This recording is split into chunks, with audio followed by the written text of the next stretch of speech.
everyone! This is your average cute girl VTuber that is actually a man using a voice changer. And I'm finally back to streaming this shithole of a game. Well, I was on vacation, so that's why I haven't been much active. I needed a little rest, you know? I needed a little rest.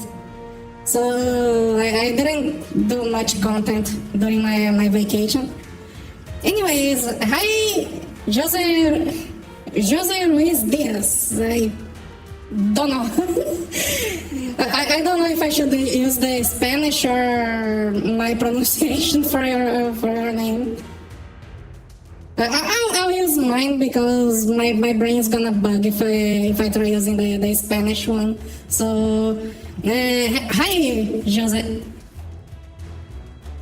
Anyways, I'm in the middle of leveling and I was like, why not stream it?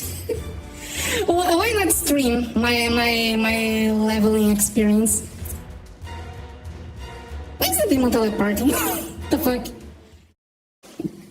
I'm leveling a new build because I don't want to wait for the Christmas reset. So I'm just gonna level a new build and use the Christmas reset probably to make a blacksmith or something. Because if I recall correctly, the Christmas reset is an item that goes to your inventory, so I shouldn't care about it. Wait, let me... I think I'm gonna shoot tap this dragon probably. Yeah. the demon is so fucking broken.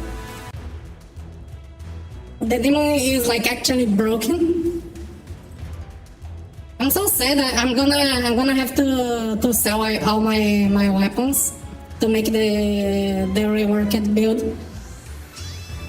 Because unfortunately none of those weapons is useful anymore.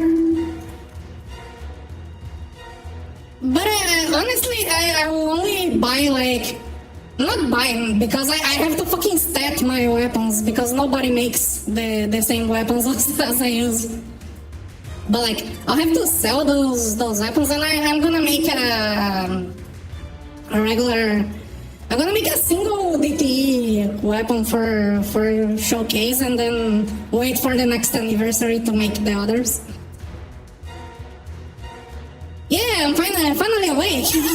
Hey, you're finally awake. You are trying to cross the border. I forgot what is the Skyrim intro. But yeah, I'm gonna have to get rid of my weapons and make new ones. But I'm not gonna make new ones this year. I'm gonna make weapons only on next anniversary. So my build is gonna...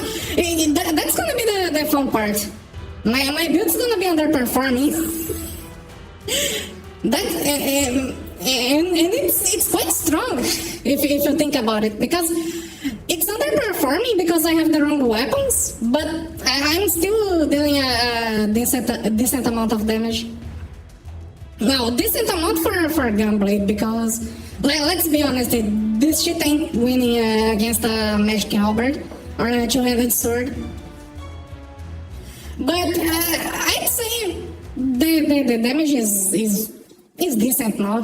Gunblade is actually viable now with this new build. And I gotta thank Hellbrain for helping me coming up with this build. And also I gotta thank Asobimo for buffing Horizon in the exact time that I was about to make this build. Because like before, the build would be slightly strong but not good. It would be still a bit bad, honestly. But with the Horizon buffs, it straight up gets easy. It's straight up better than Lunar Stun. It just out DPS Lunar Stun. Finally, a reason to use Dex. Oh, Why that attack did that much damage?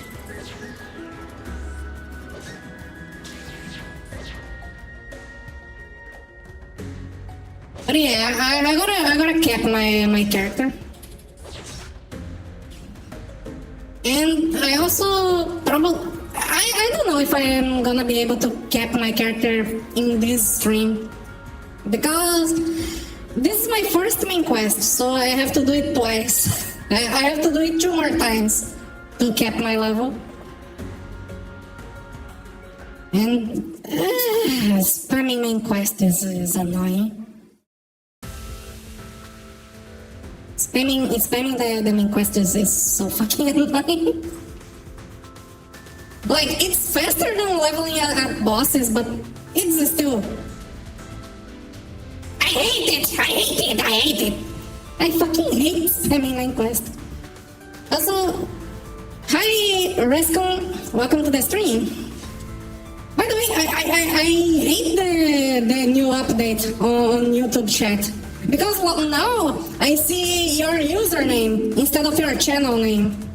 And then if you have a different name on your channel than your username, I will misname you.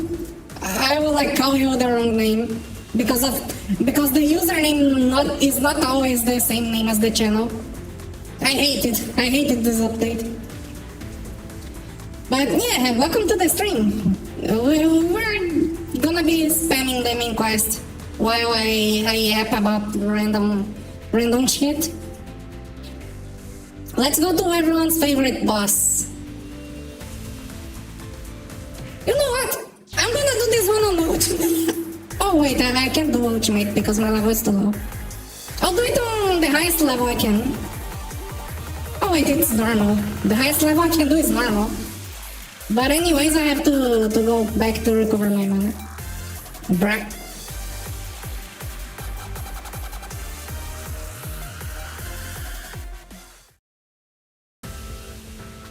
I don't even have... Yeah, my iframe's gonna suck because I don't have Soul Hunter yet. So yeah, my iframe's gonna be a bit sucky. Yeah. Okay. I have a bunch of random combos that are just for leveling. Half of them are not even useful, if I'm being completely honest. And this should be here, and you should be here. Nah, yeah, okay. Actually, you go there. And do I have an opener for iframe? I don't know. I don't have. Okay. Let's try fighting Mimyogon without iframing. And someone is DMing me. What do you want? Hey. Let's see what this guy wants. He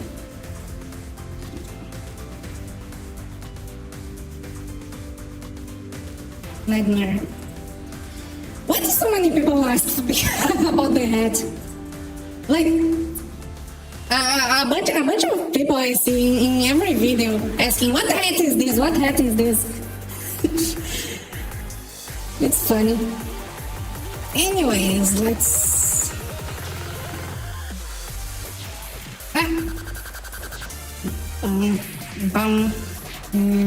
Give me this. Oh, I'm gonna die. Oh, the full map AoE. Ah, I hate this. Die. I have to get better at making like the start of the fight. I take too long on the setup. But I need more combo slots. Not combo slots, combo level. To make a longer start the fight combo. Let me clear this because I hate notification. And it's Fiorakas now? I forgot if it's Fiorakas now. Anyways, let's keep going. Also, holy shit, today is so hot. Today it's like 23 Celsius, but it feels like I don't know. It feels way hotter. I'm like sweating here, and I don't wanna turn on the ventilator because it's gonna make noise on the microphone. Imagine watching the whole fucking stream like. Nah. And let me put this on here so you guys can see what quest am I. And yeah, it's Furocas now. I like Furocas. It's a very fun boss. I've been playing a lot of Blue Protocol during my vacation. It's a fun game, except the raids. I fucking hate the raids. It's so bullshit. Like, oh, you didn't do this very specific thing. You lost the run. No, it's not like you die. You messed up, you die. No, your whole team, the whole 20 people that is in the raid, if one person fucks up, you lose. The whole 20 people lose. It's so bullshit. The rates shouldn't be as punishing. It's like, oh, you didn't know you have to jump to this other island during the boss fight. Oh, too bad. Your whole team's wiped because solely you made your team die. It's so bad. I hate the raids. And the worst part is you need to do the raids for the better pieces of gear. Otherwise you end up with shitty gear. Because the raid gear is way more overpowered than the regular gear. Let me say, I'm gonna do a quick rotation. Like, just the simple buffs. And then I go like, aerial, horizon, aerial, horizon, aerial, horizon. I took a damage. I was greedy there. Oh, Galabin, can you revive me? What a gentleman.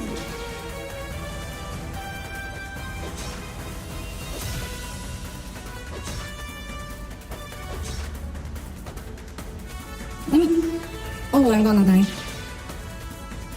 And I didn't even do enough damage. Why is he so slow?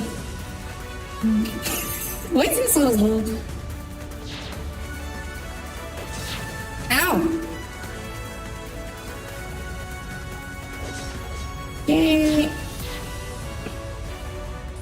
Die. Now the main skill of the build is aerial slay, because there's something funny about the horizon buff, because it works differently than impact now. Before it used to work like impact, but it's different now because here with impact you have like the next skill MP cost is halved, but if it's an odd number, it rounds up. So like if you have a 300 MP skill, it will be 200 MP with impact. But with with horizon, things are different, because now if you see how it's, if I get my head out of the way, it says he stores half of the MP consumed. So like it will recover instead of it will recover half of the MP consumed rather than halving the MP of the next skill. So what it does is basically, if you have a 300 MP skill, it will recover half of it, and it rounds up. So like, if I do this combo that usually would be would be costly because it would be a 200 opener after Horizon. It becomes a 100 MP. So I can just spam the shit out of Aerial Slay. Which is quite handy because my Aerial Slays doing a decent amount of damage. And the reason I'm using Aerial Slay specifically instead of like, for example, Lunar Slash or I don't know, Buster Blade, is because I'm finally gonna make use of the arrow. The arrow is finally gonna become useful because I can the dual sword skills use the sub weapon element, so I can use the element of the arrow on those two. So if I'm gonna spam those two, I can use the arrow element instead of going for main weapon element, because all of those other skills I won't be using that much. And I will just spam them because the demon is gonna be dealing. The demon is gonna be the main DPS of the build. I will spam those skills, deal a decent damage, and then the demon is gonna be dealing the higher damage. Oh, you got the golden skills, nice! It's that they aren't very good. How is the price right now? Going here. Oh, it's very expensive still. Speaking of which, how much keys do I have? I have 4 keys. Should I go try getting golem? Let's see. Let's sidetrack a bit. Golem time. Let's sidetrack a bit. Let's go hunt for a book of golem.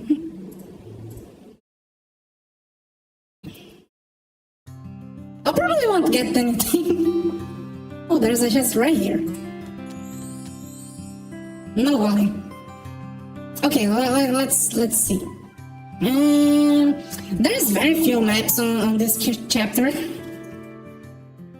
There's very few maps. So it's hard to get chests here.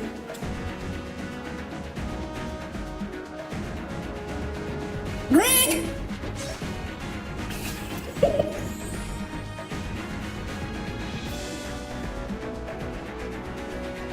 Let's see. Oh, thanks, game. I really needed 165 spinner. I really needed it. That's what I always wanted. Oh, I was dreaming like, oh, I wish I could get 165 spinner.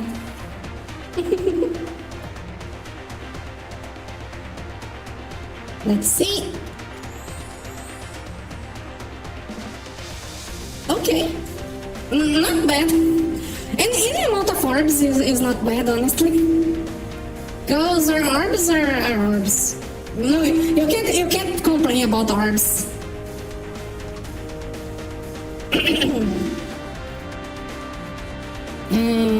Let's see.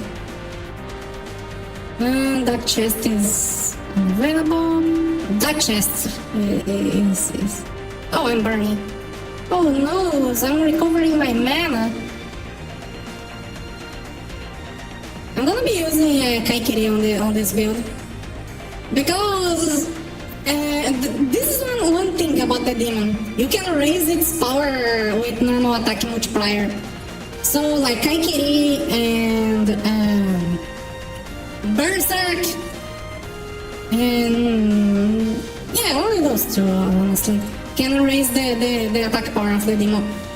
Rampage, unfortunately, cannot raise the demon attack power, but it gives attack MP recovery, so it's good.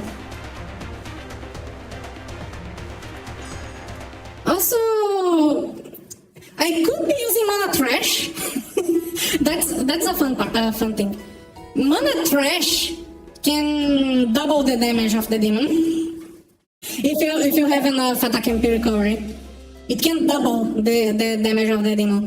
The problem you cannot recover mana. It's like if you have Asura on all the time. It's literally like if you had Asura enabled for the whole fight. So it's a problem for it, because you cannot recover mana. How the fuck am I supposed to recover mana without attacking to recover? If I could, like, I don't know, have something that regens my MP, because there's like only Soul Hunter to recover some mana, and then maybe Gladiate, but Gladiate recovers 100 mana every 10 seconds. It's terrible. Then there's Kaikiri recovering, and maybe Grace mana from the traits, but it's so bad if it's not the level 5 version. But it's basically impossible to get the level 5 trait, if I'm being completely honest. Because like, Grace mana is interesting. Every single time you Grace, you're gonna recover 10 MP. That's on every attack. And I'm gonna be spamming, so I'm gonna be recovering 10 MP on like every single attack. So like every combo, every 1 MP combo is gonna refund like 20 or 40 MP if I use it on both armor and weapon. But for it to not be RNG, it has to be my on the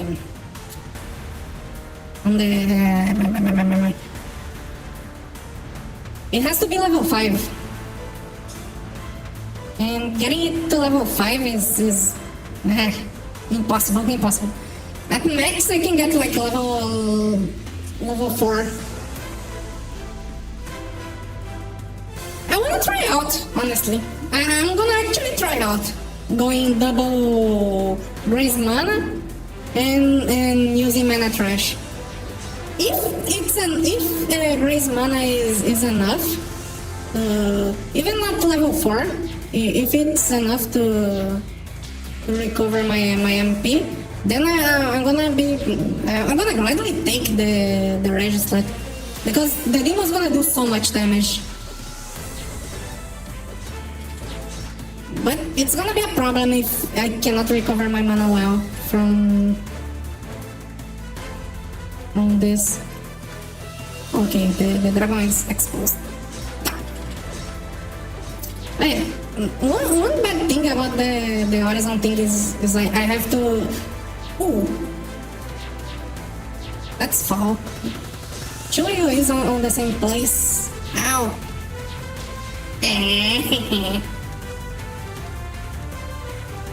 Okay, let me retreat. This was terrible. It's a good thing I can just rush the main quest without a mercenary. Because I don't really need a mercenary because I have the demon. Although, I would like a mercenary, honestly.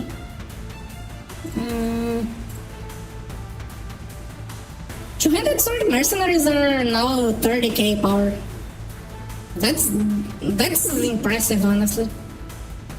30k attack with that much HP is a lot. This one is even more impressive. It has cap HP with almost 3k attack. If he levels a bit more, he gets the 30k attack. It's really impressive.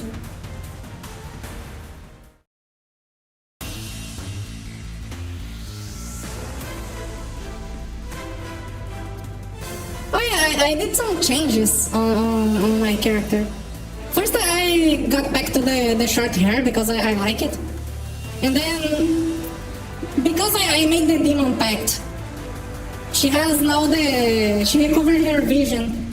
And if you look closely, she has a demon eye covered under the hair. She has a demon eye. It's cool. I think it's cool. It's edgy, but it's cool. Okay, let me summon my... Oh!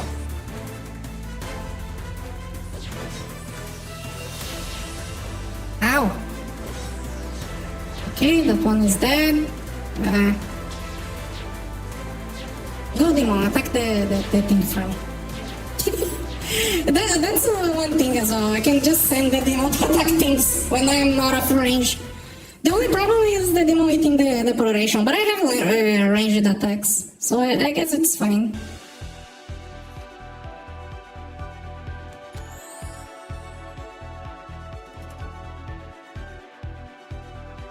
And let's go. Now it's Walikan. I'm pretty sure it's Walikan. And Walikan's gonna be a pain in the ass.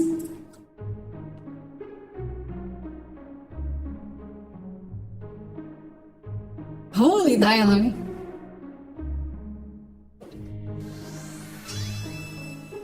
$190. Almost level to 200. Okay, let's see. Yeah, it's the fucking Walikan.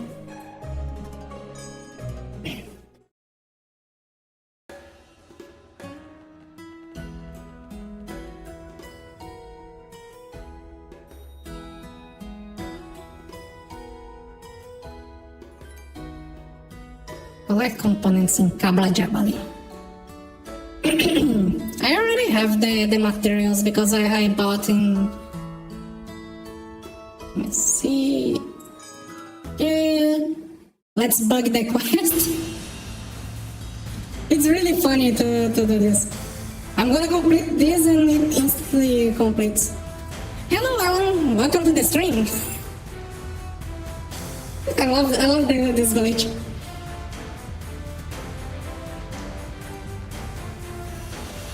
Infinite wrong boss pattern, yeah. Also, hi Nero, welcome to the stream.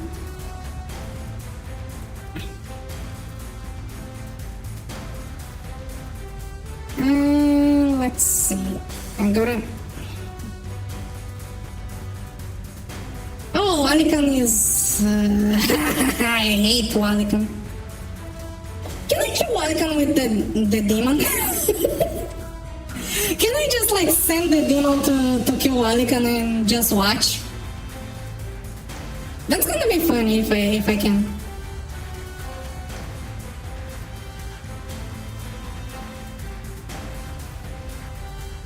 That's gonna be really funny if I can.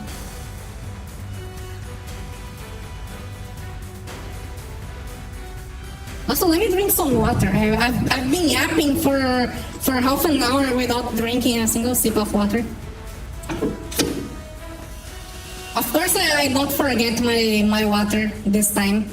I'm just coming back to the stream, and of course I don't want to get a dry throat. By the way, speaking of dry throat, I've been doing some voice training.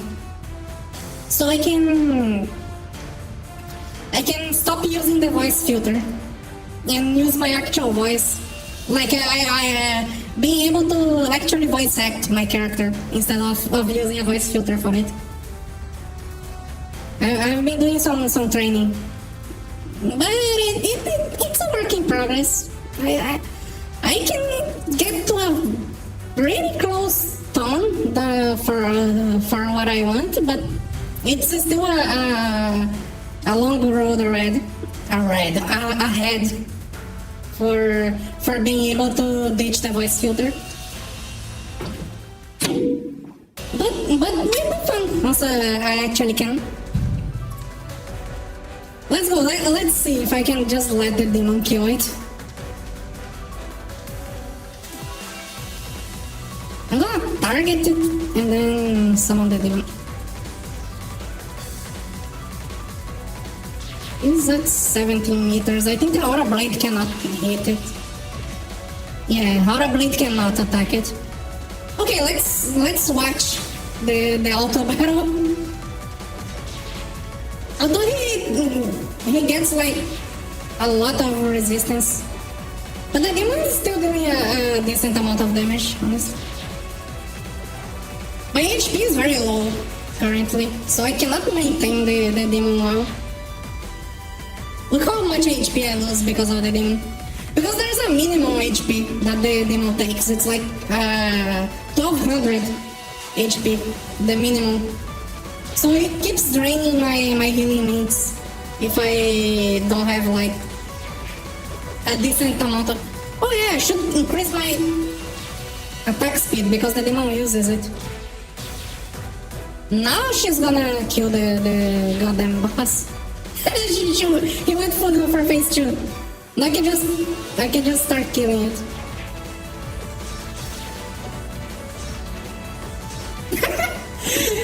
That's the strat for one. Just fucking use the demon.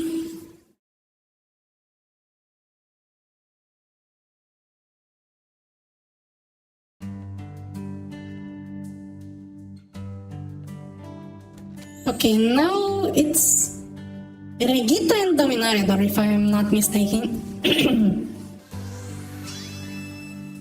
Also, I should increase my stats a bit. I'm going for Dex on this build because that's another thing for those two skills. They skill on total Dex, so they can get a really high multiplier because of total Dex. Also, I can get Soul Hunter now. That's a good thing. Can finally unlock my iframe. Oh, Forbidden Shaoli is painful. Christmas is back. I forgot about Christmas. I forgot to do the socks yesterday because I forgot Christmas even released. I was just focusing on the golem skills. So I was like, oh, I should get the Book of Golem and stuff. And then I completely forgot about Christmas. But I did my socks today. And you guys should as well. You guys should not forget your socks because it gives a reset after you do the stuff.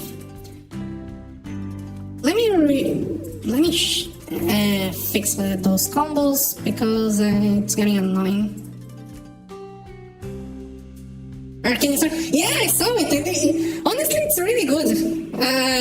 It's really good. It looks really fun. I have one suggestion. You should use you should use it a bit differently. Since the arcane, you add poison. Hear me out. You add poison. You add poison to your build, so you get the free arcane strike. Okay, but why you want the free arcane strike? So you do the following: you use a regular combo that is like, for example, let me see. Any opener, honestly, then arcane strike, and then you close with Horizon. You close the combo with Horizon. Why you wanna do that? Because the next combo you're gonna use in sequence is another arcane strike combo that you use like arcane and close with Horizon, and then you just do 2 arcanes at max power.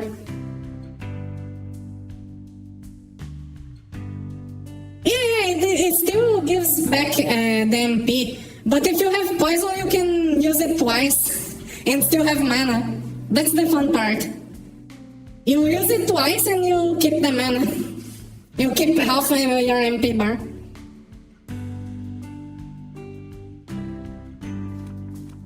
Yeah, the opener can be Horizon, but what I'm thinking is like, let me, I'll show it with my own skills. So I can, let me demonstrate. And so Hunter, Horizon cut and smite. Okay. So hear me out. I need a second combo here for demonstration. This and let me see what's a skill that would look like arcane strike for this thing. Honestly, I have no idea. Let's say Stink Blade, just for the thing. Just for the thing. And Stink Smite and Horizon Smite Ender. So you go, you don't Let's go to our favorite training dummy. I wanna... Nah, don't buy orbs. You can use the Christmas reset. The Christmas gives a reset if you do the socks every day. So you should do the Christmas stuff. So let me add my Soul Hunter here. No, it's just to demonstrate, and it should be, instead of this, it should be a Soul Hunter, just for the demonstration. So like, let's say, imagine Soul Hunter is Arcane Strike. So you go there, let me... You go there, start slapping the boss, stack your poison. Then after you stack your poison, boom, Arcane Strike. And then you use a second Arcane Strike as an opener for Horizon. That's what I'm saying. Yeah, it's very far away, but it's worth the wait, because a reset is so expensive. Like, I have my main gun blade here. I have two gun blades actually. I have two gun blades, but like I have my main gun blade here that has the skills and everything. The build is okay, but it's not the build I want, because it's missing a few stuff. I could reset this. I could buy a reset, but look how it's fucking 30 orbs. I don't wanna buy 30 orbs. Like, it's the worst part. The fucking, for some reason my Steam is in euros. not my Steam, my Toram is in euros. Despite me paying, I'm from fucking Brazil. Why is it in euros? I'm from fucking Brazil. Why is it in euros? So like, I'm not gonna buy this. Although there's a good deal, because it's the double deal. I could buy this one and get the reset, but I don't want, because I have like, let me show.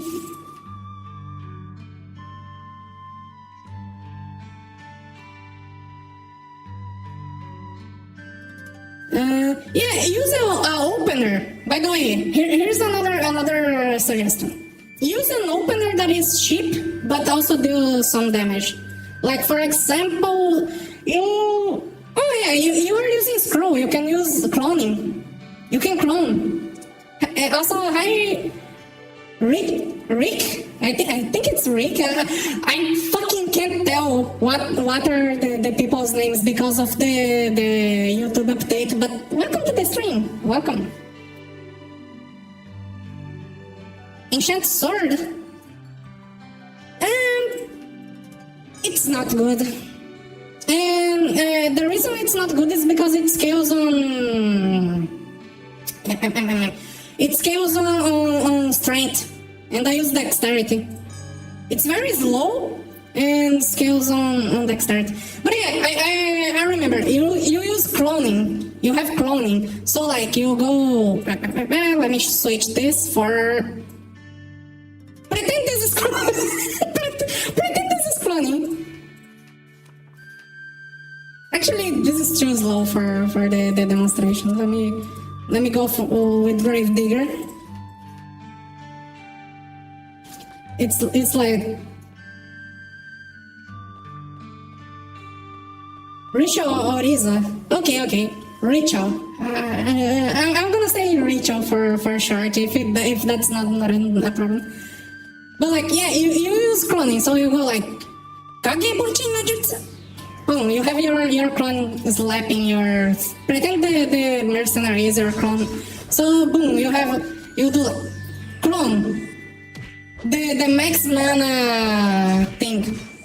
Boom. And then you have the horizon buff. So you do another arcane strike for simply to recover your mana at max mana as well. Ouch! I hate having no motion. Let me go back to the city. I don't need to continue here. But yeah, you can do that. And with that, you have like a decoy. Yeah, decoy is cloning is curse. But like you understand what I mean. You plant your clone, then you use clone, arcane strike with the poison, and close with horizon. So you have the horizon buff for the next combo that is just arcane and horizon. And that's how you go for it. But yeah, I'm not. By the way, Snapdragon. Sting. I'm not gonna be using Sting anymore because Sting is a very good skill, but also a very bad skill at the same time. Because you need to know Grace and you need full Pierce for it to have multiplier. And you know the fun part. Horizon has the exact same multiplier as the no grace Sting. So like, I can do the same damage. I can do the exact same damage as Sting with Horizon. So it's not worth using Sting anymore. And Aerial Slay works better. Aerial Slay just works better because it's faster. And it costs 1 NP because of the Horizon buff. Because if I keep spamming those two, it's like... It does a good damage. It's basically better than Lunar Spam, at least. Because Lunar Spam, you have a no damage opener because it's impact. And then you do the Lunar. But here you have a damage opener with damage finisher. And I eventually use Soul Hunter when it stacks. So yeah, this is the main build now. But this is not the damage dealer. What's gonna be dealing damage? It's her. She's gonna be dealing damage. She's my main DPS now. Because her damage scales a lot. And if I keep spamming, I keep eating the proration. And then her proration is gonna be high, so her laser is gonna do a lot of damage because of the proration. So yeah, she's gonna be doing a lot of damage. Think of it as two-handed sword with boomerang. The two-handed sword boomerang uses a lot of physical skills, so then you throw the boomerang and the boomerang deals more damage. It's basically the same, except I don't need to use a skill, the demon attacks for free.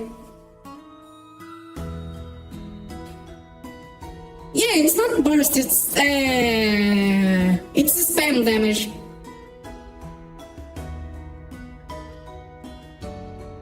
They're like a demon. Actually, that's gonna be funny because you know a fun fact. Gunblade has actually one of the best demons in the game. That's a fun fact. Gunblade actually has one of the best demons in the game. Simply because of the way arrow works. Laser? Magic laser, you mean? No, I'm not leveling this branch. I'm not gonna be taking this branch of the skill tree. One, because I have to save on skill points, and two, because I don't need finale. Yeah, but this is gonna be a debate on almost any party. Not Godspeed. Yeah, it is Godspeed wield. I have it here. It's gonna be, because I cannot same thing. How I work with the demon, I don't need to use element on my main weapon. I can stat my swords like they are bows, basically. Let me go to the consignment parts. Let me go to the part. I just started. Like where the fuck is the bow? Here. I can. Where's the DTE bow? I want to show a DTE bow. Give me a fucking DTE bow. Oh, there's an icon for the. Here. I can make my swords be like this. I can literally stack my swords like this. My swords can all be like this without the element. I can simply use a no element sword for my gears, and that means I have way more. I have more stats than using element. So the demon has quite a lot of stats, because another thing I'm taking conversion, and conversion gives me magic attack. Magic attack is useless, but the demon uses magic attack, so I have more damage with the demon.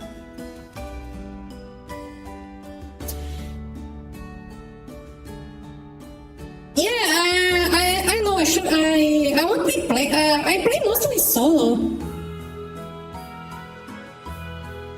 Yeah, I don't need to rely on. But that is the thing. I don't need to rely on the arrow stat anymore.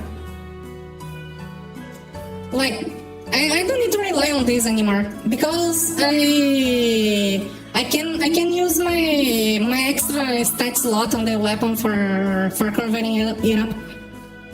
It's better on stat wise, because of the swords not needing awaken element. My swords are those swords I have awaken element. Like, imagine if this had double crit damage. It was like DP, attack, dex, double CD. I would be able to like take out one of those wilty lifts and use something else. Hello Alvi, welcome to the stream. But yeah, I play mostly solo, and so far on almost every party I went, even on guild raid, and nobody was using demon. Like, nobody is taking demon, so it's basically free for me. And of course I can talk to people. I can go like, hey, I can go like, hey guys, let me do an actual good. Hey guys, can you let me use the demon, please? I would really appreciate if you let me use the demon, because, you know, my mom is kinda homeless. Please, Pete, I need this. I'm gonna go to my parties and go like, please, I need this. My demon is kinda homeless.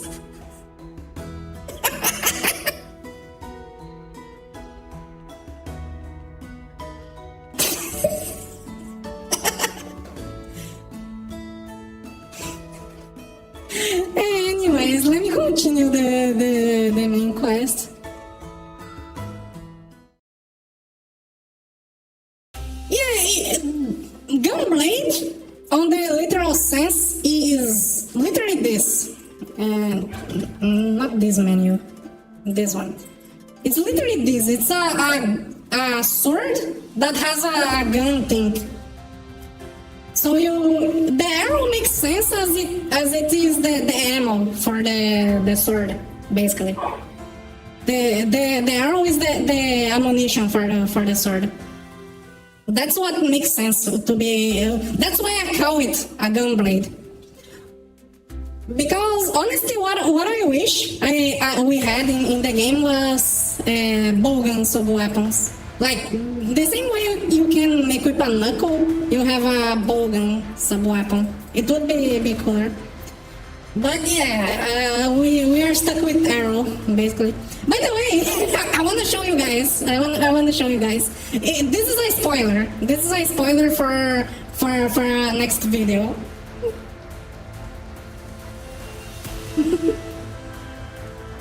Please, no, it has to be the mage, because the mages use demons. Please, mage, I need this. My demon is kinda homeless. I have no damage. I need her to help me out. Okay, so this. Yeah, that's what I wanted. It's a one-handed sword with a gun as your sub weapon. But since that doesn't exist, I have to use arrow. That's why if you saw my post on the community, I suggested pirate skills that work like Magnum, because with Magnum it doesn't matter your main weapon, because you can just pull out a gun from your pocket and shoot the enemy. I want to do something like this. That's how I want to do. So this is not your average Bollock, because this Bollock, you see, let me go to the Ladoros part. This Bollock is of course a Bollock. It's the Kaikiri Bollock, because Kaikiri is better than Natural Imperation. Just saying, Kaikiri is better. Oh, but Natural, no, Kaikiri is better. Kaikiri is better. But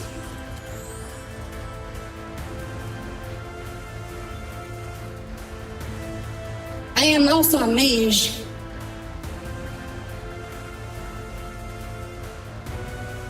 I am also a wizard. Let me see if my damage is enough like this. Nah, this one is a bit low. I have to raise my damage. Oh no, I don't have damage to farm as a mage. Yeah, that's why you might be thinking, what the fuck are you doing? Let's see. Let's see if Brave Aura is enough.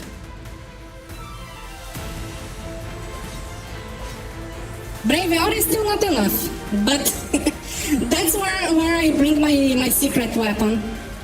Also, let me clear those mobs. Let me clear those mobs. That's where I bring my secret weapon. The booty shaker.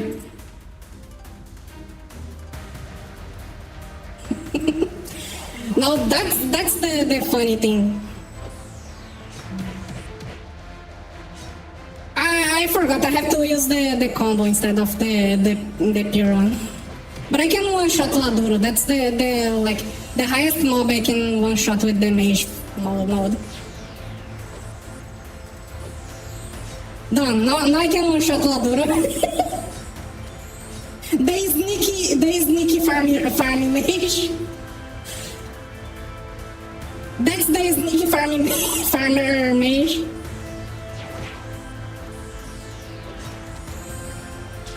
John Mano dos Frarios Assaros Fredin. It's the sneaky farmer mage. Yeah, I am a fucking Bollock.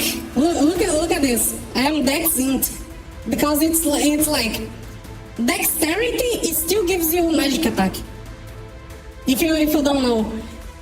By the way, I'm using attack gear. Let me switch to DP. I forgot what element. I think it is dark. I forgot what element is Laduro. I think with DP I can one shot without. Nah, it's not dark. What element is Laduro? What element is Laduro? I forgot. Is it Earth?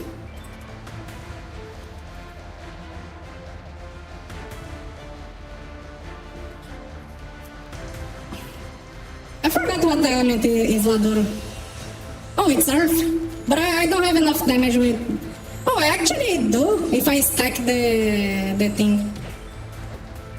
Also, my auto attack gets bugged. Look, I'm doing the bare-handed auto attack with magic device. I'm doing the bare-handed auto attack with magic device. It also happens to bow, by the way. Look.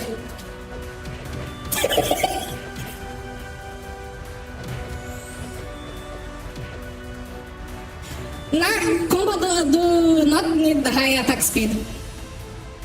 I can even show you, by the way. Oh, how do I disband my party?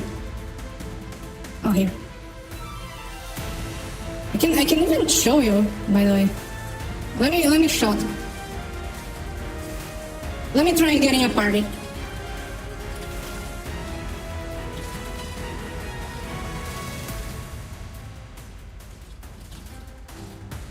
You only need 20 motion speed for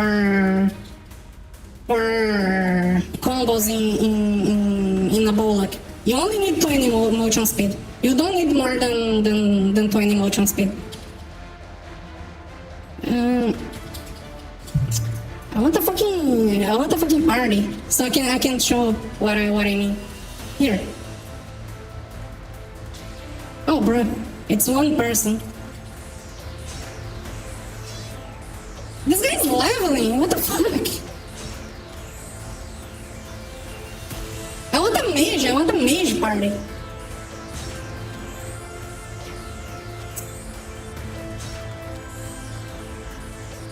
But like, I can just infinite mana and yeah, I can just punish things.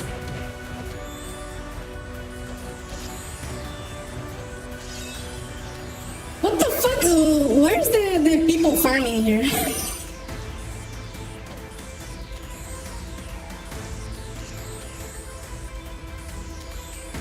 Like actually, where are the farmers?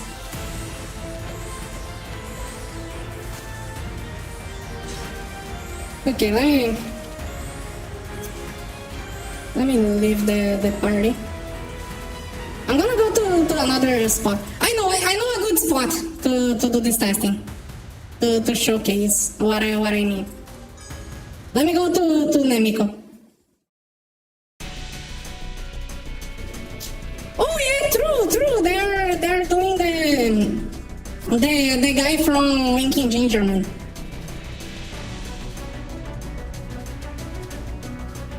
But let me see if I can find people here. Cause I wanna show that you don't need high motion speed. Let me try a party.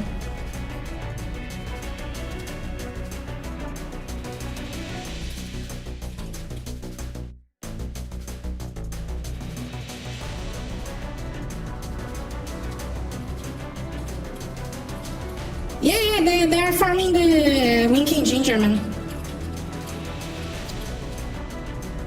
But I want a party here because I want to show that you don't need high motion speed. That is a misconception people has of bullock. You don't need high motion speed. What makes your combo not activate is the following. When your skill is cast like this, you see you use the buff because your cyclone hit the enemy. But let's say there's another bullock farming.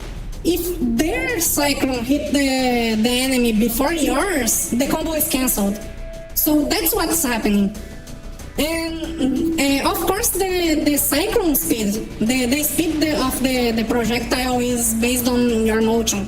So because you have higher motion, there is more chance of your cyclone hitting first. But you don't need high motion for the combo. That's why I don't even take motion speed on this build.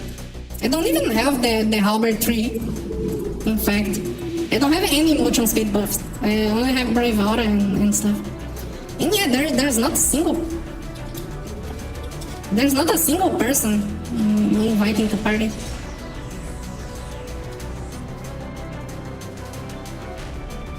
Yeah, that's because the MD is killing the mob before your cyclone can hit the enemy. So the combo is cancelled. But it's not because your motion is lacking, it's because your attack did not hit the enemy. Your cyclone has to hit the enemy for the combo to continue. And that's more dependent on lag than it is on motion speed. It's more an internet. It's more like because of lag and ping than it is because of motion. Motion can help a little, but it's not like a requirement. By the way, I can just I can do this. I don't even need buffs. I can just farm that easily. I can switch between mage and cyclone farmer. Oh yeah, I have magic wall as well.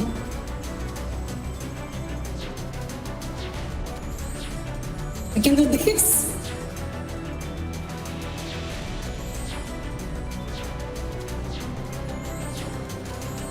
But magic wall is a bit weaker. If I want to use magic wall, I need to have brave aura.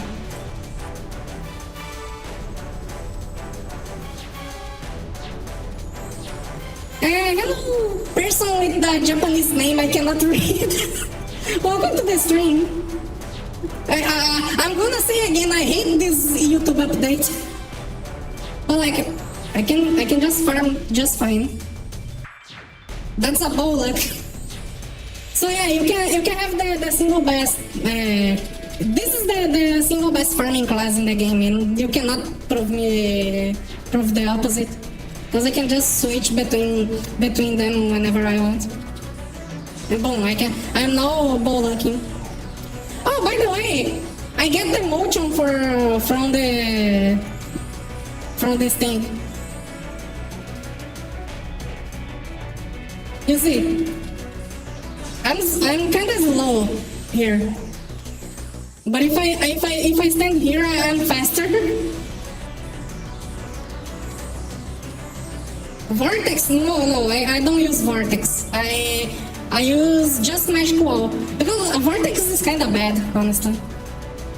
Vortex need a lot of cast speed. Magic Wall is more than enough. And if I need more damage, I use Storm.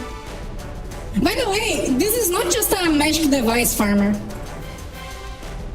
This is also an enchanted spell farmer. It's also an AFK farmer. I just need the staff from Urzel. I really need the staff from Urzel to use on this farmer. But yeah, this is also an AFK farmer. Let me try the new Christmas map. Because I really wanna show what I mean, because it's an interesting thing. Because people when I did that one farming stream, people were asking like, how can your combo never fail? Why your combo never fail? And that's because my cyclone was always hitting first. Let me get rid of some garbage on my inventory first. Because I really need to empty out some inventory space. Okay, let me sell this too. Also, Sukuna is fucking driving his bike outside. And yeah, I meant Sukuna, the one from Jujutsu Kaisen. He lives here. And he has a fucking bike. He keeps going. He keeps accelerating on the street. Fucking Sukuna. What is he doing here? I think I went for the wrong way. Yeah. It's Navida City. Am I stupid? I forgot the Christmas event place. By the way, I need to farm on this event. And it's not for the Winking Gingerman, because I have it already. I have it here. It's for Navida City. It's Navida City. I have to farm the Gorilla Talisman. Because I really want the Gorilla Talisman. And it's simply because of the HP. It's the HP. I need the HP. I really need that 3k HP from the Gorilla Talisman. Before all the farm skill, they were using, it was not two-handed sword. Two-handed sword is now a farming class, but the one that had an AoE before the mage stuff was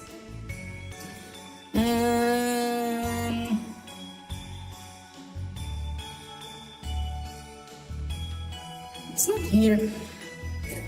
I forgot what is the old AoE skill that people are using for farming. Like, people use it magic wall, but it wasn't magic wall that people were using. I really can't remember what skill it was. Anyways, I think there is the Dark Albis. No, that's Noedial Castle. This is the central square. I think it's the central square. Yeah, if you ignore my bad drawings, yeah. If you ignore my drawings, my bad drawings, yeah, they kinda do. I'm still.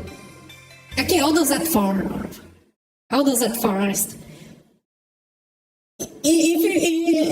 still finishing the writing for the skills, so I can post on Twitter for a Subimo. They asked me for suggestion. I hope they read it. I really hope they read it. So let me go to. I gotta find those guys here. Can I one-shot them? By the way, that's a good question. Can I one-shot them? Oh, I can. Thank God I can one-shot them. I really need the gorilla talisman.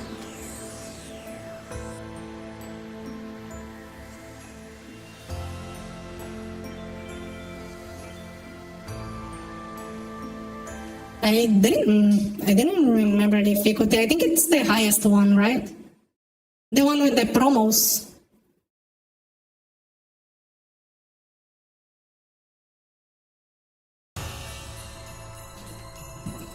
Let me see. Yeah. And like, why are people farming here? I think those are bots. Two-handed sword, two-handed sword, two-handed... Yeah, those are bots. Why are the bots dressing up? Why are the bots dressing up? Look at this. They're all dressed up. Why are bots dressing up? Oh, you take the quest and cancel the quest. No, you can teleport from Navida City. Let me see, can I... Oh, I don't have damage to one-shot them. Let me see with Brave Aura. They're neutral elements, so it's harder to deal damage. Because I think Earthshaker doesn't work. Let me try.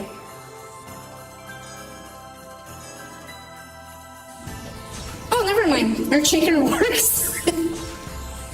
I can just one-shot them with Booty Shaker.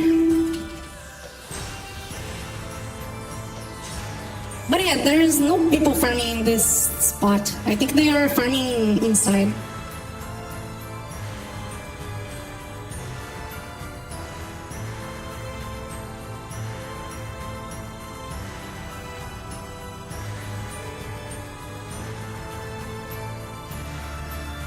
Let's see, I wanna get a party to test out my to show the combo thing. Here is where the humans are farming. LFP, one hit combos. Nice, I got a party. Okay, let me guild bar.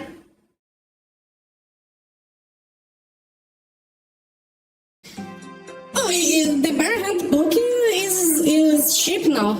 You can get it. You can get it or buy it. Hello, Red Mouse. Hello, Mouse. Welcome to the stream. Okay, let me Booty Shaker, and then equip this, Brave Aura. Look. If their skills hit, you see my combo isn't working. I think it's disabled actually. Let me see. Nah, it's enabled. If their skills are hitting first, my combo doesn't work. But if my Cyclone hits first, you see my Kaikiri is working. It's just like I cannot let them hit the thing first. If I mistime my thing up, if I wait a bit and start doing. See, I lost the timing. Now their Cyclone is hitting first than mine. So if I wait a bit and start doing, now my Kaikiri is working because I timed it correctly. So basically you gotta hope for the right timing. But there's the thing about the Kaikiri Bolok. Here's the thing about Kaikiri Bolok. You don't need to activate the combo all the time because Kaikiri lasts for 10 seconds. So you have 10 seconds to recover your mana. Yeah, the more party friendly is Kaikiri. Because of the way the buff works. You're gonna... The burning lasts for a few seconds. So like, I get the burning now, and now I have 10 seconds of mana recovering. If you see. I have 10 seconds that my mana is gonna be recovering. I don't need the buff to proc all the time. I just need it to proc every time the burning runs out. But with how the thing works, you're gonna proc it. You're gonna almost always have burning. You're gonna almost always have burning. I can even get slower because I can go away from their buffs if I can get away from. See, now I am slower, and I am still proccing the Kaikiri. If see, it's less procs because I am slower, so their Cyclone is hitting first, but I am still proccing Kaikiri every now and then. And Kaikiri lasts for a few seconds, so I can just keep farming. A way to cheese this thing is if you go on your settings and change your target to nearest, because then you have more chances of hitting your Cyclone first. See, now I'm not gonna miss the Cyclone. I'm not gonna miss the combo because the promos that I am hitting are closer.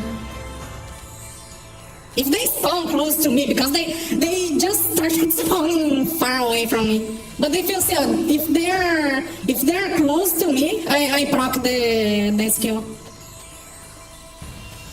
If they're close to me, I proc the skill. Because that's how it works. My Cyclone has to hit first.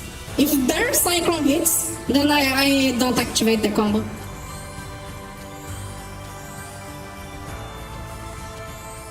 It's kind of complicated, but at the same time, it's simple. You just gotta make sure your skill hits first at least once. Then you can just keep farming. Because you don't need more than 20% motion. You are fine with even 10%, if I'm being completely honest. No, I'm not farming anything. I'm just showcasing how to activate the combo. I'm just showing how you activate combos. Because I needed to get a party to show it. How the combos work.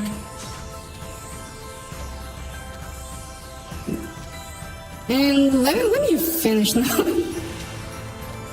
Cause I still gotta be leveling.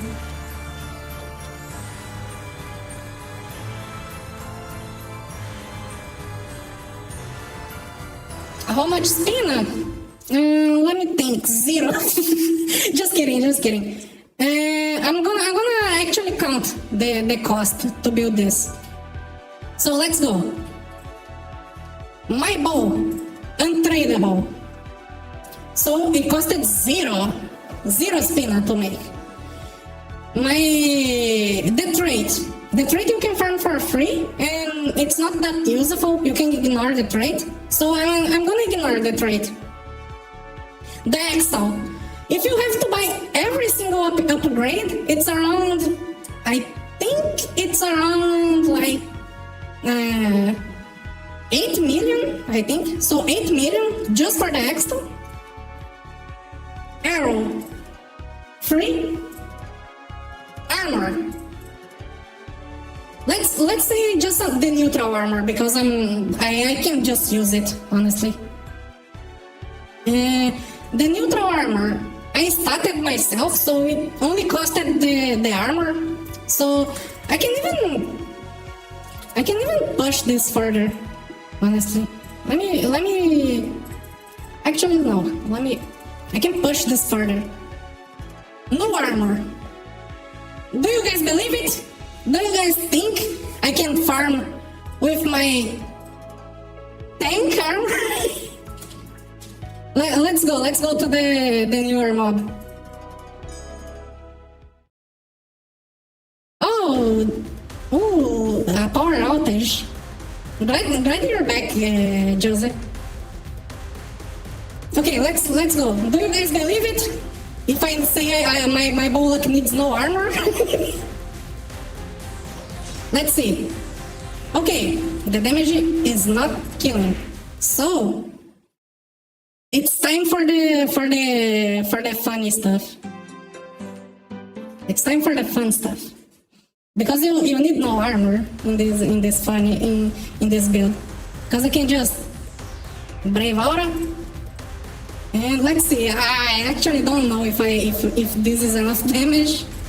I can be totally biting my tongue here.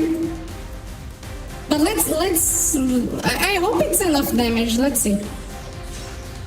It's almost enough damage. Okay, I do need armor.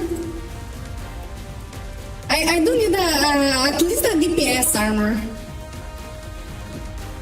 So let's use an additional gear that is a DPS additional gear to say it's on 1 slot armor.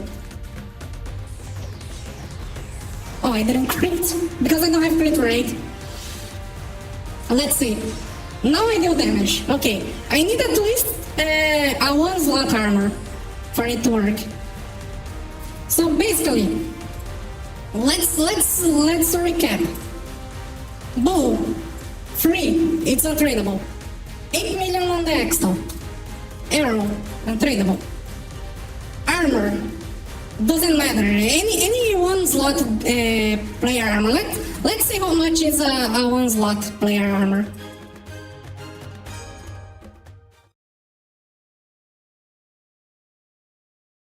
Let's see how much is a 1 slot player armor.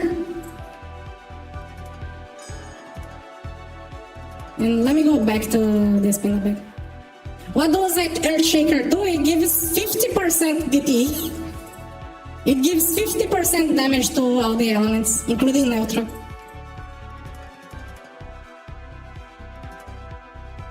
Let's see, 1 slot armor. Oh, this one is bad. Let's see. I want a very cheap fail stat armor. Natural Empirigen. Why? I'm gonna say no. Don't buy this. Don't buy this. If you wanna make a bullet, don't buy Natural Empirigen armor. I'm gonna show you why in a second. But really, don't buy Natural Empirigen armor. This one is pretty bad. I want a garbage armor, but one that is still decent. Actually, let me use mage armor. that's a good comparison. I can use mage armor. Let's see what is my crit rate. This one that has this crit damage mage armor. Okay, mage armor. That's a better comparison. I'm using completely wrong stats. Just crit damage. This mage armor and one extra.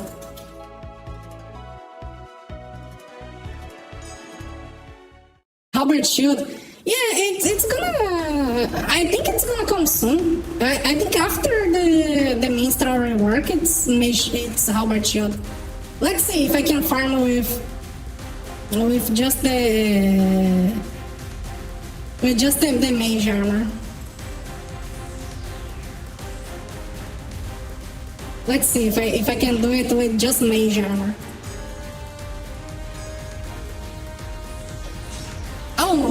Almost enough damage with mage armor. So if I had a little bit more attack, I can do it. So like you can use a non. So basically, what I want to prove is like you don't need expensive armor because my armor is expensive. It's gonna be dishonest if I say you don't need good armor with my armor being like a 2-slot personally stated armor. But like you can use a ship armor. So like 1 million, let's say 1 million on the armor. Let's say it's 1 million for the armor. And for the extol, let's say, what is a cheap extol for armor, honestly, that you can use? Will to live. Let's say will to live. So 6 million for will to live. So you have 8 million on the weapon extol, then 6 million on will to live. So it's let me see. Let me make my math. 8 plus 6 is, I am not good at math. It's 14 million. Then the armor is another 1 million, so 15 million. Boom. That's your bullet build. You can ignore those two. But actually, it's good to have a ring with Sekanokami. So it's a ring with Sekanokami ends up being like. Actually, no. You can skip the Sekanokami ring if you buy an attack and recovery additional gear. Let me go for it. Let's see what is the shipper attack.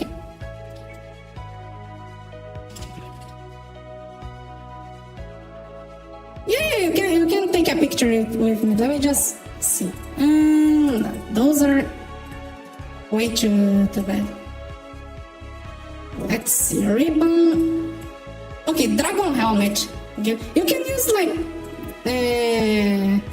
leather corset. Oh, this thing gives attack and recovery. You can use this. You can use this leather corset for your additional gear. It's 2 million. It's kinda expensive, honestly. You can use this. It's 156,000. I think this is decent. Let me see. Oh yeah, you can use shady hoodie as well. You can use a ship attack and recovery. This one kinda decent as well.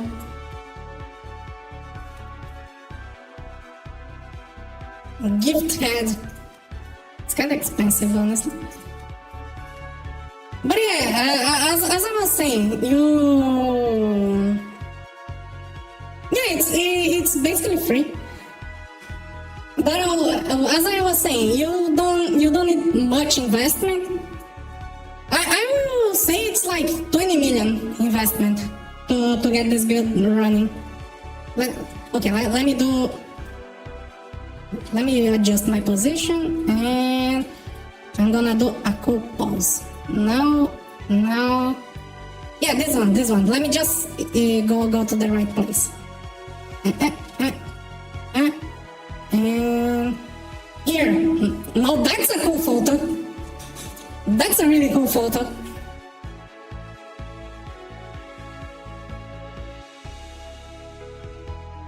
So I was saying 20 million. 20 million you can make a kaikiri bolak. A good kaikiri bolak, because honestly you can just throw your budget on the garbage and go like no armor, no additional gear, just a ring and a bow, and boom, you have a kaikiri bolak working.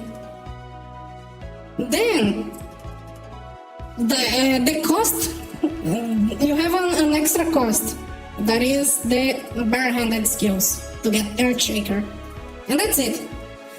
Because I really recommend getting an Earthshaker. It's such an OP skill for farming. It's glitchy, by the way. Your character can get stuck if you are farming with Earthshaker. So it's not something you can no-brain, because sometimes your character will glitch and stop attacking if you have Earthshaker on. But yeah, you can get Earthshaker for damage, and that's it. The only other thing is the barehanded book. That, by the way, how much is it? Holy shit! This thing was 10 million a few days ago. I kid you not, it was 10 million like before a few updates. And now it's 4 million, so it's not expensive anymore. So yeah, so 24 million to make a build. You're gonna frame the picture. So yeah, 24 million to make a good bolak. Now, what I said about the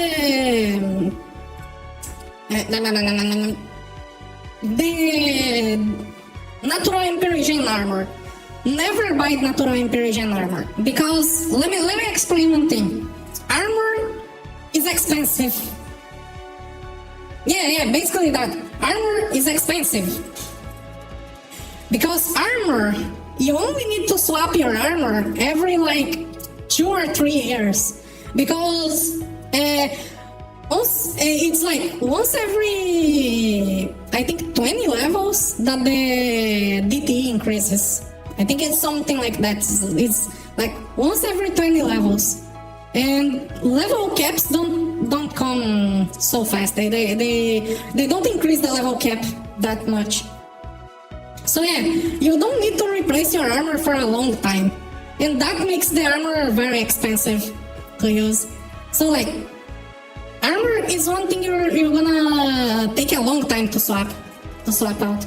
So it's better you use a DPS armor for your bolak, like this. Any DPS armor, honestly. A strength DPS armor is good enough.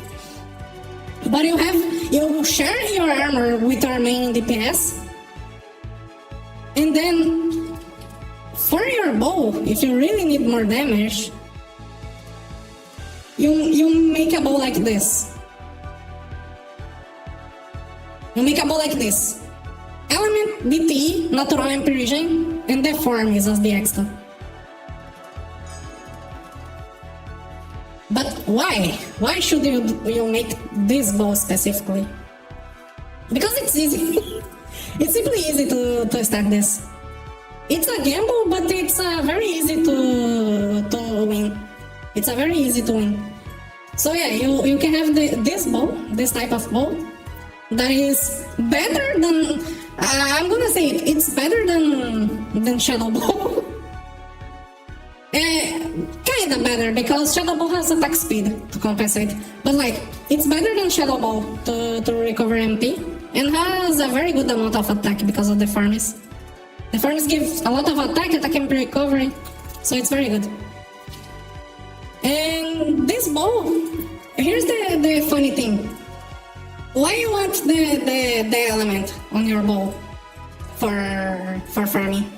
It's because if you use this skill, if you have this skill at level 1, you're gonna have the element of the bow on cyclone.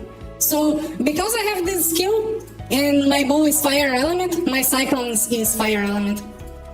So yeah, you can get elements on cyclone. So use this. Don't use Savon, don't use the Natural Impersion Arbor. Use a DTE Natural Impersion bow with deformis. Also, this is more than enough for a regular Natural Impersion too. You just swap deformis for Bakusan and use just Natural Impersion. But honestly, Kaikiri is just better. Kaikiri is just better. Also, I have a lot of garbage on my inventory. Also, let me see here.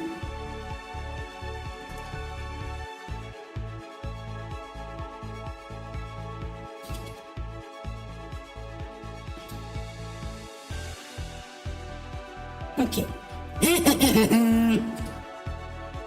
Let me free up some inventory space.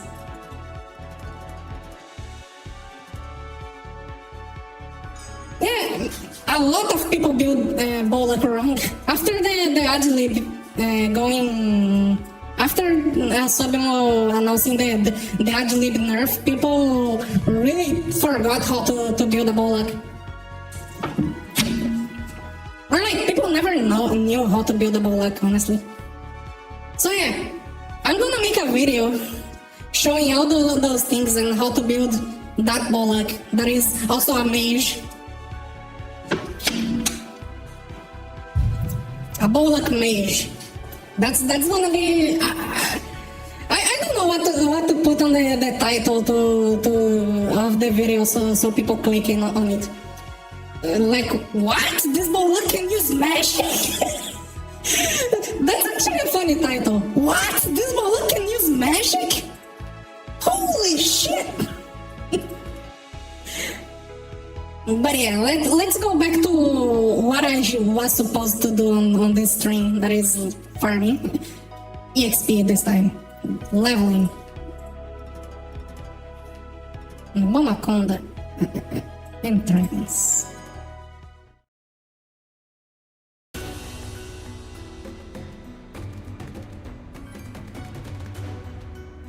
So yeah, after probably you can quote me on that. After I release the video, Sobimo is gonna remove their shaker thing.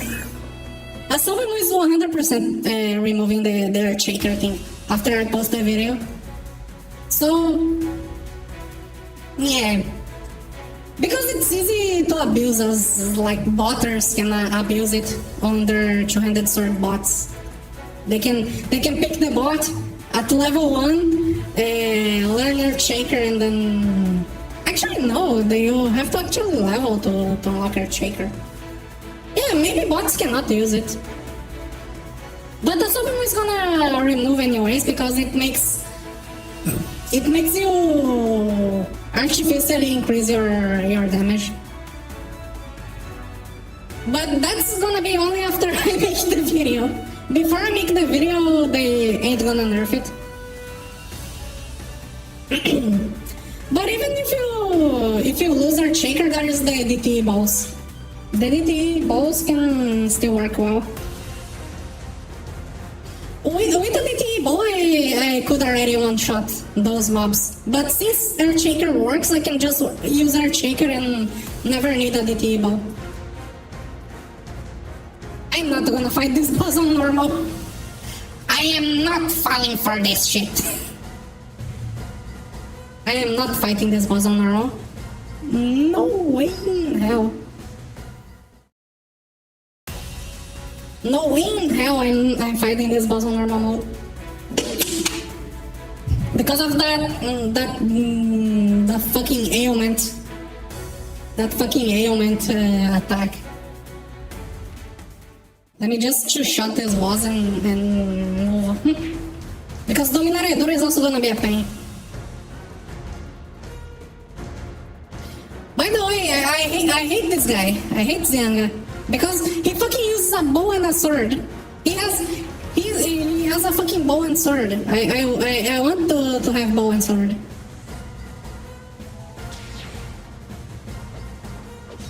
Okay, let me buff up. Attack speed. Take that. I'm gonna not die for that. Take that. Dead.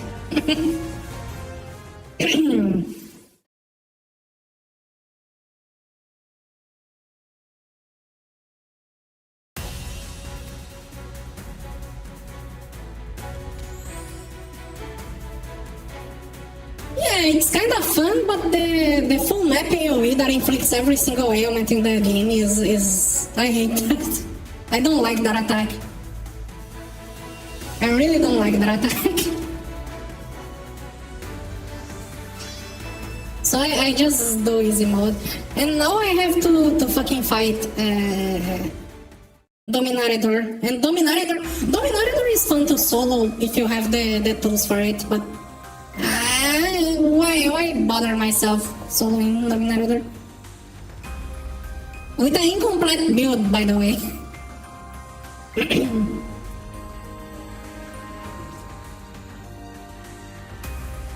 I really don't like the bow mechanic on Dominator because it takes so many hits to kill it, even with the spinny thing from one-handed sword. You can skip the bow phase if you deal enough damage, but I'm fucking Gunblade. I'm not dealing enough damage. There's no fucking way I'm dealing enough damage.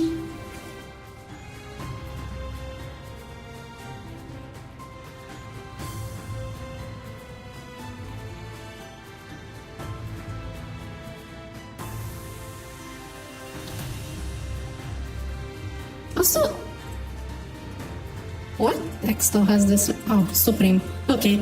I was seeing my mana go like not full, and I was thinking this sword was the wrong one because my other swords have Fubit, and I have to switch all my swords. I have to switch to Supreme.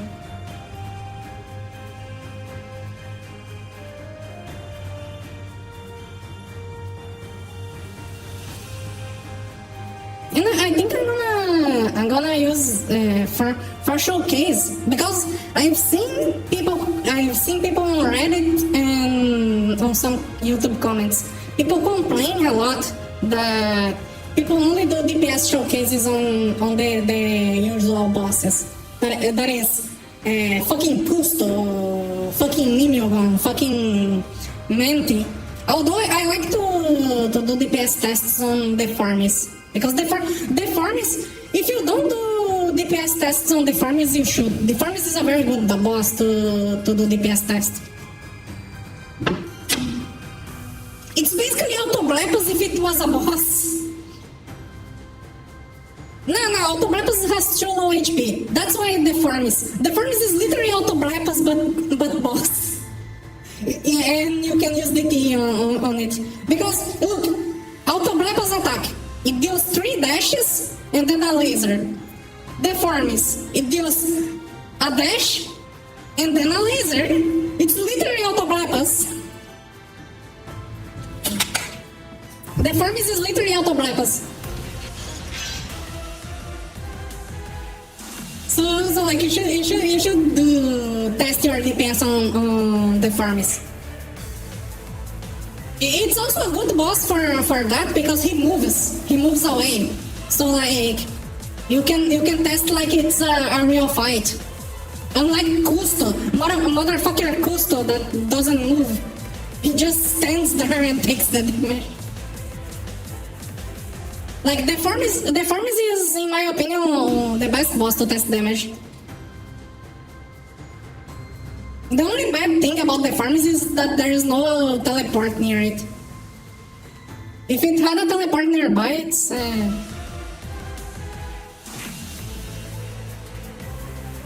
yeah, the only mechanic of Mimigo is death. The farmies has an interesting mechanic because despite it being a earth boss. Its mechanic is evasion. Not evasion, it's flee. So like you cannot no graze on the farmers. So it's an interesting boss for that reason. Okay, now I can summon my demon. My demon is kinda it's kinda hard. Ow! Why would you do that? Okay, HP lock. Now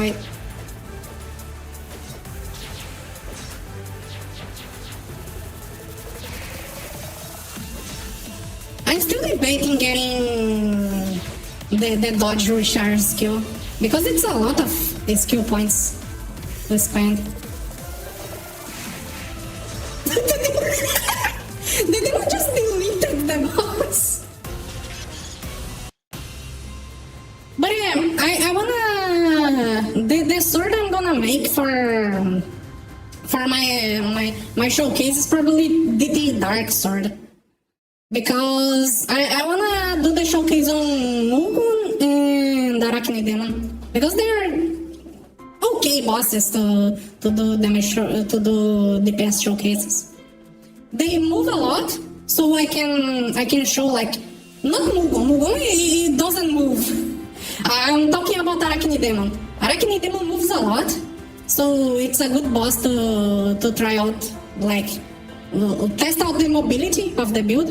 It also spawns those focus minions, so you can showcase AoE as well.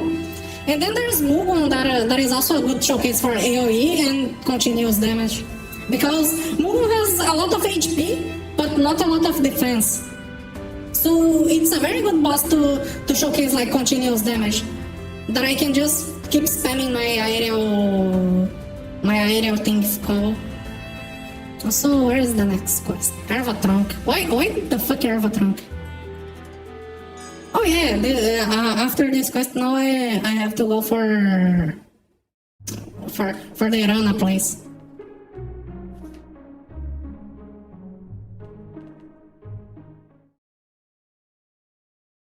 But yeah, Mugun and Arachne Demon I think will be better showcases for the build.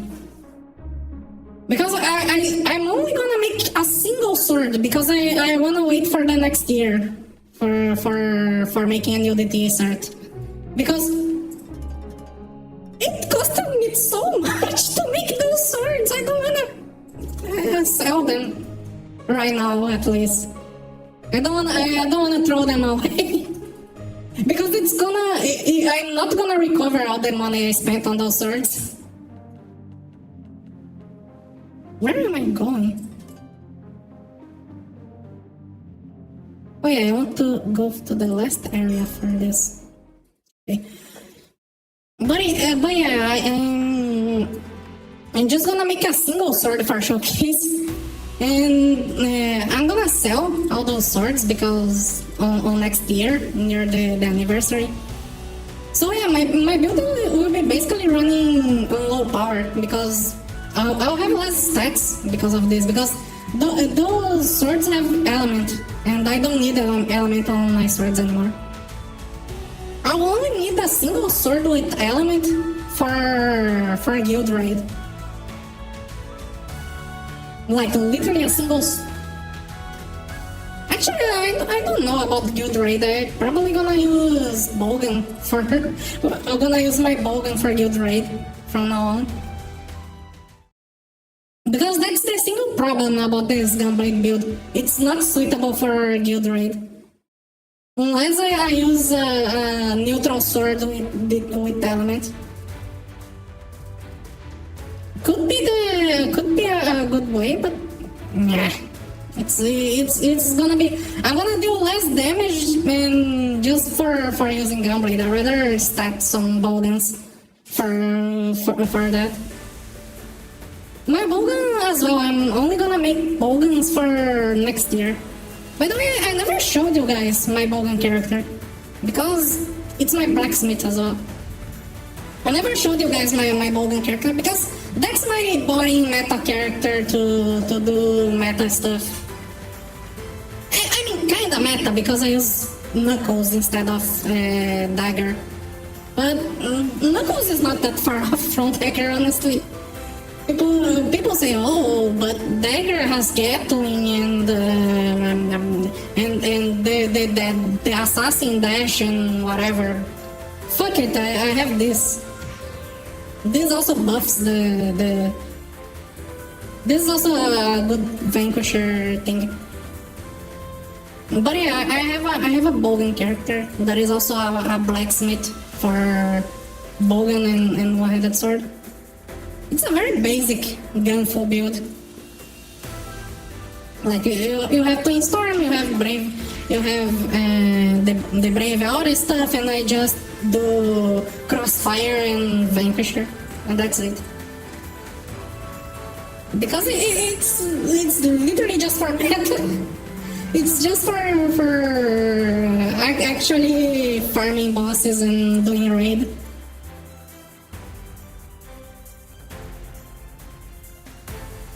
Because my gunblade will not be useful for raid anymore after I'm done with this build.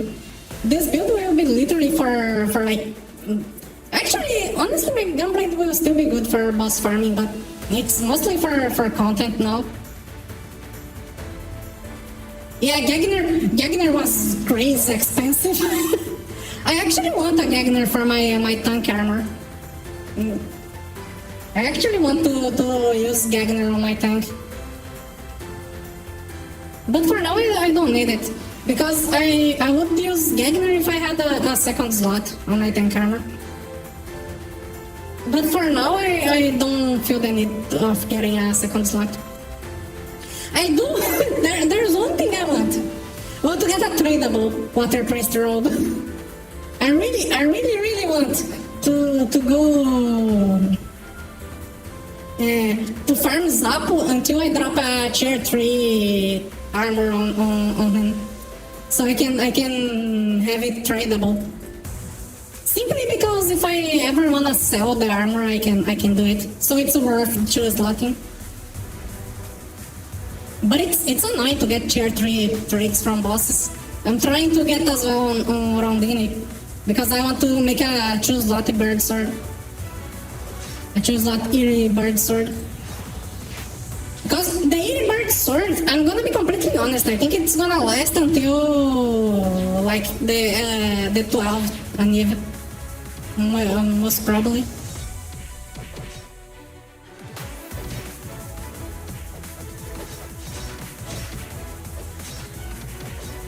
Oh, we're gonna do the annoying thing. That's one advantage of this build. The demon can just destroy Zappo while he do his thing. Also, he can take one Aura Blade.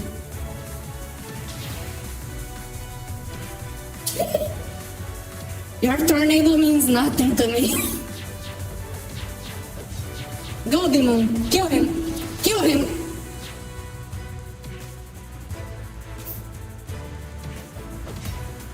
Are you fucking slacking off?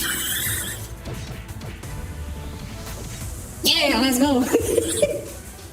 Yeah, that's what I'm saying. Because the Eerie Bird sword has such a good stats that I think it will last long. Unless they release a new mob sword that is better. Boss sword that is better. But I really don't see a new sword that can surpass Eerie Bird for at least 2 years. Because Eerie Bird sword is actually so overpowered. It gives attack, crit damage, and short range damage on the same sword. That's a broken set of stats for a single sword. That's like that's literally the best neutral sword in the game. I don't understand all the game's mechanics. I understand what my class uses because I try to make a lot of things with my class, but in general I don't get much of the game mechanics. Like, I know the basics, exploration, rotation, combo, and all of that stuff, but if you want to go in depth on any class, I have no idea. I only know in-depth mechanics of gunblade and one-handed sword, and maybe bow. Crossfire combo is still crossfire is still a very good skill. It's not the main skill anymore. It's a sub DPS skill now, but it's still a very good skill to use. For example, let me do the funny and switch to my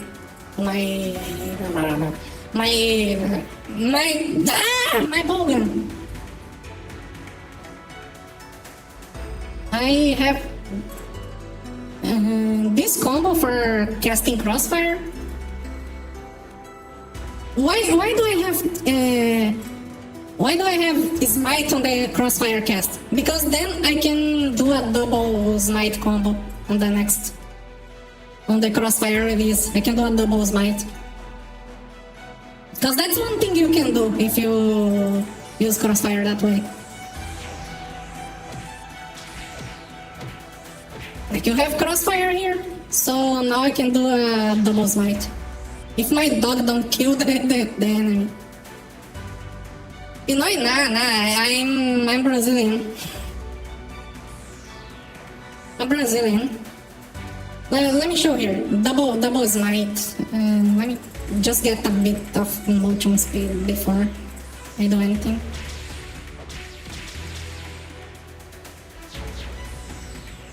Crossfire and satellite, and I die because I wasn't far away enough. Let's try again.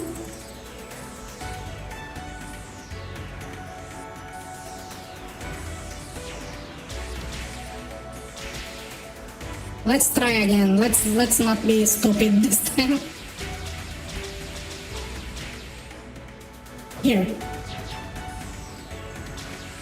See, I can double smite this way. And then I can just go.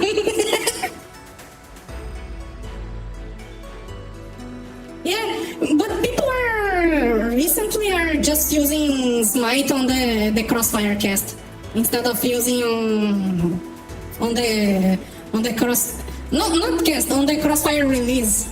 People are like smiting the crossfire like this and not making use of the double smite, which is a DPS loss. It's honestly a DPS loss. Because if you do double smite, you have a good thing. Oh, you're a game developer. That's cool. That's cool. Get into a Sobimo. Get hired by a Sobimo and then buff Gunblade for me. Also, hi Hams, welcome to the stream. Get hired by a Sobimo, and then when you're working on Toram, you buff Gunblade for me. Make my pirate skill 3. Oh yeah, I can show you guys what I am planning for the pirate skill 3 if you guys wanna see. It's of course, I'm gonna be completely honest, there is no way a Sobimo is adding that skill 3. It's just a suggestion because they asked me. They literally went, the Baldi literally said to me, "Oh, your request is not, your request is not, your request is not specific. You are not making a specific request. So please tell me." He said, "Tell me what you want, and I'm gonna look into it." He literally said that. He told me to make a request more precise to him. So I'm gonna fucking make a skill 3. I'm gonna make the skill 3 with all the details for him. And he better he better add that skill. That's a crazy thing to say. But yeah, I hope he takes some of the ideas from my skill 3 to make a sub-barrel. It's not for Gunblade only. It's literally for also Arrow, because every single class that uses Arrow, Arrow is weak. The only class that is using Arrow currently is Magic Halberd. And just as I said about Magic Halberd, yes, the strongest meta right now is Magic Halberd. Magic Halberd is lazy and overpowered. It's everything you ever want. But there is a lot of ramifications on the meta, because Magic Halberd has its disadvantages where other classes that aren't considered the meta can actually be stronger than it. For example, if the boss moves away too much, if it's like Castilia, for example, that keeps moving away, Magic Halberd will be bad against Castilia. But you know what's gonna be good against Castilia? Boltana. Boltana is very good against Castilia. Or like the Black Lixie. Black Lixie is a pain in the ass for most classes. The classes that can do Black Lixie easily are like Knuckles and Knight. And like, people don't think about Knuckles and Knight when they're talking about meta, but Knuckles and Knight can completely destroy Black Lixie. That's another thing. But you know what? I'm gonna show the Sub-Arrow skill 3. If I can, without leaking anything. My strongest character? Okay, let me do Gunblade. Knuckles mentioned it. Yeah, Knuckles is actually strong and with the same build from years ago. But it's very hard to play because you need to break your fingers while playing it. You need to actually break your fingers to play Knuckles. Let me equip my DT Earth. And I'm gonna do... Oh, I need consumables. Wait a minute. I need consumables. Otherwise, I can't play the game.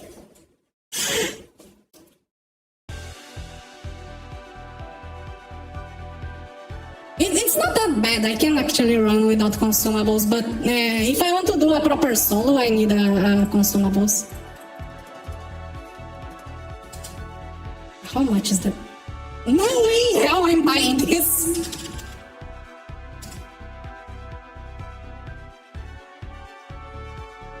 What is it? Here. Look how cheaper this is compared to the fucking potions. Do I have? Yeah, I have Metro. Do you guys see what I'm seeing? let me show it again. Because that's crazy. That's actually crazy. That's fucking insane. Look at this. Almost 200k for a stack of Terra. Let me show you how much Terra I get from crafting.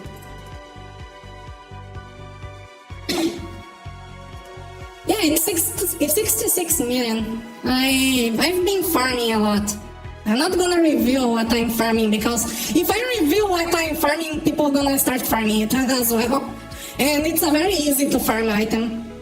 But like, one thing I can reveal is I'm selling main quest materials. Sell the main quest materials.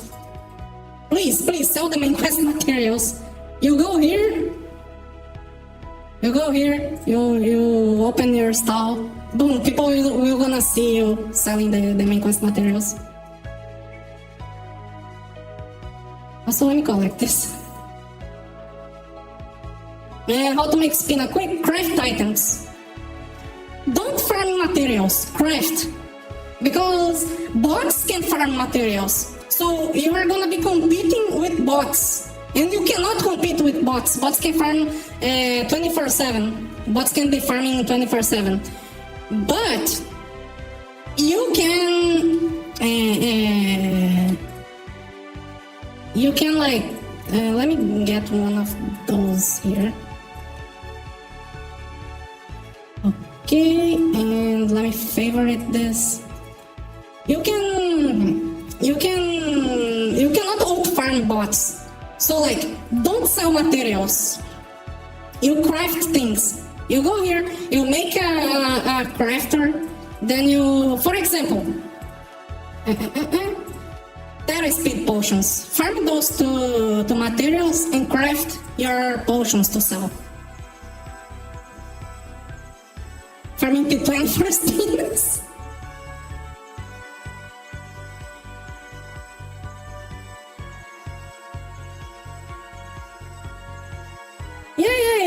It's not worth to buy Terra at that price. So like, for example, Terra Speed Potion, that's a very good money making, because people buy it all the time and it's very expensive. So you can sell a lot of them. Also, penetrating oil. Penetrating oil is also a very good buff you could be selling. Then there's there's armors. You could craft armors. Starry robe if you have high proficiency. If you don't have high proficiency, craft adventurous guard. But it's very RNG to craft Birdwing to 1 billion spin. You know what? It's not that hard if I craft. I can get lucky with some choose lot gears and sell the choose lot gears for 1 billion. But that's gonna take a while. Either way, it's gonna take a while. It's gonna be like 2 months speed run. The slowest speed run ever. Oh, I can't even. Let me buy some more liquids. If it's not expensive.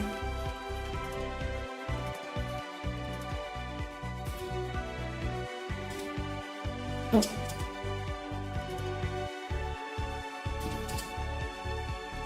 Strange. Holy shit! How much is that? Holy shit!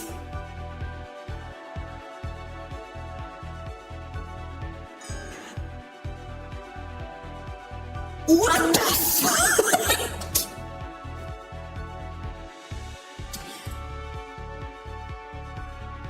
Don't buy those. This thing costs 50k at best. What the fuck? Let me go farm some materials. But yeah, I have a blacksmith and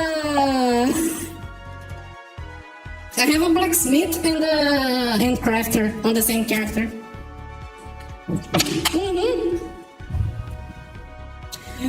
Chat, is this real? But yeah, I have 2 blacksmiths. This is a crafter. This character has wit and tech, and it makes potions and craft armor. This is the character you want to make money, because they make potions and they make like Strange Liquid is the 02. This character will be making potions and will also be making armor.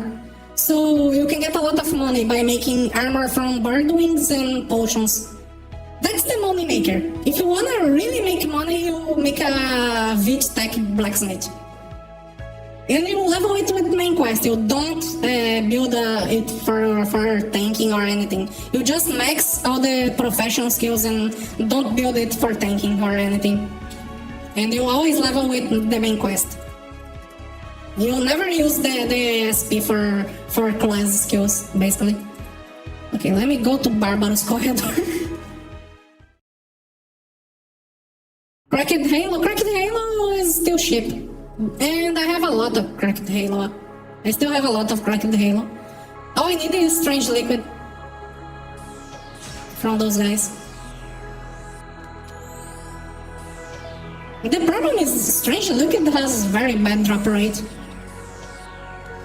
By the way, that's a good farming. I'm gonna post. Do you guys think the prices are gonna go down if I post it on Reddit? Or like, where is a good place for me to post it? If I make a shorts, maybe. If I go like, hey guys, if you wanna make spina, go right now, farm potions, farm materials to make terra speed potion and PP oil, because they are at all-time high, so you can get spina very easily by selling those, and then the prices go down and I can buy them again.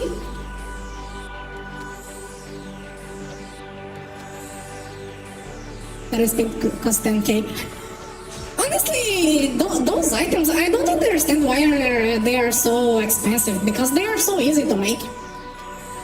They're really so easy to make. Oh, Mage Tornado, okay. You wanna see a Mage Tornado? XDX. Oh wait, I used the wrong skill. I need some more damage actually. Okay, I need some more damage than this actually. Bearhead, I need you. Lend me some power, Lyra-ish. This is base barrier free that I'm up against. Here, let me tornado as well. Oh, actually this combo is wall.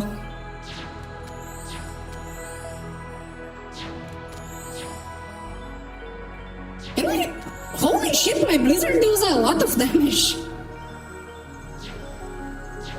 But yeah, I have two mages.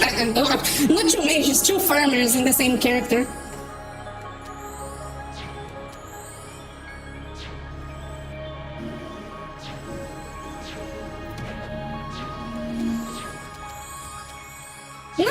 Skills are easy, honestly. The new skills are quite easy. You can look for build guides on YouTube and you will find a lot of build guides for all the types of skills. You don't need to worry about that. Yeah, it's not tornado. Let me use the actual tornado. It's because the tornado is lower.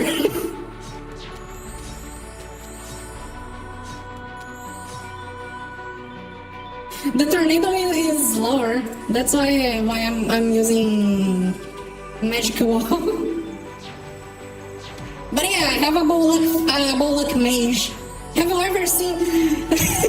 I keep remembering the friend inside me that he says, "Are you seeing what I'm seeing?" I fucking love that boss battle.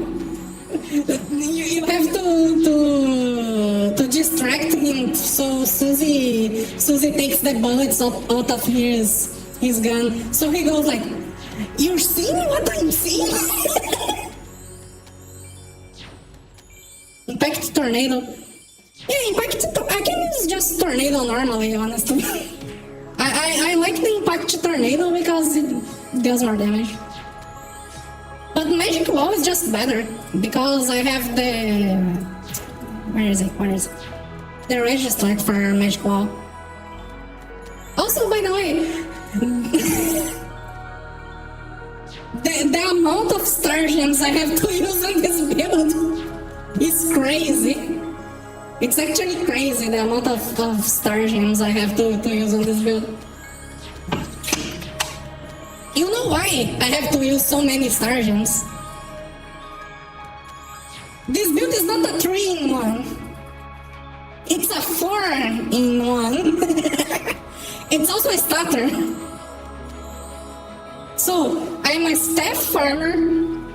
Not staff, I am AFK farmer. I am a magic device farmer. I am a bow luck. And I am a luck starter. How long? Honestly, I've been farming since I started playing, so it's like 2 years of grinding the game. But of course, I don't stagnate on like low-level mobs and stuff. I actually learned how to make money on the game, so I I'm not at the mercy of bots to get money.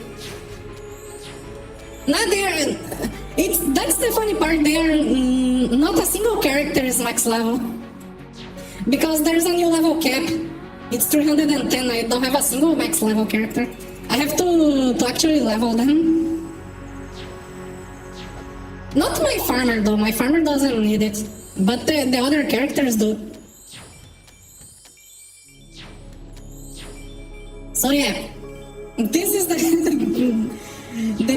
peak farming experience. You have I actually have a stack already. I don't need it anymore. Okay, let me go back to the best city. Windark is the best city in the game. You cannot argue with me. Windark is simply the best city. There's no city better than Windark.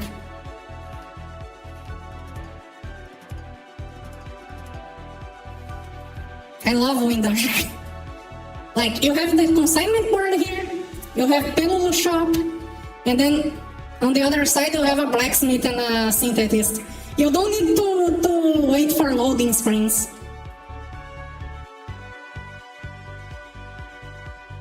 You don't have to wait for loading screens. The stalls are good. The stalls are actually good. There's only high-level players here. Like, there's only the good stuff here. What the fuck is this? Oh, it's a good buff. Energy peel. Oh, yeah, it's the good stuff here. Summer shells. You can find only the. Oh yeah, you can craft brigand coat now. The price of this app is suddenly. But I haven't checked what are the stats of the crafted brigand coat. I actually wanna see. What are the stats for it?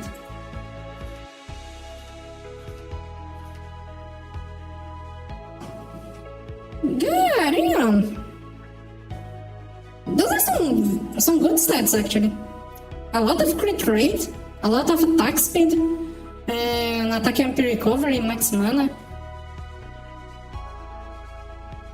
Not bad, honestly. 340k energy stats. Yeah, then it makes no sense. Let me craft my potion so I can go do my solo, my dying, because I'm gonna die to Rudis on the start of the battle. I'm gonna be completely massacred by Rudis. You can count on that.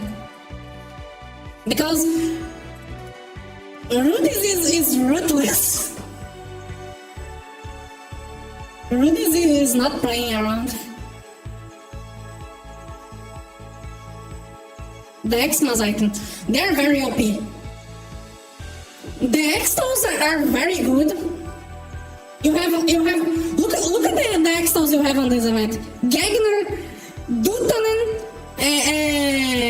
what is the other one? I forgot the other Xto that was for mages. Screen Shadow, fucking Screen Shadow. And then you have the katana from the Agi katana, Ephialtes, that is very overpowered as well. How do Toram monetize their game? Gotcha. Skins. So you have if the loading loads. Hello? Loading. Loading, hello. Okay. So you have skins, gotcha. You have Black Friday, what?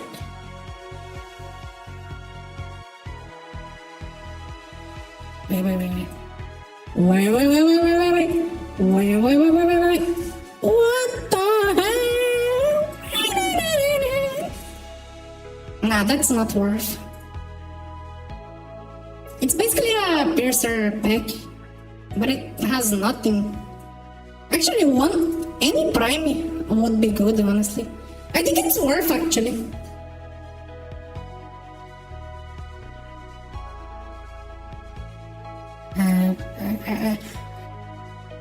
No, I'm not gonna buy it. I'm not gonna buy it. I'm not gonna buy it. Don't make me buy it. Don't make me buy it. No, but I might buy it actually. But off stream because I cannot. Actually, I can recharge my hearts from mobile. Oh no, I need my phone, and my phone. I'm using my phone as a camera. Yeah, it's expensive. I'm not gonna buy it, honestly. I spent some money on Blue Protocol, so I don't have money to spend on Toram. Also, I'm gonna actually turn on my ventilator because I'm sweating a lot. I'm dying here. I'm actually dying here. I need air.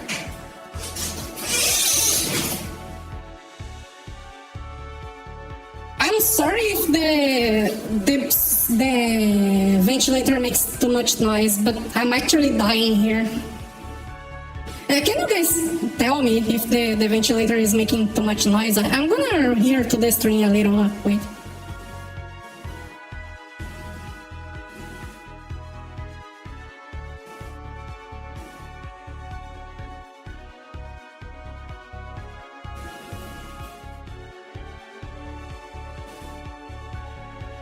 Okay, I don't think it's making too much noise, so I'm gonna leave it on. If you guys think it's making too much noise, then tell me, please. I don't wanna make this stream. Yeah, it's literally hell in Latin America. It's 40, if not worse. That's the thing. If not worse. It's 40 or more. We are literally on the fucking oven. Also, let me see the skins on today's gacha. I may use my tickets. Let me see, Gothic Devil. It's actually a very cute outfit. I don't like it. Oh, this one is very cute. I really like this hair on this one. Where is it? Here, I really like this hair. I think it's so cute. But I don't know if it's worth because I don't like the rest. Actually, it's kind of cute. Okay, guys. Should I go Gothic Devil or Cat Yukata? So, decisions. Those two are very good. Which one? Which way? The cute or the other cute? Which way? Actually, I'm gonna do 2 pulls on each. 2 pulls on each.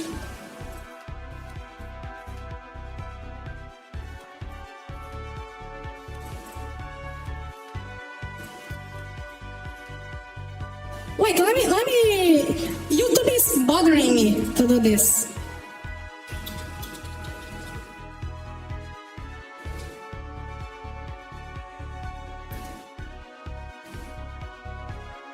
YouTube was asking me to do a poll, so I'm gonna do a poll because I just remember this thing. So let's see. What do you guys want? I'm only gonna pull in one. No both. How do you calculate the damage? If you join Phantom Library, there's the damage calculation there, and they can help out on it. I know you guys gonna 50-50. No, I just want. Okay. You know what? I'm gonna do both. Let's go. Nothing on devil. Let's go cat. Nothing on cat. Let's go devil. Nothing on devil. Both ways lead to no drops. Let's go cat. Holy shit, I got nothing. That's so sad. I'm gonna do my darts. Give me a potion. Nice!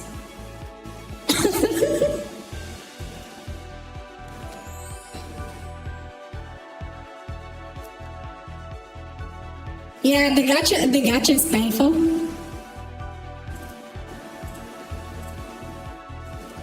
Let me finish crafting my things now. I need this. Please, speed, I need this. My mom's kinda homeless.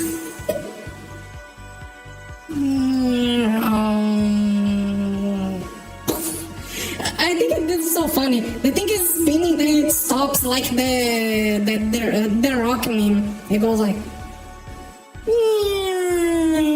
vine boom. It looks like you.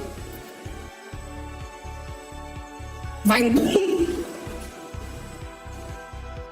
Mana in HP potions. I do use. I use this for HP, and for mana I buy from Pelulu. I buy those from Pelulu.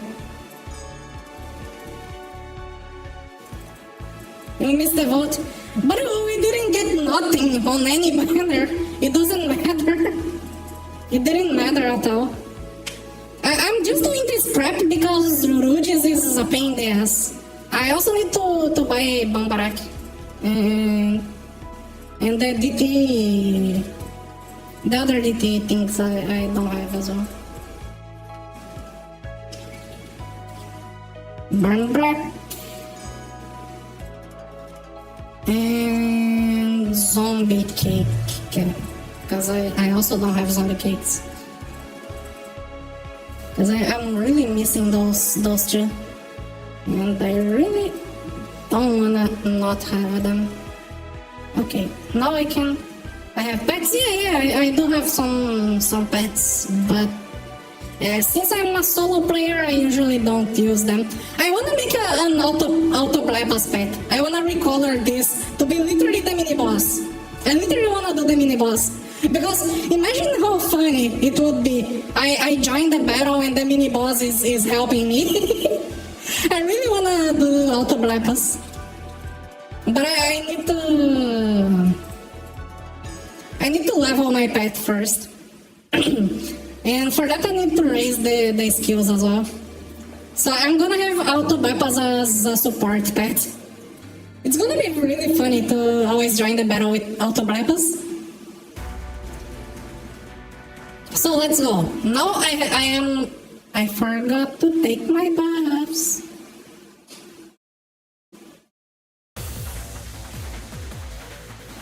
Do you guys remember that time when I went to stream and then I wanted to solo Rudy's? So I forgot I went for 1 hour to farm my buffs, and then when I went to solo Rudy's I forgot the buffs.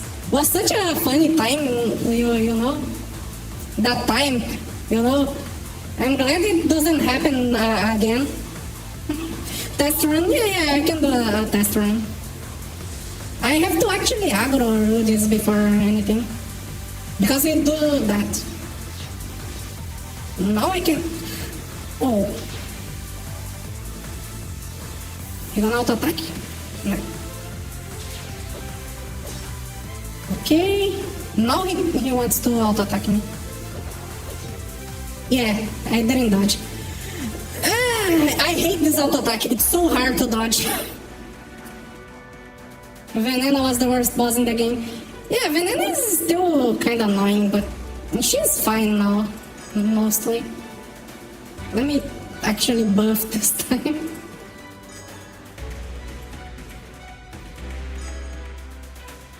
Yeah, the Rudy's OST is very nice. I really like it. Lots of people here. This guy missed the event. He's not using the event skins. He's using the low budget maple skin. Okay, let's go.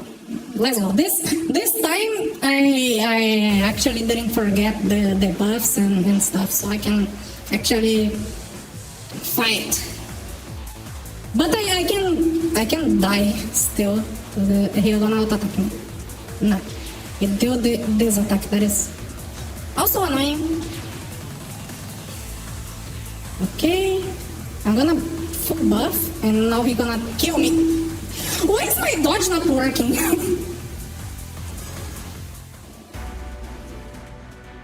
Yeah, that's true. The maple avatar looks so bad.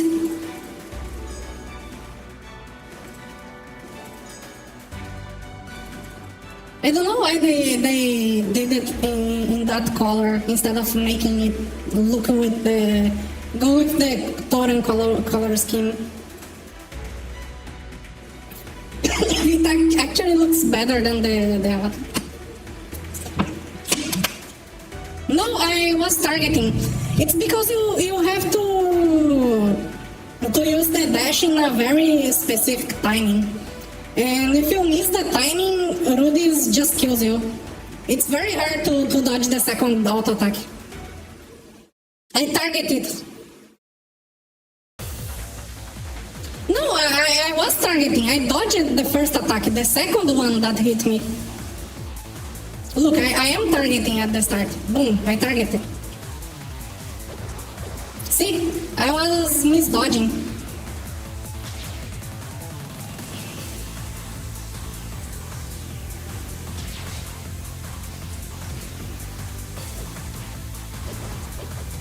But now I can hit it. I'm gonna take my time to buff, honestly. Because I just hate this boss. He's gonna auto me. No, he isn't auto me. Okay. Okay, now I can actually fight. If he doesn't auto me. He isn't autoing me. So take that.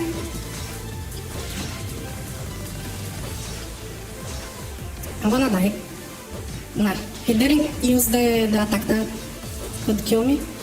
So let's just keep spamming. Oh, he followed. No, it's a demon. It's not a stand. But yeah, the demon is basically my main DPS on the build. That stand got the north. Forget about it. Yeah, that stand was. I mean, you can have this. He's cool. He's kind of hot, but she's hotter. Like, I know he looks kind of hot, but she's just hotter. I'm sorry, Monster Bros.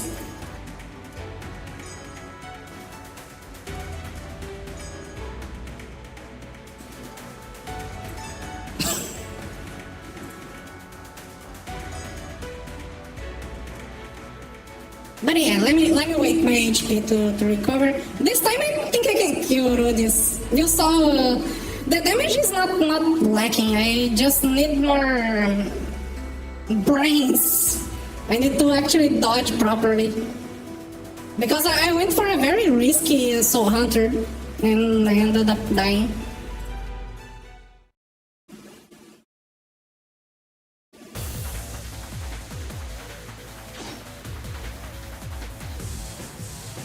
Yeah, a 9 out of 10 compared to a 10 out of 10.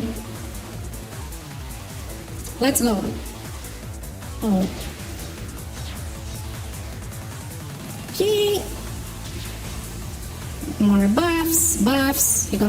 No, he doesn't wanna kill me, so I'm gonna set up my mana. He wants to kill me now? Nah, he doesn't want to kill me, so let's buff more. Let me do a slap on his ass. Okay, now let me do the final wave of buffs. And I almost died. And now let's start killing.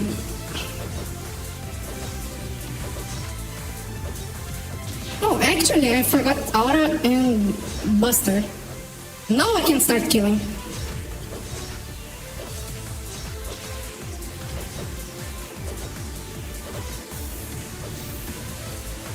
Phase 2, let's go!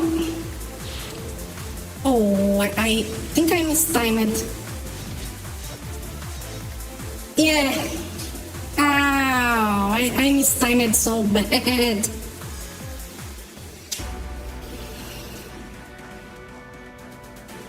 I mistimed my Godspeed wield.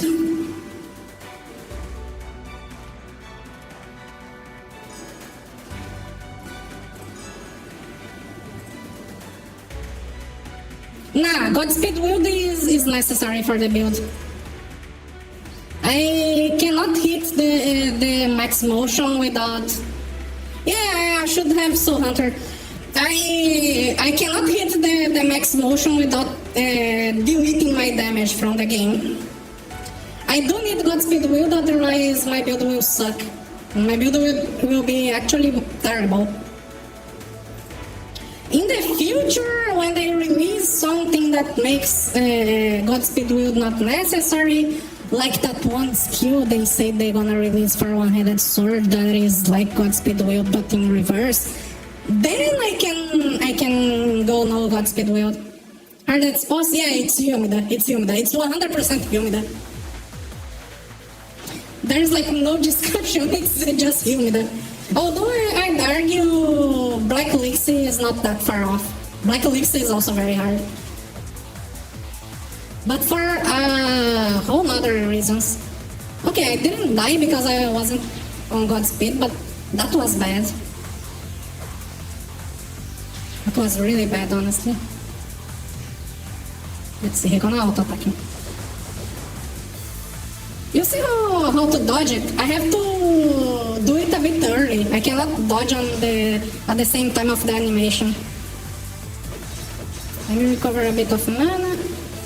See, if I take too long, I die. I have to dodge before he chomps. I cannot dodge at the same time as he does the chomp. And that's the hard part, because I have to kinda predict his auto attack.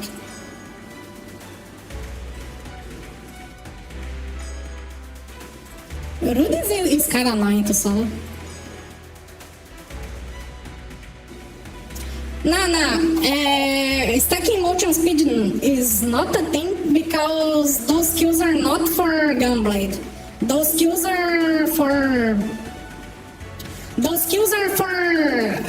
what is the name? For sub-barrel, for all sub-barrel. So that includes halberd, bow, knuckle, staff, bowgun. All those weapons are included. So I cannot give motion speed buffs for example, for bowgun. So the buffs that skill 3 is gonna be giving is accuracy. Because accuracy makes sense for arrow, unlike motion. Motion is more of a dagger thing. Kinda, Black Elixir is a bit easier than Humida, honestly. But they are not that far off. It's just a little bit easier. Okay. Okay, let me summon my waifu. Let me... Godspeed, he's gonna bite me. What?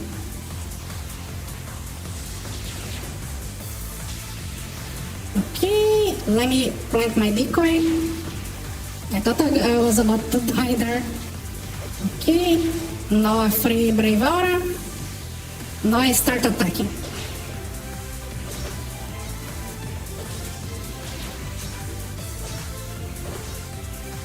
He's gonna bite me. No, he ain't biting. Oh. So Hunter. Now he wants to bite me.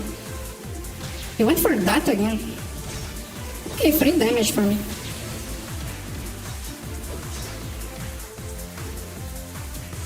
Okay, he's spamming this attack. I can just keep DPSing. You're gonna go phase 2 now. Why didn't he go phase 2? Huh? He was 25% HP. You should be going to phase 2. Motherfucker delayed his phase 2 to kill me. That's insane. He delayed his phase 2 to kill me.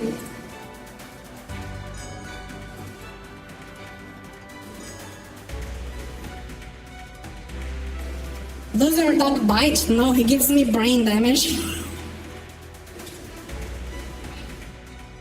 He delayed his... That's insane. He delayed his... No, it's not random. At 30% HP, if you don't kill him, he do the meteor attack.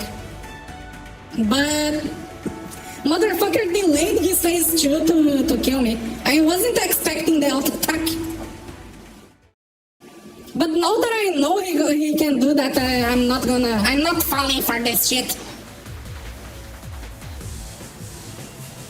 But yeah, what do you guys think about the gunblade damage? Okay, it's not...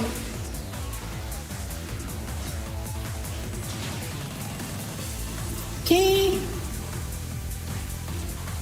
Okay, he really doesn't want to kill me.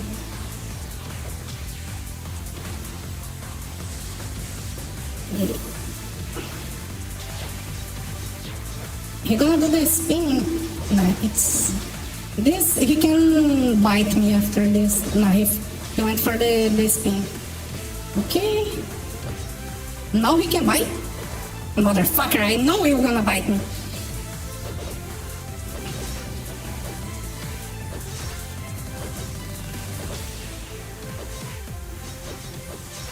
He can bite me. Nah, he went for that. He aimed at my decoy! Motherfucker!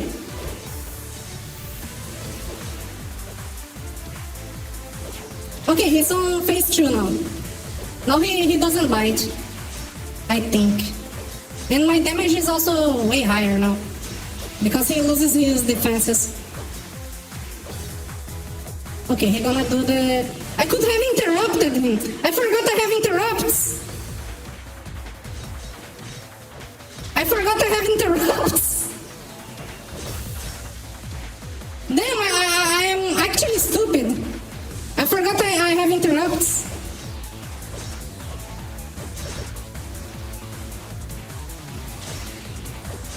Let me just kill him.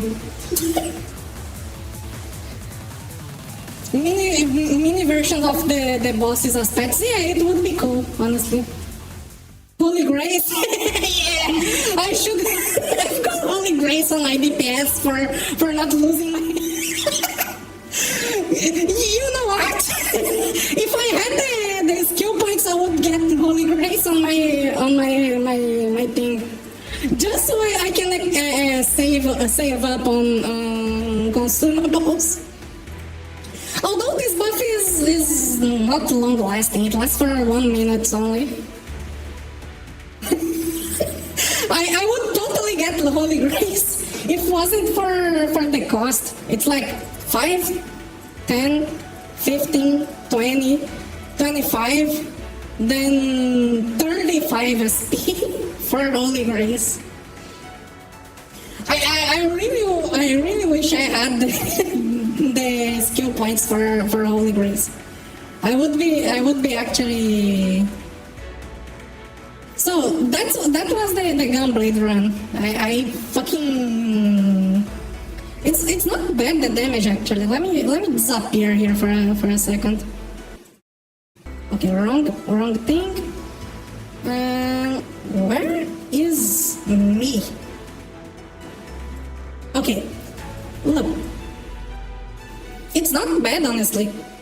3 million on Horizon and... Where is it? 1.5 on Aerial Slay.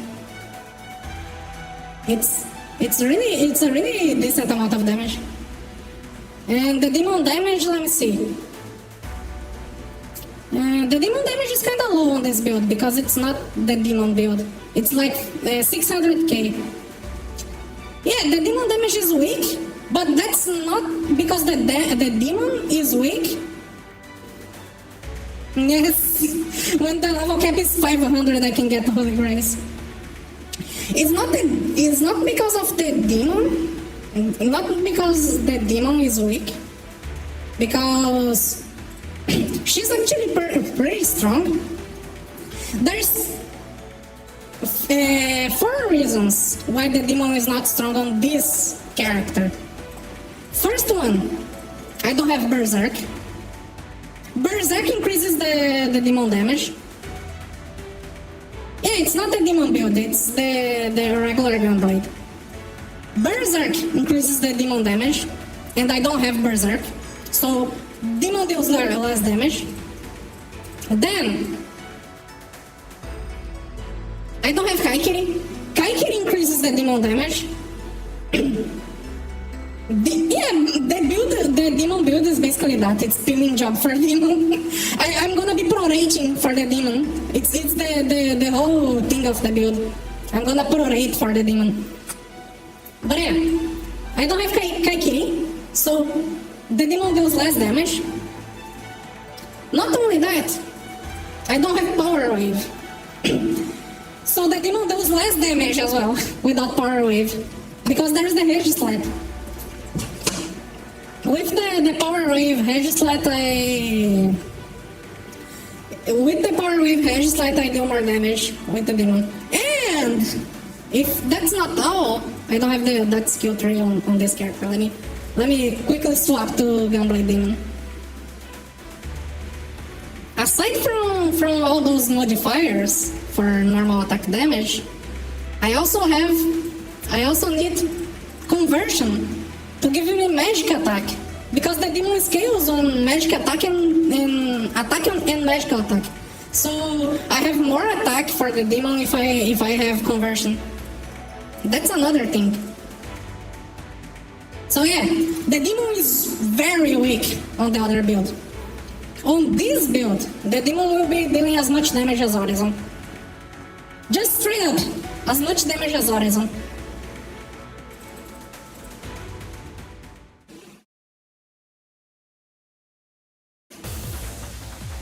So yeah, that's why I'm remaking the build. Because this new build can actually deal some good damage on the demon. Basically, instead of having just Horizon to deal damage, I'm gonna have the demon and the Horizon dealing the same damage. Look at the damage on the demon! Do you see what I'm seeing? That's what I'm talking about. And that's just the conversion applying on the demon, honestly.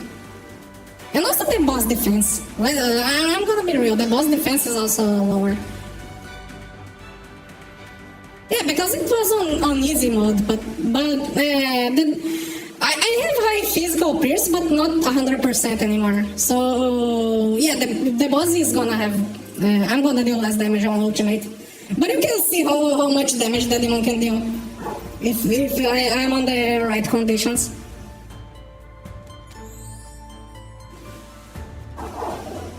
And my dogs started barking for some reason. let me tell the dogs to shut up.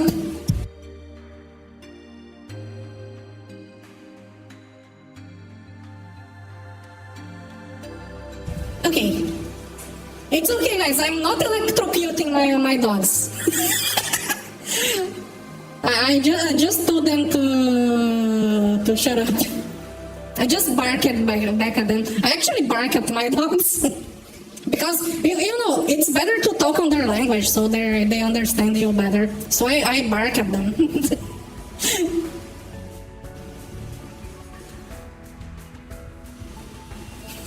That's stupid. But yeah, let's continue the grind.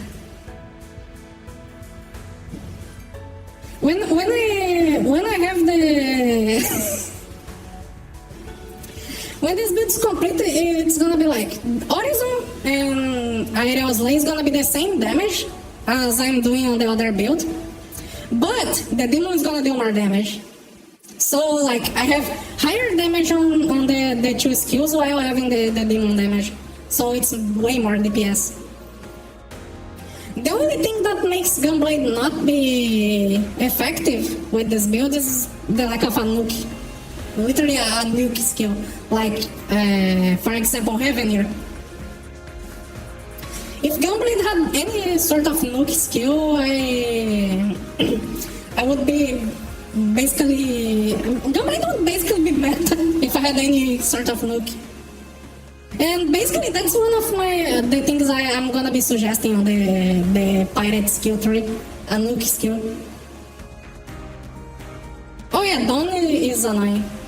By the way, I just remember I was about to show you guys my concept for the pirate skills. So I'm gonna actually let me see if I can. Window capture. Okay, let me capture my notepad. Let's go. The notepad is on screen. Let me show you. Do you guys can you guys read it? Can I zoom? Oh yeah, I can zoom it on it. Okay. Nice. I think this is enough zooming. So for the pirate skills. A skill tree intended for power boost the sub arrow, playing on the defining aspects there is ailments and carries. It's basically ailments and carries is the main focus of arrow, so I'm gonna play around it. And it also gives an identity for melee arrow users. So let's go. The first I'm gonna explain the top branch. I made it in reverse, but the top branch is the weapon branch. If you guys open the post, you can see the skills. This is the tier 1, trick shot. Have a nice day. Thank you.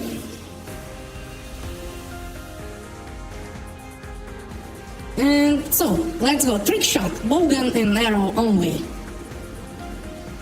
It's 100 bits, so it's meant to be an opener that you don't level, you just have it at level 5 to unlock the others. So you basically pull out your pocket bowgun. That's the gimmick of this skill tree. Let me hide it. It's like having Magnum. Do I have Magnum here? Like this actually. It's like having this. You're gonna, let's say, you cannot equip a bowgun with a one-handed sword or any other weapon. You have an arrow. So, how can I make it so you have a bowgun on your sword character? Like this. See? You're seeing what I'm seeing. I have a pocket bowgun. And that's how it's gonna work. You use this pocket bowgun instead of your main weapon. So that way, it's cool. You have sub-bowgun. So, and the special effect of this opener skill is if you do a no-graze hit, you get the magic impact effect. And that's basically it. It's just that. You play around the accuracy and you have a cool opener that you can use for reducing the MP cost. Then, this is a funny one that I really want to have. Arrow stab. Let me pick another skill that is kinda like it. Let me switch the retro bowgun for... What is it? There is one skill that is just like what I want. Here. And let me add it to the shortcuts. If I can find it.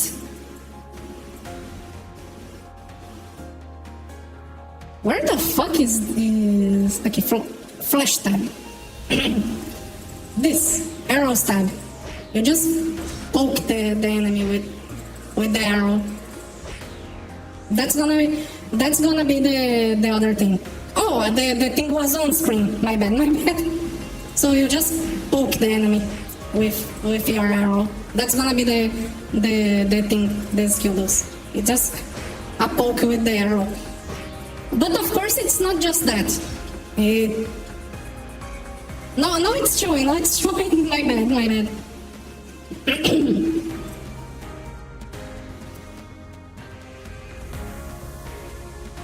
The string is very delayed.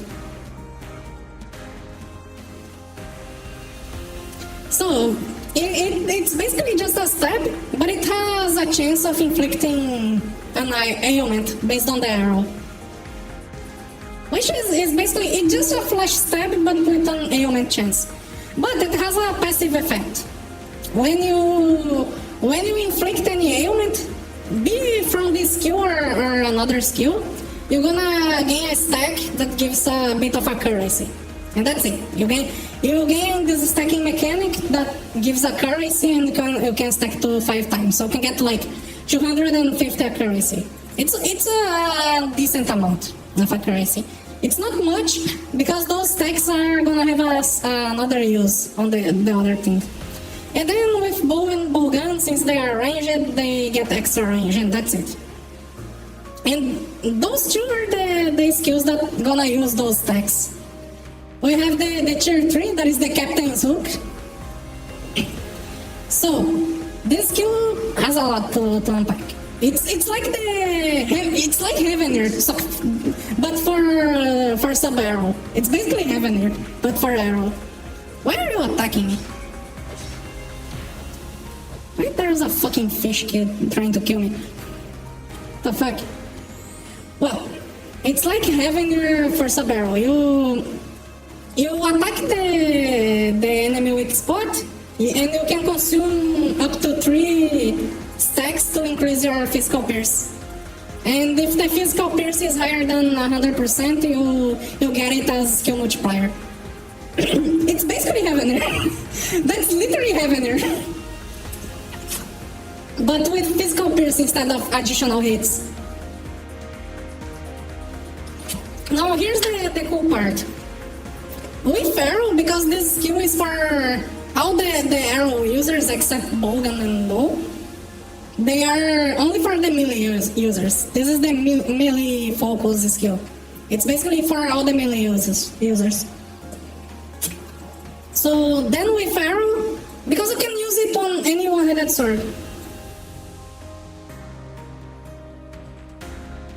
Stab could 10% of ailment. Yeah, no, but it is per level. This is the skill at level 10.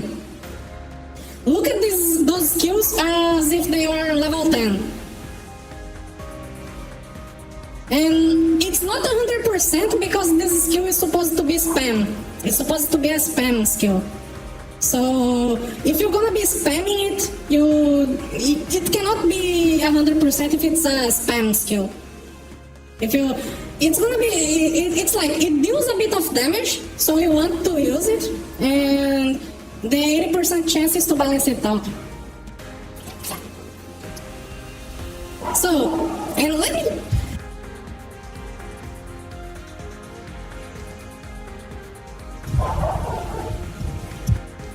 I actually gotta see why the dogs are barking. I think there is a cat on the wall.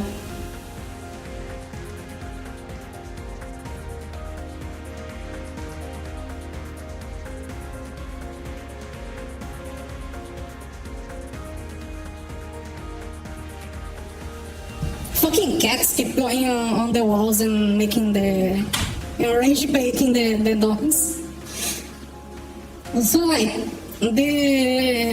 with arrow you get scaling, because without arrow this skill is just something for a one-handed sword if you are not using arrow. Because here comes the funny part of this skill that I think it's gonna make it not possible.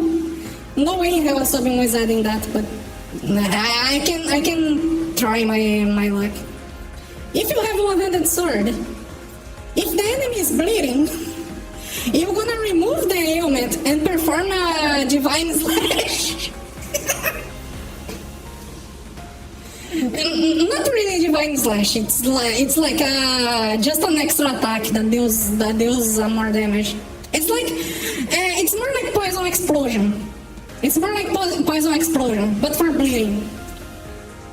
Why? Why this? Why bleeding specifically? Because this skill makes so you can reset shutout. Because it removes bleeding. So it gives you a way for resetting shutout. So you can do like flinch shutout captain, flinch shutout captain, and then tumble shutout captain, and then stun shutout captain, all in sequence. So you have a nuke. And it has this additional attack that is like poison explosion. And you become invincible because the animation I'm thinking for this skill is actually Arcane Strike. I'm actually thinking of like, you do the Arcane Strike animation. I don't have any character with Arcane Strike, so I cannot... Actually, do I have? No, I don't have any character with Arcane Strike. So yeah, it's like, you do basically an Arcane Strike, the Poison Explosion, and remove the bleeding, so you can use shutout again. It's basically to reset shutout 3 times. So you can do triple shutout and then like basically makes the other one-handed sword classes as good as shield. Because that's the thing, one-handed sword shield can already burst down the bosses with Revenir. But the other one-handed sword classes are just bad. They don't have a way to nuke bosses. So this gives an option for them to nuke with shutout. And it's nice, it's a scenery. It's good when skill trees talk with each other, if that makes sense. And then there's the ranged version of the stacking skills. This one is for bowgun and arrow. That's the DPS version of the pocket bowgun. You pull out your pocket bowgun and you can consume up to 5 of the bullet stacks, or so you can consume every single bullet stack to do additional to hit additional targets. Hello Nola, I'm showing the skill.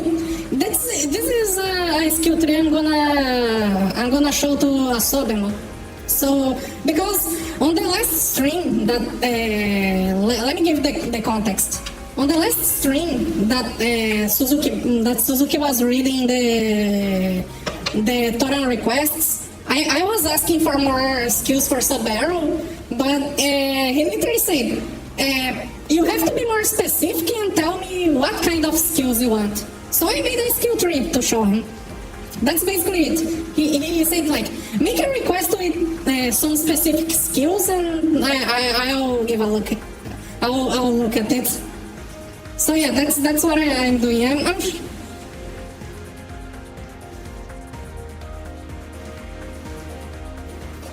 Yeah, it's minor skills that interact with the bigger ones. Like how Revenir interacts with Flinch, Tumble, and Stun for Knight. It's like a antithesis to Knight, basically. It's basically an antithesis to Knight. It's the evil version of Knight. You're a pirate. And then you have the Grape Shot that it's an AoE skill, but with a plus. You can hit up to 5 extra enemies. But if there are no extra enemies, the attack is repeated on the same target. So like, let's say for example, the boss spawns on minions. You're gonna hit, boom, boom, boom, all the 4 minions. But if the boss is alone, you're gonna hit the boss 5 times. That's how it works. Let me, like, there's five enemies, you're gonna hit one shot for each enemy. If there's just the boss, then you only hit the boss 5 times. So it's the skill adapts to the battle basically. And with Pharaoh, If the attack repeats on the main target, you're gonna recover the bullets. If you know graze, you have to know graze.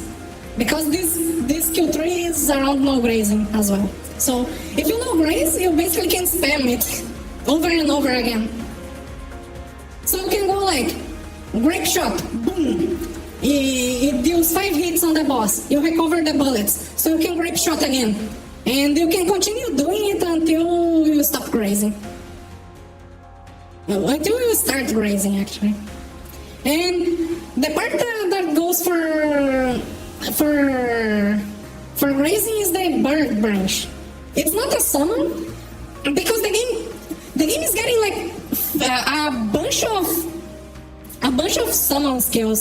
So if I make yet another summon, they're gonna be like, oh no, another summon, we're not gonna add that. So instead it's a passive. The passive is very simple. This is just to enable the bird. When you enter the battle, you gain accuracy. You gain 30% accuracy, and that's it. Your maximum mana is reduced, and you gain accuracy. And boom, that's it. When you enter the battle, and you can turn it on and off, out of combat. But when you enter the battle, you gain accuracy. Boom. Then you have Eagle Eyes. It's basically a way to give retrograde to other classes. Because let's be honest, Bow is the only class in the game that can no graze properly. Because they are the only class in the game that have a flee debuff to the enemy. They are the only ones that can like reduce the enemy flee. And there's a fucking fish trying to kill me. What the fuck? Die. So this gives other classes aside from Bow the chance to reduce enemy flee as well. And it does not stack with retrograde because otherwise it would be broken. It's 50% reduction if it's stacked with retrograde. So it would be way too overpowered. And it's a targeting buff skill, so it's good for starting battles. That's another thing. And it's very simple, just you gain accuracy, the enemy loses free, so you have, in theory, 50% more accuracy, if you think about it. So it's a very decent boost to accuracy, to make no grazing easy for arrow. And then you have this is the main thing for the bird. Because this is what allows the bird to attack. This is where the bird shines. When you inflict an ailment to the enemy, the bird will dive down and attack the target. The attack is basically, this right here is the same, this part is the same as the demon.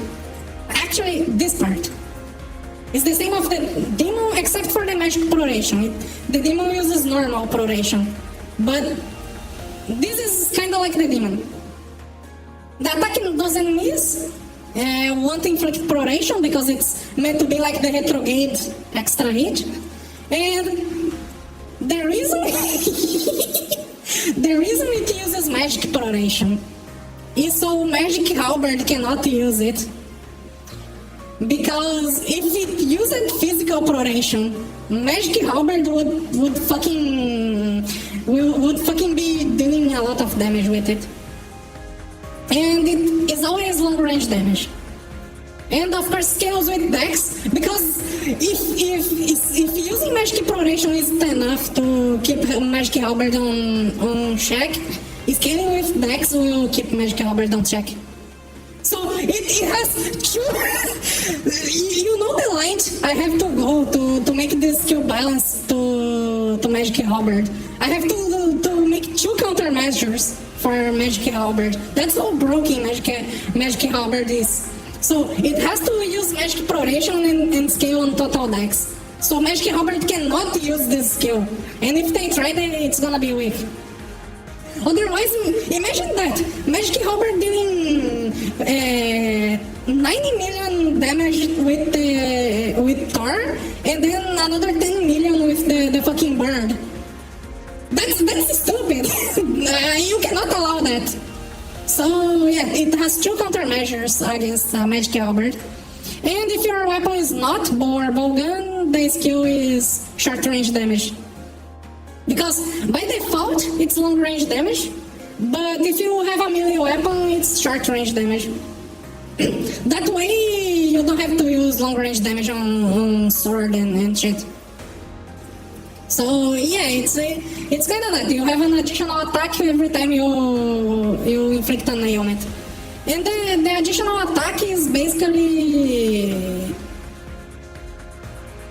The additional attack is basically the demon laser. It's basically the same damage as the demon laser. So it would be an extra source of damage for sub-arrow, because arrow actually needs more numbers, like literally just more numbers. Because look at Boltana, for example. The reason Boltana is better than bow right now is because Boltana has more attack. So if bow and arrow get some extra instance of damage, it can catch up. It can catch up to Boltana. So that's it. It makes bow catch up to Boltana, bow gun arrow catch up to dagger, and gives any other melee weapon with arrow something to use and have an identity. And for one-handed sword specifically, it also makes one-handed sword catch up to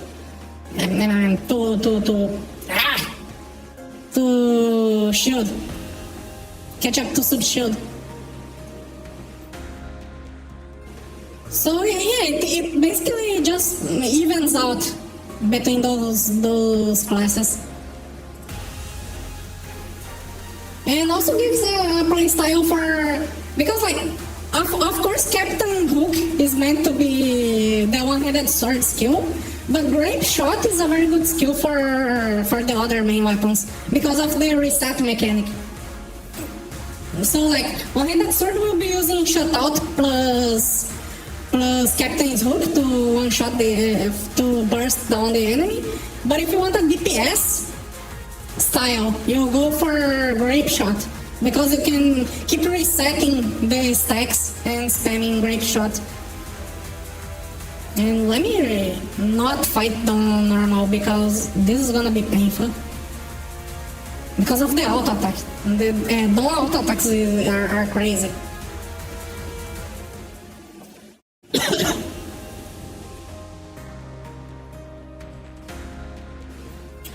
It's Dex. Everything is Dex. There's no tech scaling, because I don't think tech scaling would make sense for a pirate.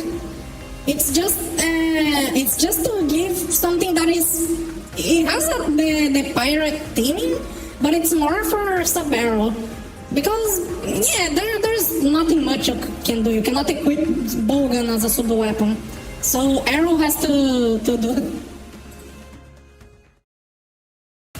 You pretend your arrow is a bowgun, basically.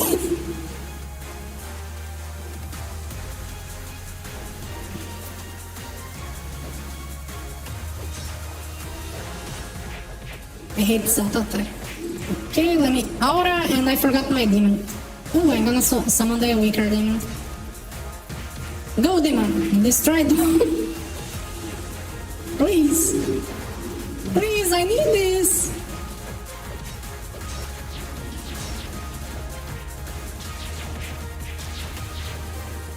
Ooh, I'm dead. Ouch! I think Mucho gonna die as well. Oh no, Pelulu revived. It's fine, it's fine. Pelulu, save me! Save me, Pelulu! No! Go back, Pelulu! Please, Pelulu, I need this! Please! My XP is kinda homeless! But I have no mana as well. What can I do?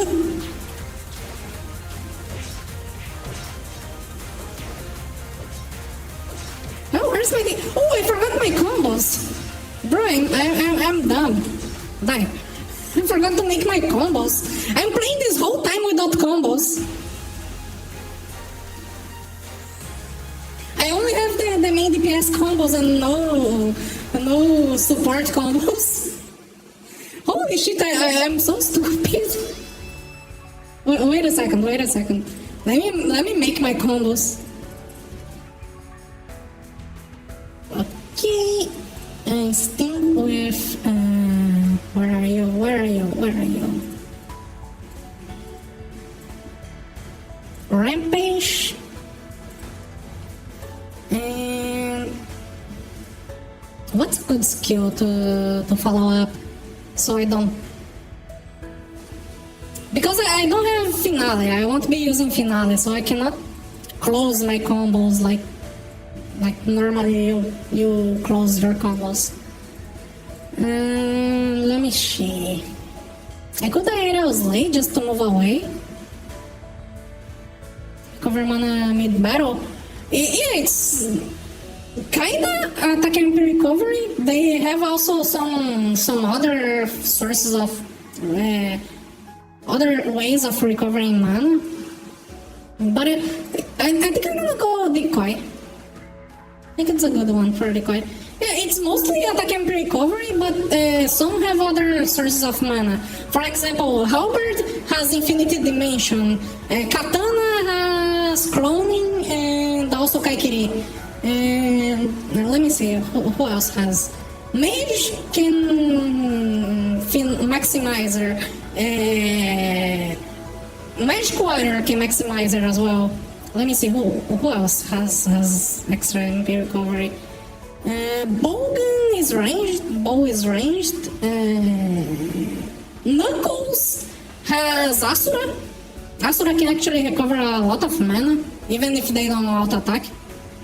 And they also have brief work and other stuff that recovers mana. I don't know much about Knuckles, honestly. I don't play Knuckles. I don't like Knuckles. I only play Swordful. Swordful, I really like Swordful, but I don't like Knuckles for some reason. Okay, let me do my Buster combo. That is not what I use on my Buster combo. Where is Kaikiri? Okay, save and Zerk, because this is kind of a rebuff combo that I'm gonna be spamming for 3 MP. Wait a second. If I go like this, 3 MP, then save 2, still costs 1. Yeah, it's right. That's the way. Yeah, Katana with Kaikiri 1 dashes for MP bars. It's actually insane. And it's because Dagger is unviable for Katana, but like with Dagger, it's 6 MP bars. It's literally 6 MP bars. It's so stupid. Okay, and then I'm gonna do a combo to reposition the Kai.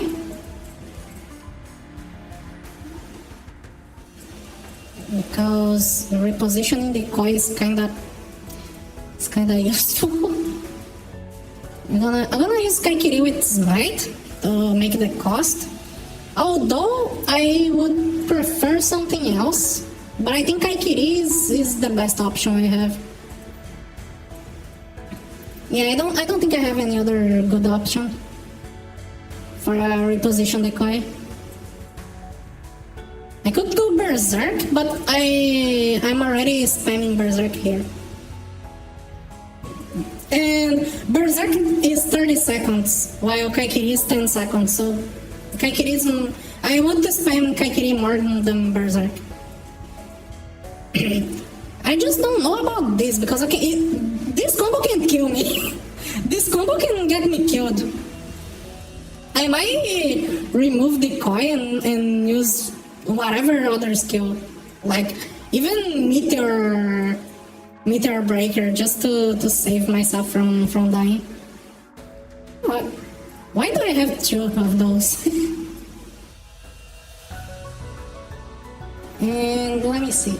Oh yeah, I have to do my backstab combo for damage. This one is for actually dealing damage. And for closing, I can close with trigger slash. Look, this is a yeah, self-combustion is, but Kaikiri, it's not for the attack MP recovery actually. It's for the normal attack multiplier because that increases the demon damage. So if I have Kaikiri on, the demon deals more damage.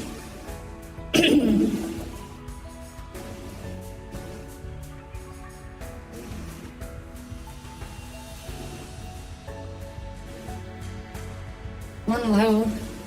Nice skill point. Yeah.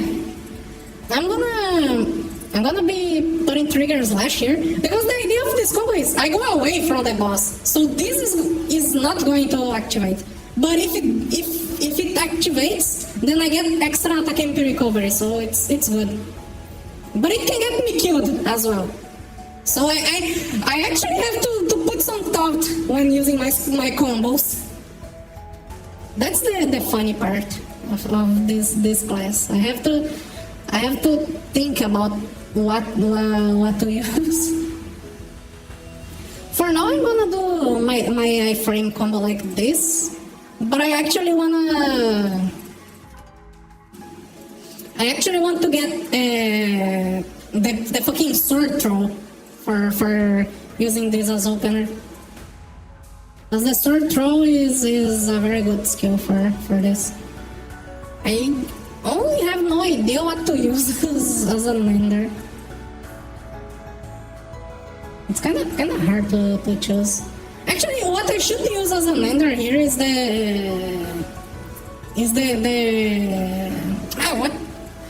I keep forgetting the name. Assault chase. It's a fucking assault chase. Yeah, and trigger slash is such a goated skill. I don't have anything to put on this combo because I have to close it with assault chase. In fact, here's a thing. I can use assault chase as a closer for some combos. Like this one, I can close with assault chase. Because assault chase is 800 MP, so it's 1600 mana when my main MP is full. So I can, 1600 mana is okay because I can lose some max MP. I'm okay with losing some mana. I have to do some testing if it's viable for combo closer depending on the combo. But I can. Assault chase is a decent combo closer if I'm going to skip finale. And I do want to skip finale for that reason. But for now, I think using this is better. Yeah, I don't think I have anything else that I actually need to use. Also, I gotta learn what is the thing that I want to learn. Eternal Nightmare. Yeah, fast combo is fine. Fast combo is good. It's good for high DPS. But the reason I'm not going for grenade gunners, it's good to do bow gun shield DPS. You can do a very decent bow gun shield build with the grenades and the golem. The reason I'm not going for finale, my main combos don't use finale because I just close with Horizon. I can just close with Horizon. So there's no reason to have finale.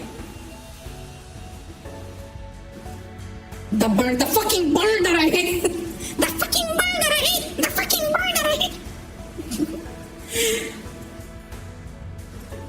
Assault chase can be a decent closer for everything else.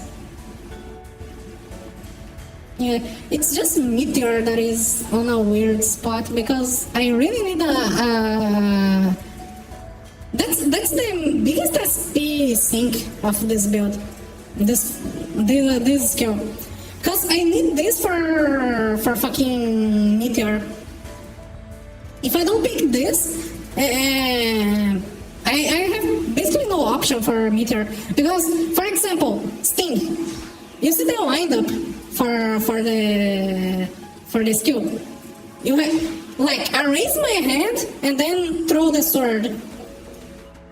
You see, it's very slow to use Sting because the character raises her hand and then dashes to the enemy. It's kind of slow. The blink sword, you just throw the sword and they are instantly in range to do the flip and get invincible. So you it's easier to iframe with blink sword basically.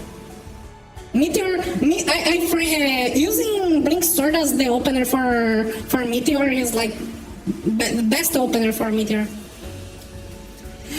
Hey, think fast, Choconuts!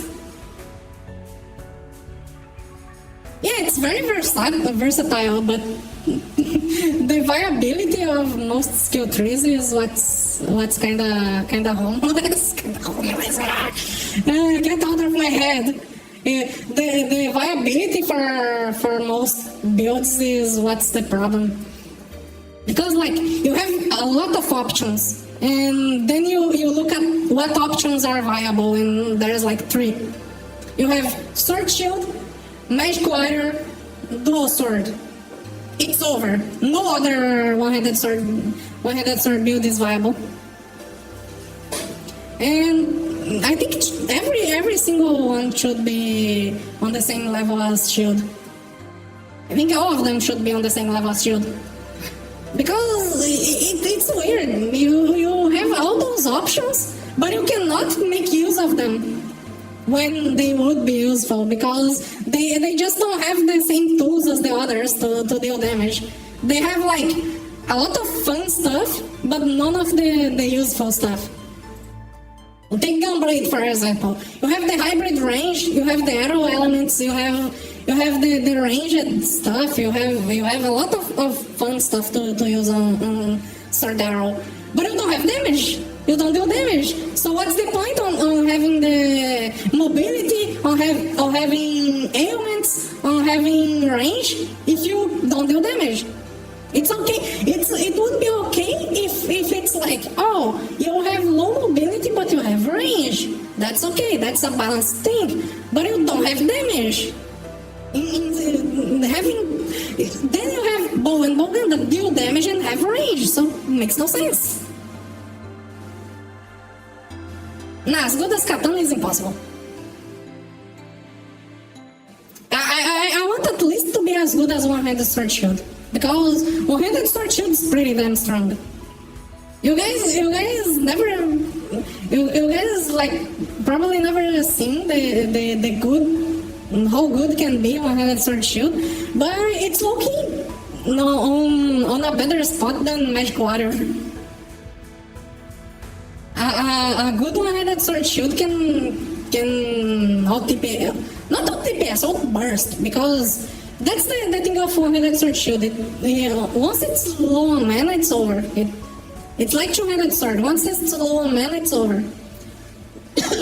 But as long as it has mana and the fight is short, it can blast down the boss. But then and faster than Magic Warrior.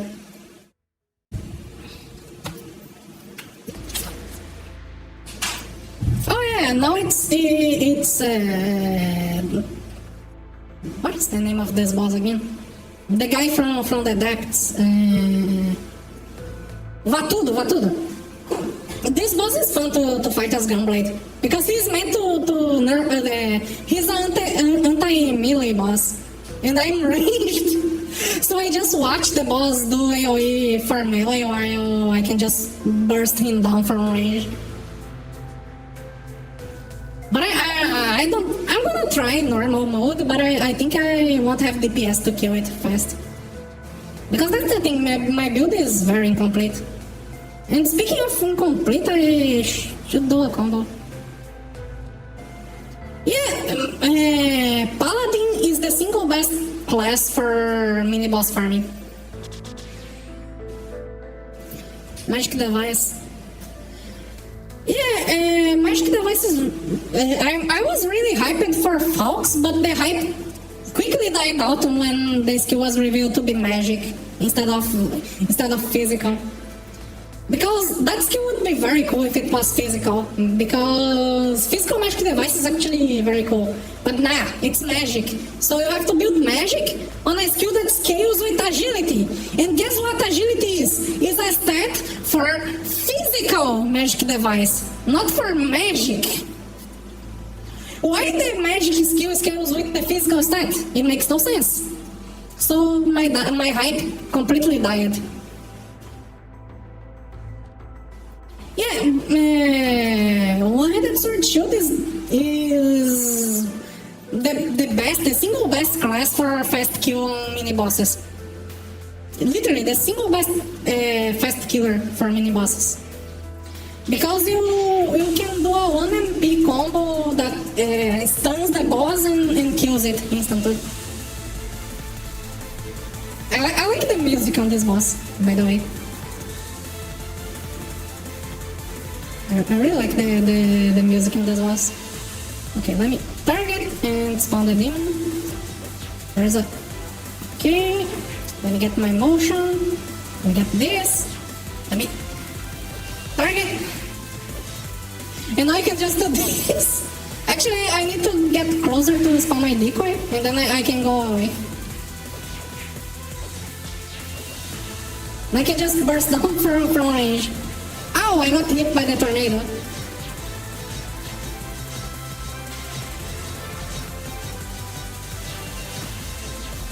Ow, ow. Please, speed, I need this. Is my decoy not max level? It lasted for like 5 seconds and disappeared.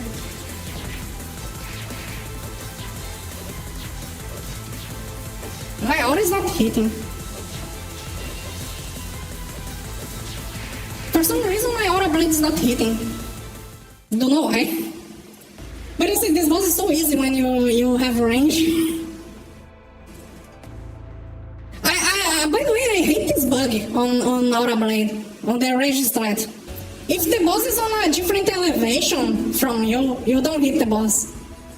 So, for example, I'm here. If I try to attack that thing, I'm not gonna hit it. Look, let me target it. I can't even click this fucking fish. Okay, I got to click it. Look, I fucking lost the target.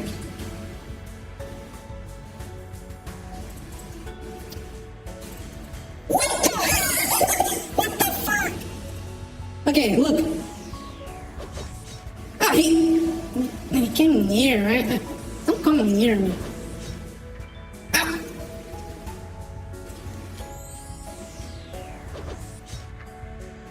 He's walking near me. I can't show it. But yeah, I can't do I can't hit bosses, not bosses, enemies if they are on a different elevation. Look, you see what I'm seeing? This skill doesn't go up for some reason. It doesn't go vertically.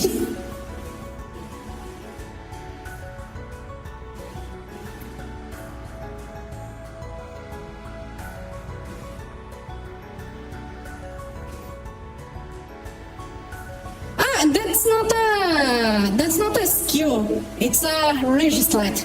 It's basically you lose your max mana, and it's okay. You lose your max mana, and basically it's that. You just lose your max mana. When you die, you're gonna give mana for your team, and basically it's that. For some reason, you lose mana and you have to die to give mana for your team. It's the most stupid range strat ever. I think I even have it.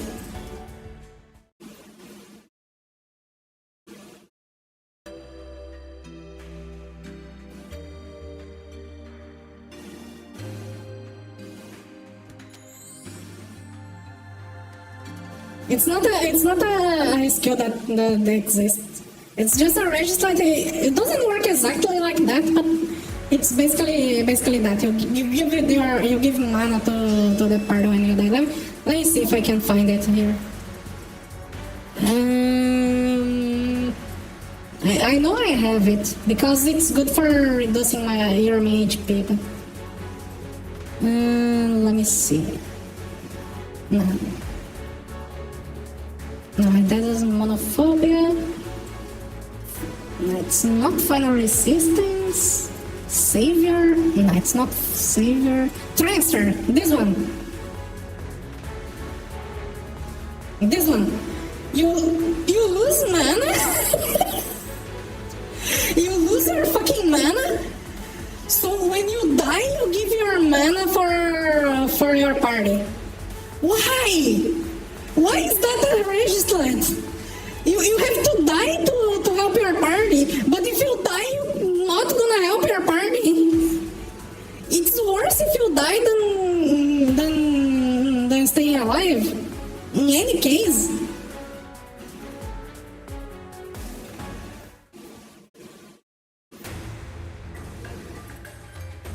And it even has a cooldown, so you cannot even make a build that is like you instantly revive when you die, because you can do a build like that, but it has a cooldown.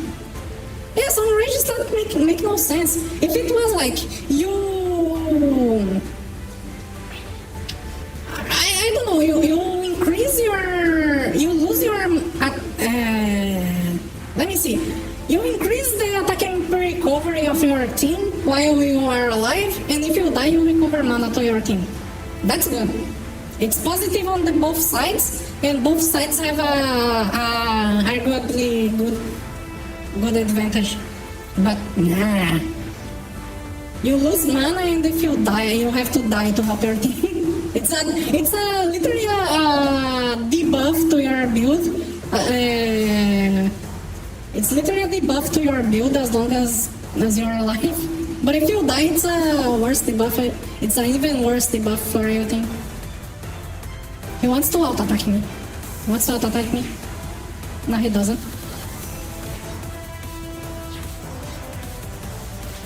Okay, he's gonna dash twice. Go, demon, go!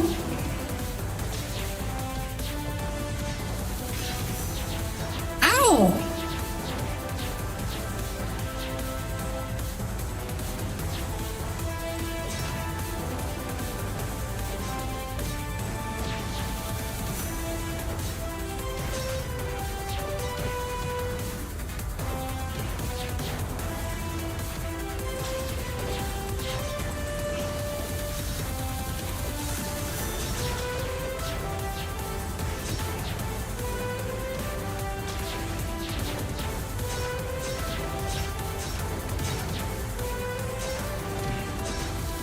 Okay. Yeah, over mana. It should. That's the thing. Toram only got those over stats after quite a while, because overheal was only recently added to the game with the sacred teachings. Before there was no such thing as overheal. Yeah, sharking after a ball is annoying. Is it Humida now? Oh, it's Humida. It's Humida. Let's go, Humida. You guys know something funny? Like, I asked it so much. You know when someone was doing like the Bimo Show Jam, that they go like, oh, let's do the Bimo Channel Jam. So I kept every single stream, I asked for Humida, and every single stream, everyone started spamming Humida. So like Humida gets picked as one of the bosses for the Bimo Show Jam. So every time they had to suffer on Humida because of me. So they removed the Humida of the possible bosses. So you cannot ask for Humida anymore. they got PTSD from Humida. The same goes for Ronaldinho. The same goes for Ronaldinho. Ronald. They removed the Ronaldinho from the choices as well, because that boss is that fucking bird that I hate.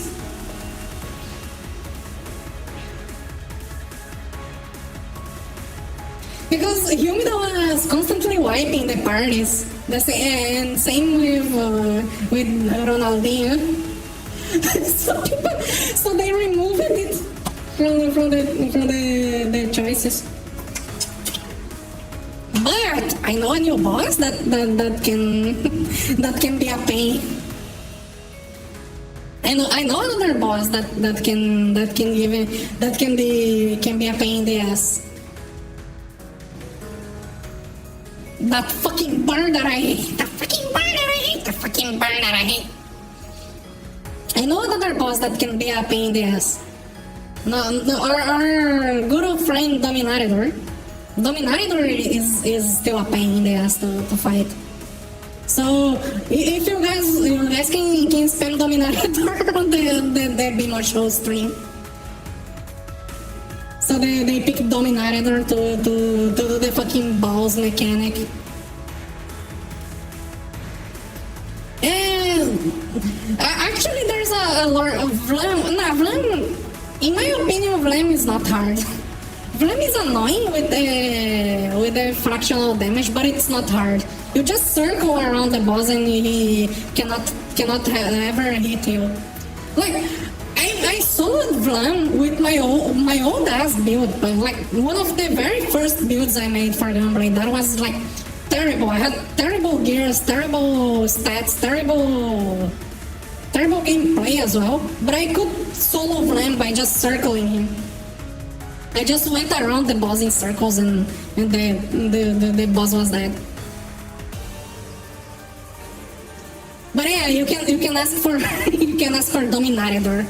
So that's the new suffering boss. You can ask for. Oh, there's also another one that is good. Supreme Evil Crystal Beast. Supreme Evil Crystal Beast is also a pain in the ass.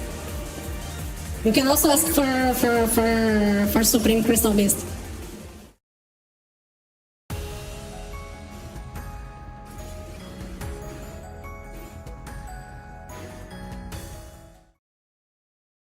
Yeah, that's one of the advantages of Gunblade right now. I can just attack him from distance.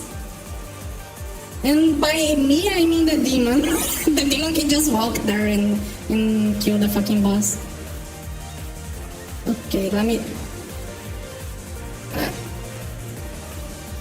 She instantly spawns a tornado. She didn't even do any movement. That's crazy. That's actually crazy. That's fucking up.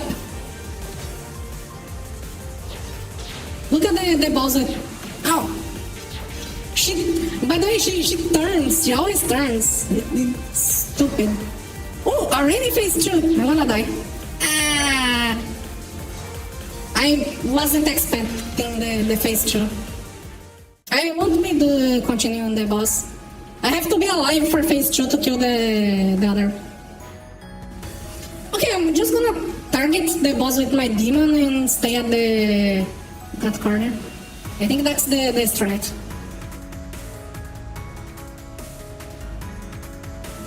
Now, one run Humida is impossible because I instantly fucking died.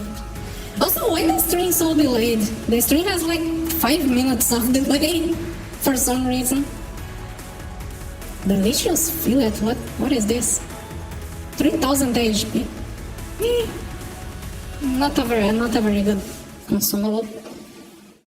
It is time. Now I have this strength.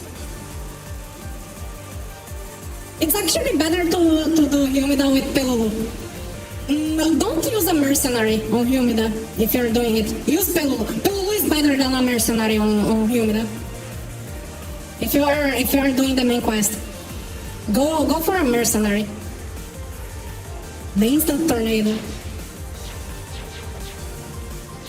Okay. shit. She's gonna kill the ball. Humida changed the elements. Here, focus Humida, demon. Please, please, demon, I need this. Nice. Ah! Wait! You see what I'm seeing? You saw that it attacked both sides. How?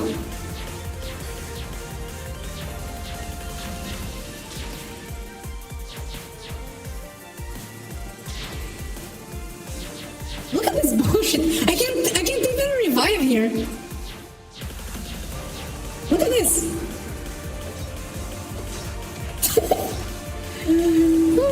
What the fucking bullshit. Okay, I can use normal attack to kill those balls at least. Humida can heal, by the way. She's like the Moon Lord.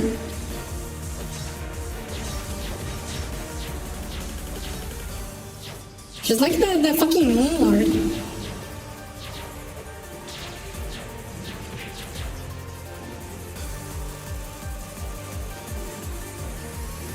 Sounds like a Autolite. Yeah, kinda sounds, because that's the voice filter I use. I'm kinda going for like a robotic voice, but I want something that sounds kinda nice. And so far I haven't got a good thing. So I'm actually going for another approach. Instead of using a voice changer, I'm learning how to change my voice IRL. Like, instead of using a program to change my voice, I'm learning to change my voice IRL, so I can just use a normal robot filter. Because, yeah. How MP about the storm ball? I think it's the storm one, honestly. The storm limits way too much defense. And my phone is ringing. Oh shit. Holy shit, it's 1 AM already. It's 1 AM already. I didn't even notice it's 1 AM already. Holy shit. Okay, I don't think I can beat this on normal, but let's try. With no mana. You have... That was fast. And that's slow. The demon deals no damage because I had no mana. You have no mana! I have to do the pass myself. The problem is you can't even see the auto attack because of the visual effects.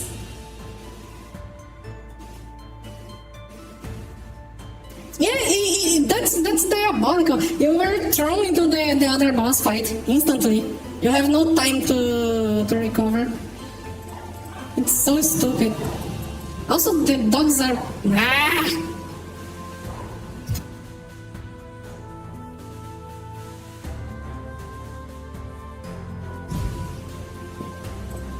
My dogs are kinda homeless. It's annoying because like they don't bark for like, oh, there's something in here. They bark because they hear like the neighbor's dog or the other neighbor's horses. Yeah, my other neighbor has horses, so they hear the fucking horses and go like go ballistic.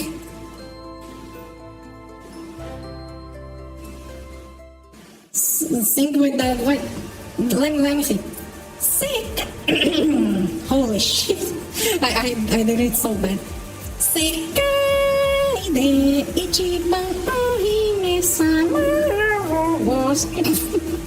I can only remember that version.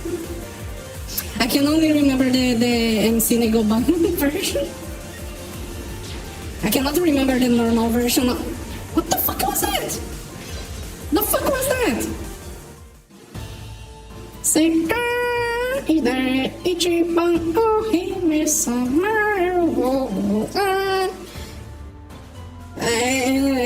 don't know the rest because I don't know Japanese.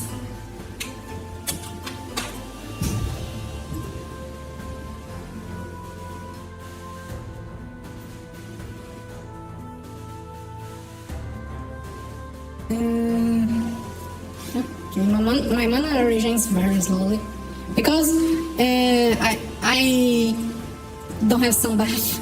I don't have space for sunbath. I need every single.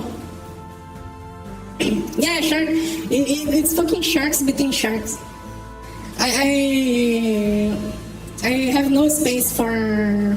Actually, I could take out zero stance because it's only boosting the damage for Aura Blade, but I don't wanna take out zero stance. In fact, I wanna raise the level of this because I want this on level 10 and I want this on level 10 as well. And I have to max this out after. Cause those two are still useful, despite me not using them much. They are like buff skills, but they deal damage, so I want them because they are important buffs. I'm gonna be using them, so it's worth leveling. So while I'm buffing, I don't lose damage per second. I keep my DPS high by having my buff skills deal damage basically. Okay, let me not get hit by those sharks this time. Okay, she went for the big one. Got speed, got speed, got speed, speed, I need this. My demon can skip the phases very fast. Look at the phase skip.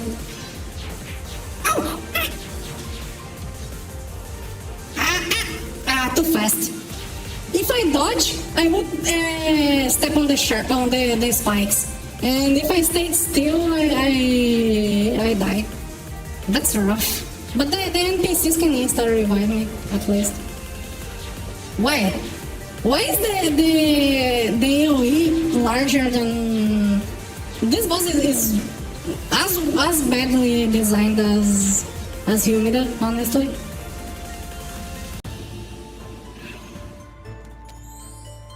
Also, we are soon to get to the part where I cannot normal mode the bosses anymore. But also, I'm also getting to a level where my build is kinda stronger. My build is kinda stronger. Please, speed, I need this. My build is kinda stronger.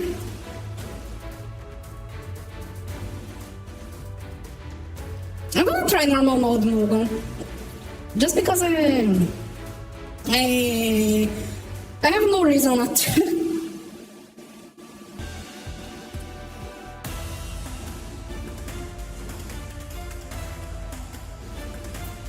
Okay, there's here's the strat for this. I aggro those guys, and I just go here, summon my demon. The NPCs are drawing aggro, so I can just... And I use the demon to kill those guys while I do my buffs. But this is not the main fight, so I'm gonna start the real Mugen fight with no mana. That sucks. That sucks, honestly. So I'm gonna have to do it differently. I'm gonna have to wait if the NPCs take aggro so I can recover my mana.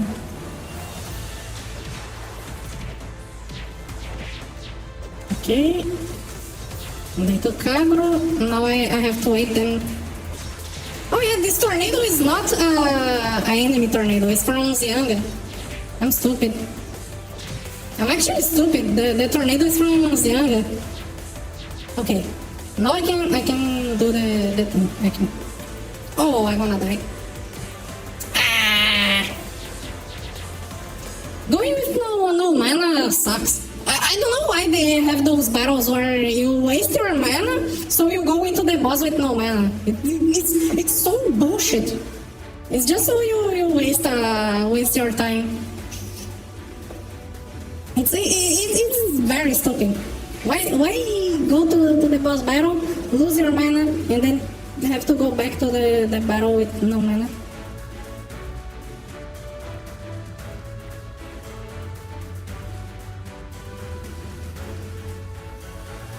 But yeah, this time for sure.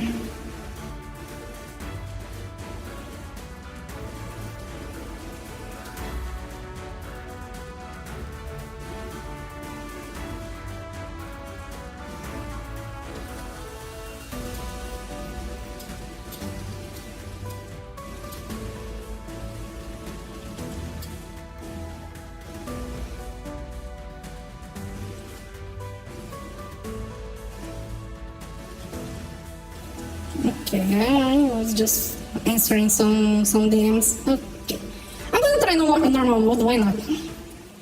This time I want to actually fucking kill this boss on normal mode.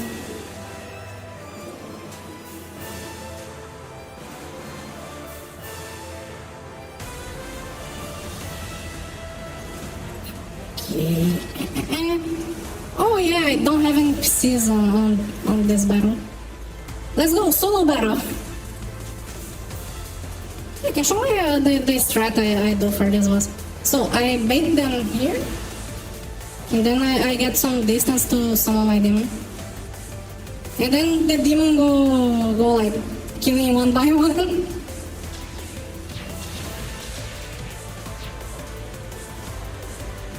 I use the demon to kill like one by one.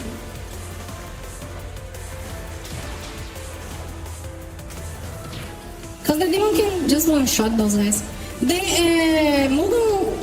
Okay, the NPC spawned. That's why he spawned the other ones. He doesn't spawn the second wave before killing that big guy.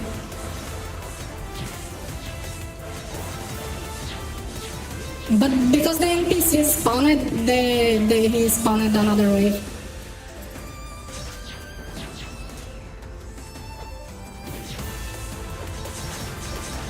It's kind of annoying, honestly. Okay, and okay. Why is my motion slow? Oh yeah, it's because I. Okay, now I have some motion. Oh, bruh, I'm gonna. I hate this. Kill the maestro for me. Go, demon, go.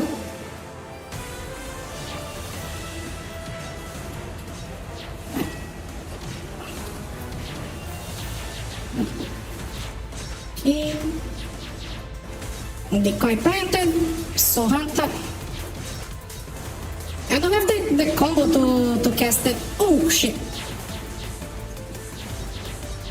Okay, second wave of Garpus.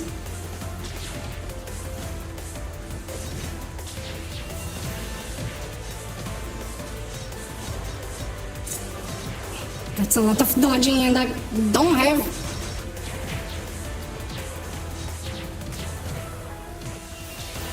Okay.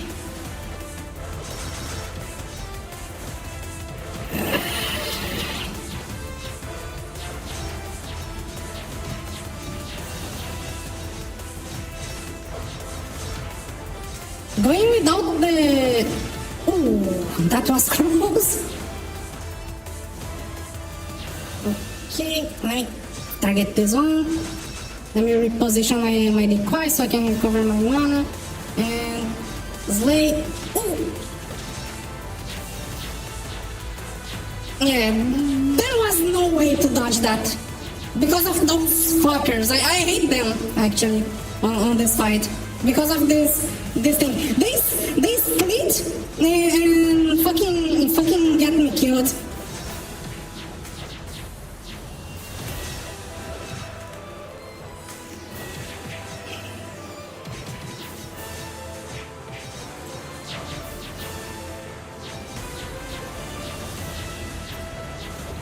Holy shit, I could target the thing before it even spawned. Okay, that's annoying. I need MP. The NPCs actually make the fight worse in every fucking aspect. Okay, it's not HP locked, but there's a second wave of Garpus. So I have to...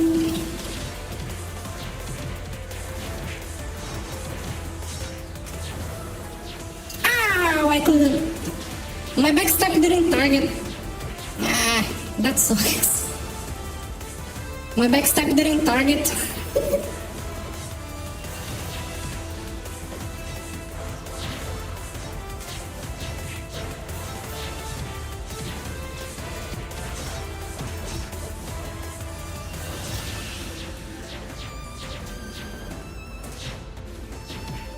The worst part is I need more mana for actually summoning the demon. Oh, I'm gonna die here. I survived, but I die for the meteor, I guess. Okay, let me get speed. Please, speed, I need this. Look at the position of those fuckers. How can I avoid the damage if they position like this?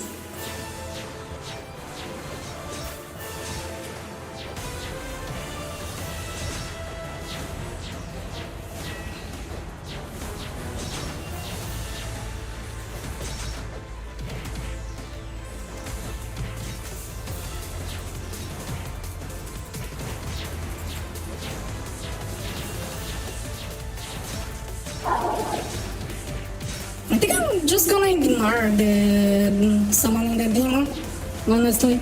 I'm just wasting my time trying to get my mana back for the demon, where I should be just DPSing the boss.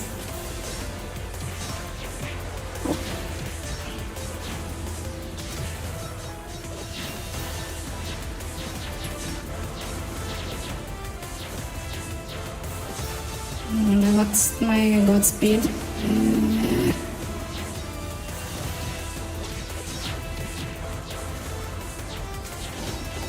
That's the most scuffed boss battle I've done. Oh shit. Another wave of Garpus.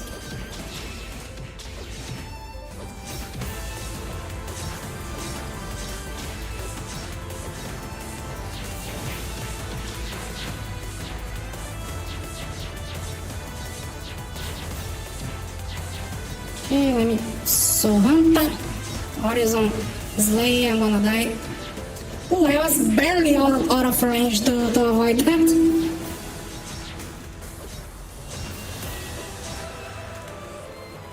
Please, no, I need this. My wind arc is kind of broken. I live with the world, with the humans. I wanna help them out.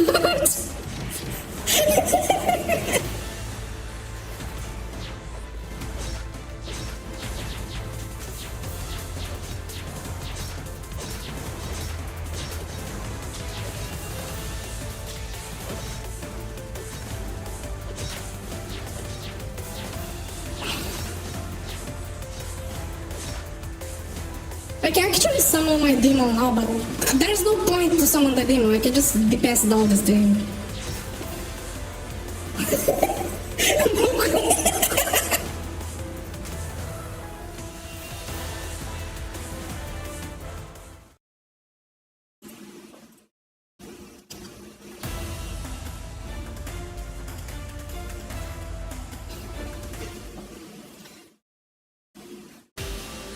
Please, Mugon, my wind arc is kind of broken.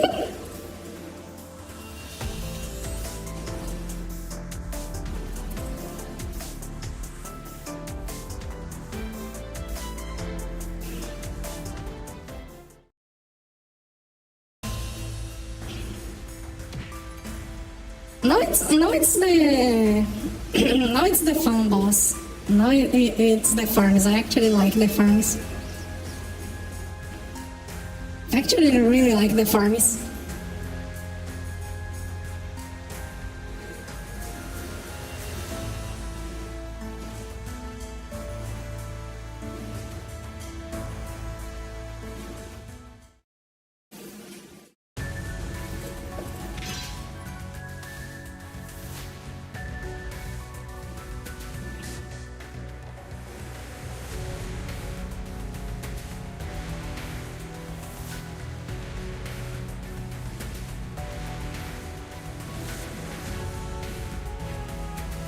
it's good as well because I can oh, fucking dogs barking again. I can test the DPS with the demon.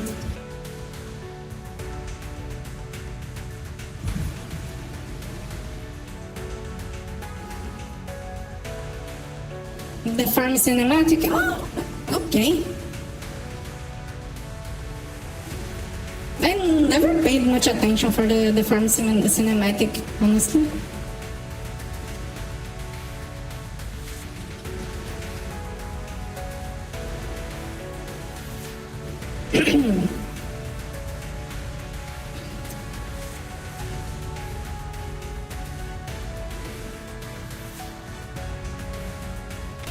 Oh, sorry. I'm so sorry. I really didn't mean that. Sorry. I clicked on instinct.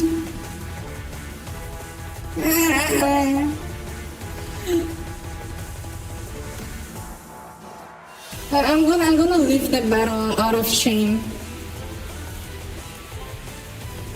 I didn't mean to.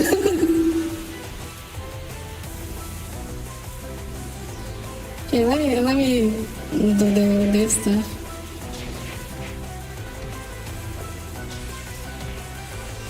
I forgot to add my what is the name? The Eternal Nightmare to my buff to my shortcuts.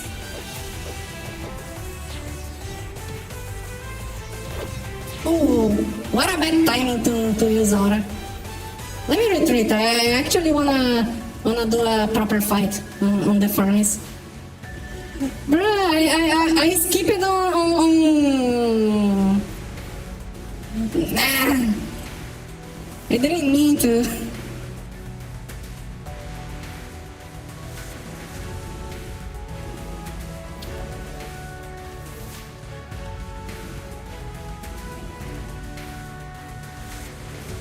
Okay, let me do two things. First, I need an actual combo for battle start.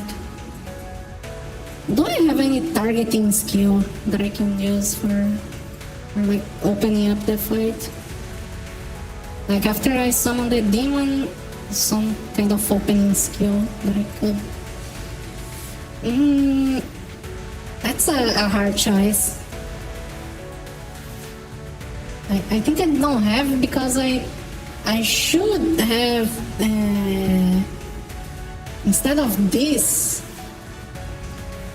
I should have Moeba shot, but I don't have Moeba shot because I used all of my star gems to get paralysis shot, and I forgot to buy another Moeba shot. But I can use Retro Bowgun. Retro Bowgun is a bit slower than Moeba, but it gets the job done. I have enough combo slots now for this. By the way, I can do save and where's Rampage? Rampage and what the fuck is consecutive and oh really?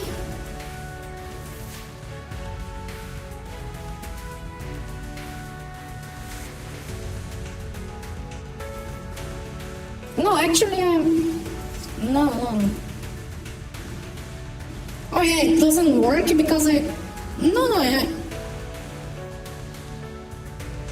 My brain's kind of broken right now. Cause yeah, this I'm missing combo levels. I should put what is the name? I forgot.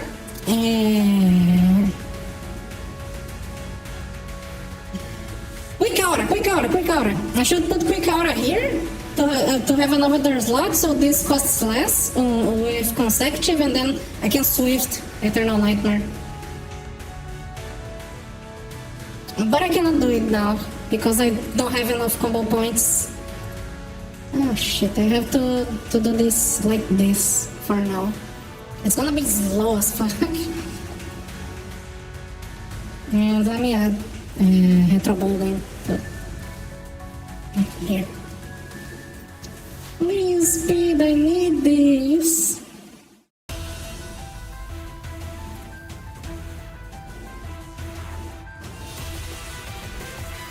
Okay, now this time I do it the right way. I target, then spawn my demon, and as he walks near me, I Godspeed, and I do this combo. And he's gonna rush on me. Nah, he used a laser. What the fuck? Oh, I was greedy. That the greed sickens me. I was too greedy. I was too greedy on that. I should use a single. I forgot to recover my mana.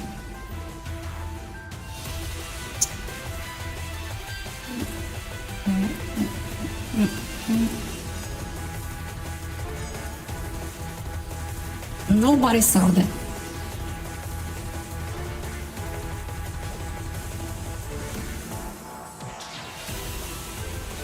Hi Greta, welcome to the stream, and I just dodged to the wrong direction. Welcome to the stream, where I'm getting beaten by the easiest boss in the game. Like actually auto bypass but a boss.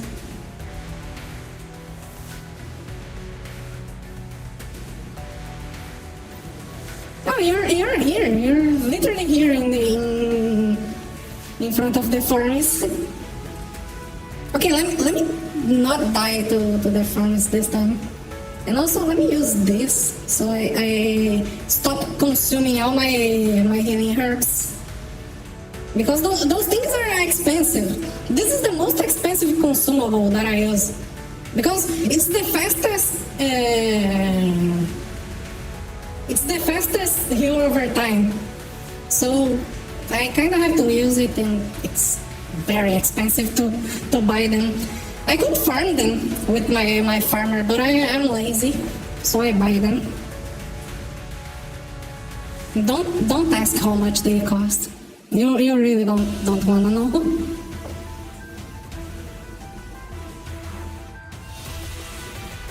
Shrimp stuff. The shrimp stuff of tofu is lower, sadly. There's no healing item that is faster than healing mint. So I'm kinda stuck with this expensive item. At least for now. Hopefully a new item releases that is way cheaper. I can see something like that releasing. Oh, he's gonna auto-attack me. No, he didn't auto-attack, but he was annoying, so... Now it's an auto-attack. He's gonna dash. I know. He didn't dash. Okay. Now he wants to dash, but he dies to the demon. Am I giving me a heart? Nah, it's all natural. What do you mean? It's all natural. Look. It's mint. Lobster. This is drugs. This is dairy oil. This is dairy oil. Oh, and that's candy. It's just candy. See, I'm not using any suspicious drugs. Okay, maybe a little. But not money. Just true. It's just true. I'm not addicted. I can stop whenever I want. I am not addicted.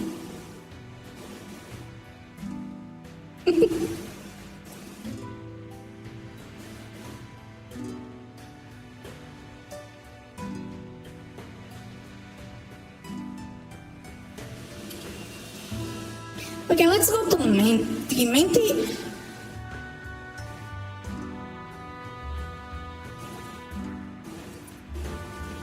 Mini tank.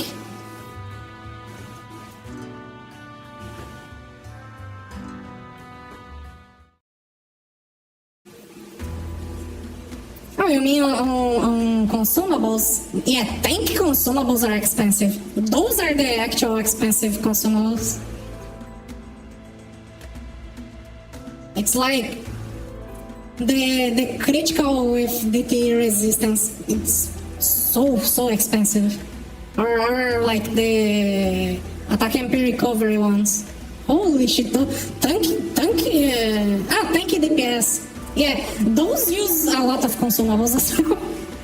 Tanky DPS is chug a lot of consumables. And the herbs, it's from here, Toba's grassland. It's on the grass mobs. The problem, let me kill Mankey first, because I don't want to use a teleport for this. And then I show you what I mean with them being annoying to. Oh, I need a merc for this. Wait. Oh no! Please, Toram, I need this. The kind of bars. It's needed if you want to do any relevant damage, honestly. It's the end game gear, basically. From early to mid game, you can just go neutral and maybe elemental arrows or sub swords. And once you reach the end game, you have no upgrade. Literally, you got your best neutral gear and you need no upgrade on neutral. So you start going for elemental gear. That's the purpose of them. You don't rush for DTE on early game. Once you reach end game and you have nowhere else to spend your money, that's where you start going for DTE. There's no point in going for DTE before you have like best in slot neutral. Yeah, healing needs are hard to get, that's why they're expensive, but sadly, that's the only consumable that can sustain the demon. The demon is very hungry. The demon is very hungry. It keeps eating way too much HP.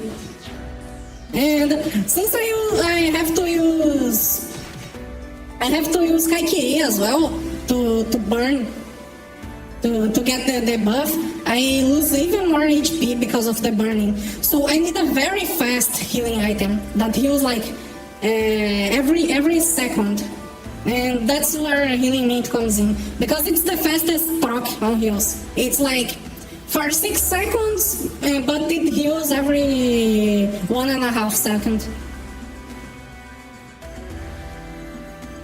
Yeah, it's expensive, fills up your inventory. It's annoying to craft yourself as well, but it's better to craft yourself, honestly. In my case, I craft my own gear. That's why I have everything without like spending billions and billions. Because everything I have, I crafted myself. So I don't have to do the grind for buying the tea. I have to break her.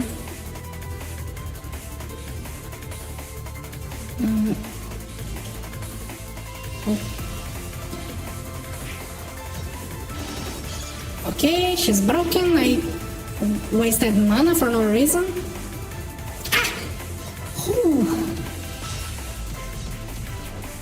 She's gonna attack me? She was aiming at Bell! Why'd she attack at me?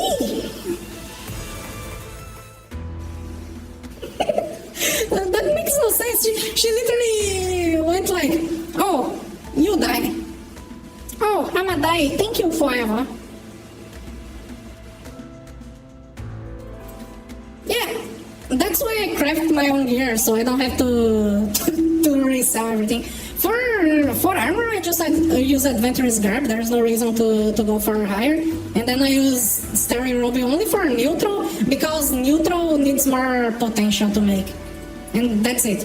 And then for DT, I craft my own swords and I stat my own swords. You can see, the sword is named by me. I made this sword. So, 0 cost. That's the thing with my equipment. I don't have to buy from anyone, because I just make it myself. And that's the cheat code. Build a blacksmith, and actually 2 blacksmiths you need. You need a blacksmith for crafting the weapons and a blacksmith for statting the weapons. But the statter could be your... Actually, you need a blacksmith for statting and then a luck mage for gambling. It's annoying, but if you have all 3, you're set. And there's enough character slots for that. You can build a tank, a DPS, and the 3 production classes just fine. So you can because you get free. You get 5 free character slots. So you can get your main DPS, get a tank, and then build a farmer, a fixed crafter, and whatever stat your weapon uses for crafting. Anyways, I gotta go to the bathroom because I'm about to explode. So I'll be right back.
Guess who's back? Back again. Yeah. Back to the DTE talk. I hate the inventory space thing as well. My inventory is only this big because I have the 30-day ticket. I don't. It's not even only the 30-day ticket. I bought more slots as well. So I have the 30-day ticket slot, and I still gonna have to get more slots for arrows as well. The DT arrows. You know how annoying it's gonna be. That's why end game people do the following. They only take 2 or 3 DT weapons and use it. They always they don't walk with every single DT weapon. They go with the DT Earth, DT Dark, and the neutral, and that's it. Because those are the most common bosses you're gonna be fighting. And then the other 3 they pick if they need it. That's what I'm gonna have to start doing, because my inventory is kind of low. And I also walk with my tank gear and my farmer gear. although my farmer shares most of my gear with my main DPS, I also there is other farmer stuff that I have to walk with. It's annoying, to say the least. Holy, farming with Knuckle on that place. That place has the mobs so spread out that is very annoying to farm with. With anything that isn't like magic wall. Even bow luck is bad to farm there. Don't have any pure tanks DPS with resistance. Yeah, it's a good thing. You can make like a... You can make like a knight, a knight that is like heavy knight that has high resistance while using some damage gear. It's a good build. You act more like as a tank, but you do enough damage to help the party. Instead of like you don't buff the party like a tank, but you deal damage to compensate. It's a good way to save on slots and equipment, honestly. Yeah, all my DPS also share gear because like I have Gunblade and a Bowgun. They're basically the same type of build, but my Bowgun uses sub-knuckle because I want the iframe. It's only because of the iframe, honestly. Because if it wasn't the iframe, I would be playing like Bowgun Arrow or Bowgun Dagger. But I like having Asura for the iframe. Yeah, Knight is a very solid class to be playing, honestly. I was kind of surprised when Hell showed me how strong Knight is currently. Fucking... No! Muji, stop! I fucking hate those NPCs. Now I have to wait so I can break the stupid boss face. She's still resistant. Why he spams interrupts? It's so stupid. I literally cannot fight the boss. No, he... I'm gonna fucking crash out. I'm gonna have to kill the boss without breaking the head. So the boss has like fuck ass resistance.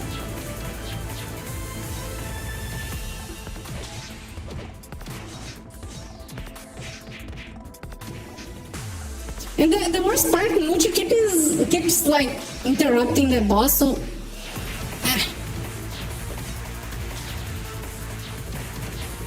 So she keeps getting the resistance buff from interrupts. Because she has a retaliation to interrupts that she gets extra resistance from being interrupted. See, I do no damage because of the fucking NPC that is fucking over the battle.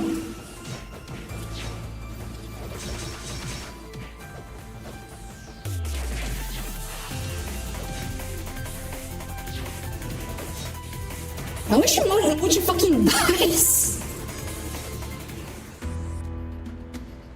Holy shit, I hate Muji so much. I love that they removed him from... They removed the interrupt skills from him on later battles. Because it's so annoying. Bosses have retaliation, don't they? Why they make the NPC that is supposed to help you make the fight harder? The NPC is supposed to help you, not fucking ruin the fight.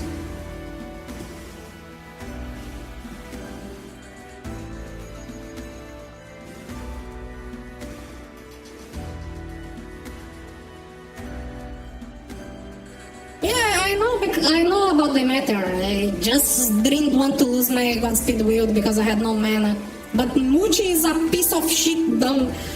He's a fucking piece of shit dumbass, so he keeps interrupting the boss.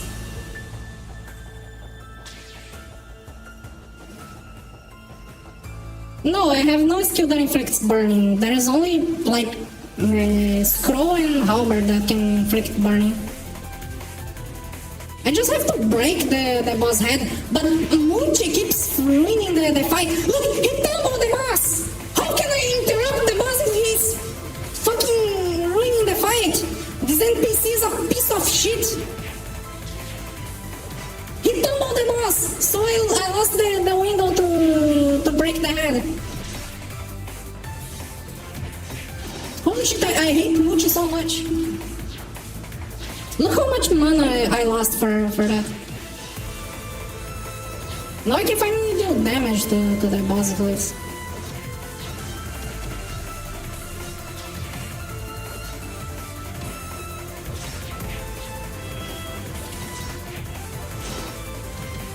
Oh yeah, he keeps interrupting the boss so I cannot deal damage.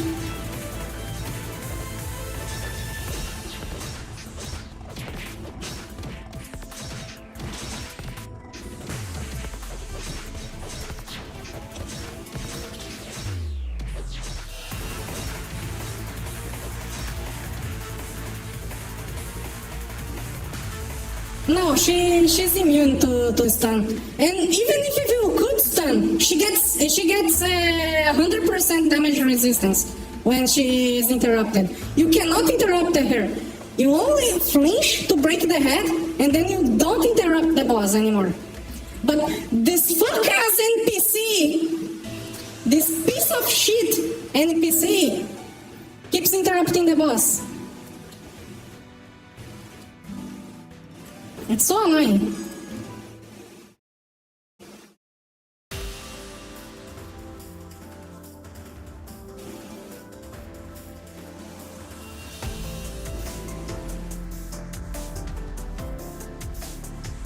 I'm glad that Muchi is not on using interrupts after this battle.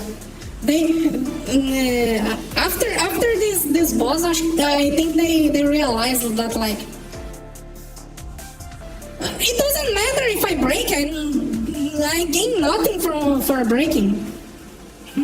I gain literally nothing for breaking. The Muchi is only making the boss harder for no reason.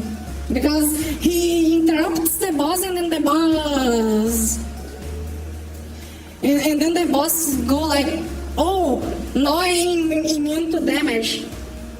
Yeah, I have beef with Muchi. Ever since he starts being a companion on the main quest, he starts interrupting the bosses and triggering retaliation. Every single boss he's in, he triggers retaliation. It's on Zivio, he triggers retaliation. On Gordo, he triggers retaliation. On Fukazuregita, he triggers retaliation. Let me see. Dominaridor, he triggers retaliation. They had to remove Muchi from the Furoka's fight, because if Muchi was on the Furoka's fight, he would be stunning the boss and triggering the full mapping or the full map AoE attack that kills you. They literally had to bring Galabane to the Furoka's fight, so just so Muchi isn't part of the fight. Because Muchi is just that bad of an NPC. He's not even a shop on the Windark. That's how stupid he is. Motherfucker don't even become a shop on the Windark. Although he's so useless, he probably doesn't even have anything to sell. Let me see, there's other bosses he retaliates. He makes retaliation. Yeah, Furokas is with Galabane, because if Muchi was there, he would ruin the fight with because you cannot flinch Furokas. That's the whole point of what I'm saying. No, I'm not Russian.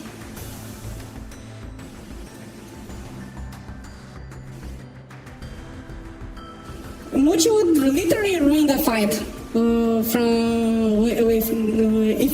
if he was on Furokas.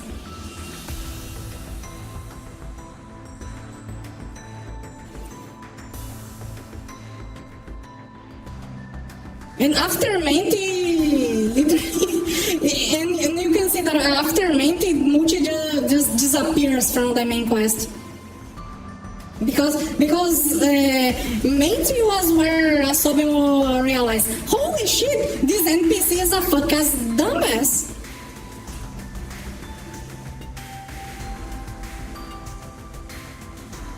Menti was when Asobi will realize, holy shit, Muchi sucks. We won't be having him on the main quest anymore.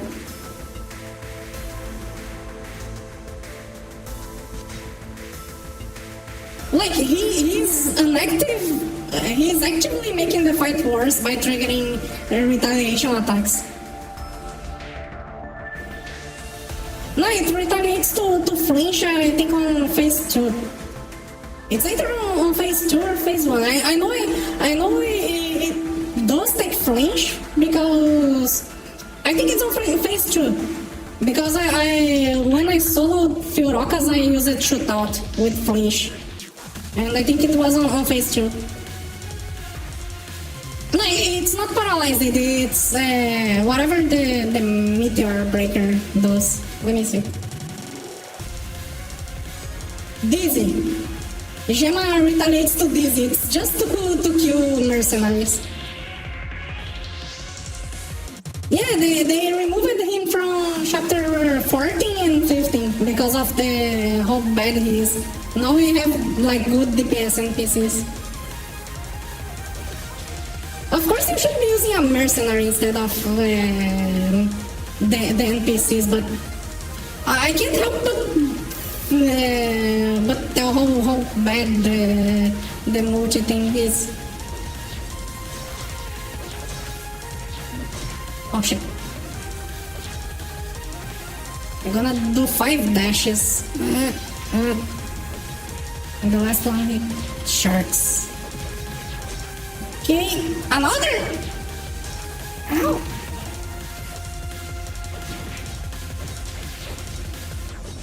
He's invincible now. When you can't even say my name. Ow! Why the auto attack has so much range? Holy! I was totally not expecting the range on the auto attack.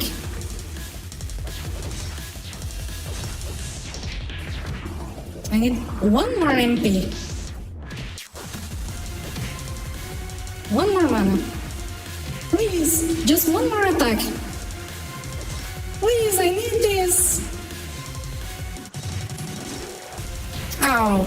He has resist. Oh no, he guarded. Why did he guard? Oh, I had the horizon. Where you can give me the mates? I don't know, you can send me on mailbox if you have me added.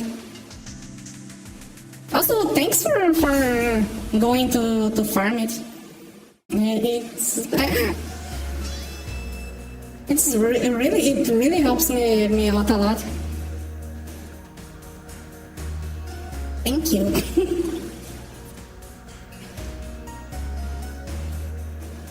Should I do the Vicus Mutants right now? Oh yeah, I said I would show how it is for farming on that place, the mint farming.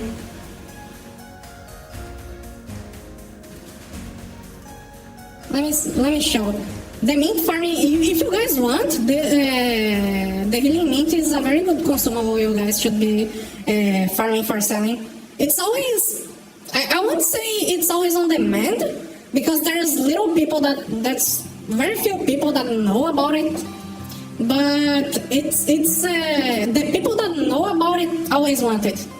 So you always gonna be selling it every now and then. Because it's a very OP consumable, especially for demon. Demon users really want this consumable. It's from those things. Oh, I got a trade request.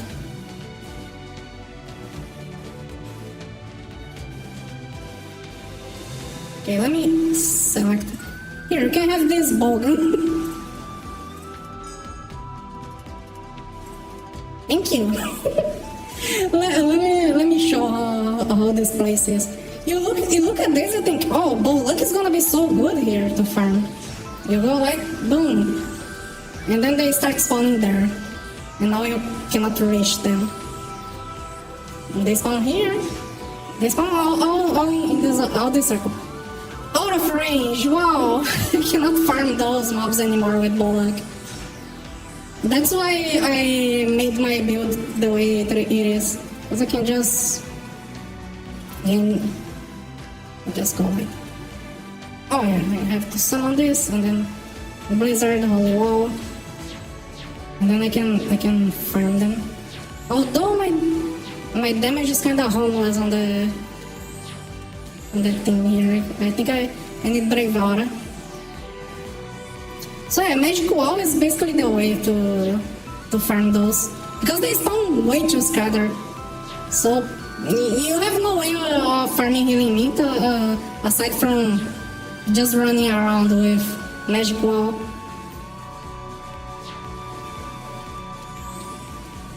That's the problem of this spot, honestly. And there is no other spot to farm this item. So yeah, you're kinda stuck with Magic Wall Farmer for this. And this place is literally the whole reason why I wanted to get a Magic Wall Farmer. Was like, literally the whole reason I wanted a Magic Wall Farmer was to farm those things. And so, yeah, let me... And yeah, that's the thing. Now I have a very good amount of... This is gonna last for... That's why I use Parsimony. I use a lot of Parsimony because of not wanting to consume all this thing. Also, Parsimony gives me a good cooldown. Because without Parsimony... My auto item would be needlessly spamming this consumable. Parsimony gives it a longer cooldown, so it doesn't waste, like doesn't consume it for no reason. Because like if my HP go low, but I'm still with the buff, then it consumes again, and that's annoying. Yeah, old maps had terrible spawn places, although new maps also have some very bad spawn places. Honestly, there is some very bad spawn places for newer maps as well. Like, they spawn for those things, for example. They are main quest material, and they are kinda scattered. You can farm with Bullock at least. The thing with new maps is you can use Bullock in pretty much every single map. Mages kinda struggle with some maps, but Bullock can farm in every map, at least. But there's some mobs that are annoying even with Bullock. Like the Elixir here. On here. There is of course the one that everyone farms. That is the one that drops the king horns. Those are like they're fine. You farm them. You get the materials for the starry robe, and that's fine.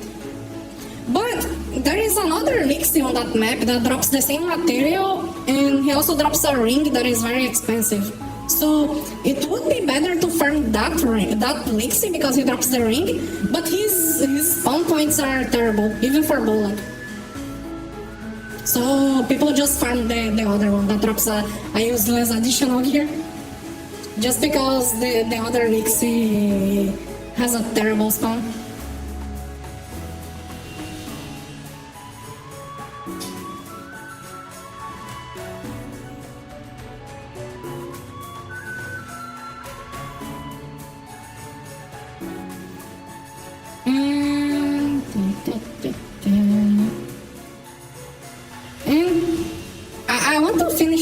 these main quests already because I gotta I gotta rush to Blue Protocol to do my dailies.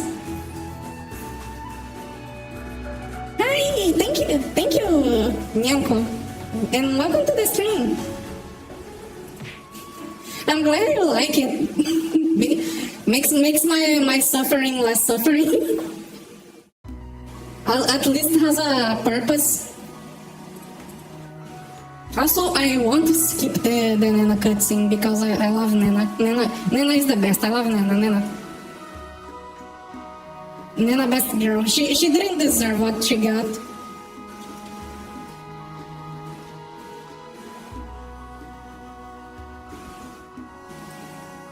So why just this thing keeps going away from my hiding behind chat?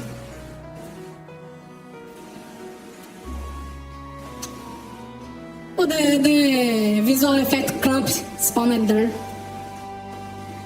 It's always funny when the visual effect clump spawns on a random place.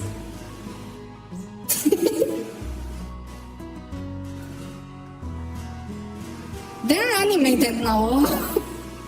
You can clearly see the difference between the old ones and the newer ones. The newer ones are animated textures, while the old ones are just this. Okay, let's see Nana.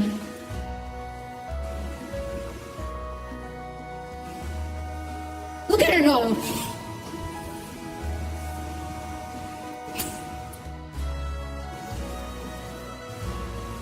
She's so cute.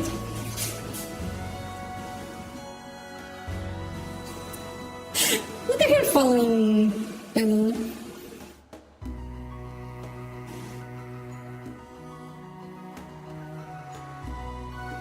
Look at her walking.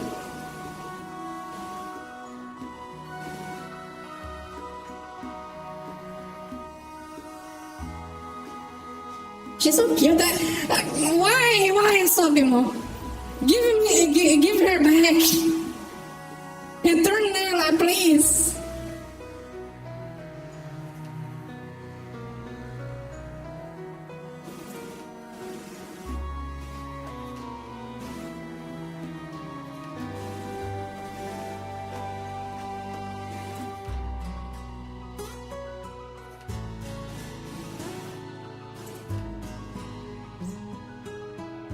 She's so cute.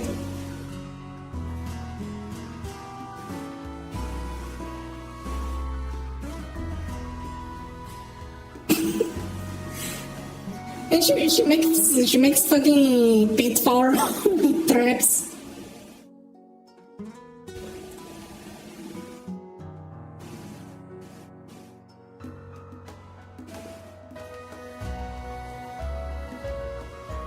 You kind of have a vanilla hairstyle. The cleric hair looks a lot like her hair. It just doesn't have the red things. But sadly, there's no way to get it.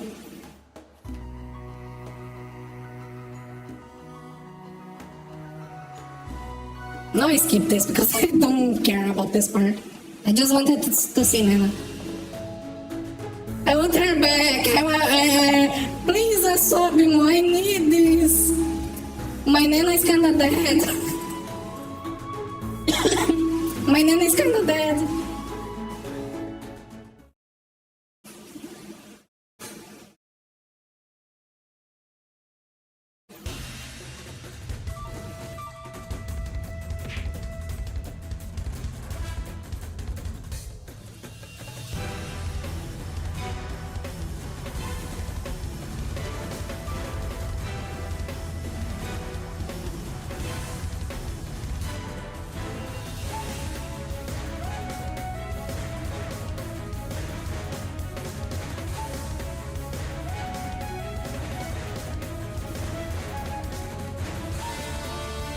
Wait, something funny just happened. Wait.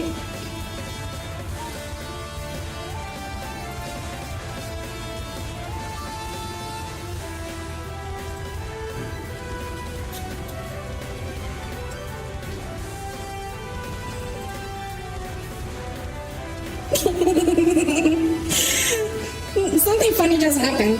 So on Blue Protocol, everyone sells refined materials for money. But I went a different route. I went for gem crafting. And now gem crafting is getting more expensive. The gem crafting stuff is getting expensive because gem crafting is more. It's gonna have more demand in the future than refinement because refinement is a permanent upgrade, while gems you always have to get new gems for your gear. So now it reached that break point where everyone has high refinement but low gems. So now people want gems.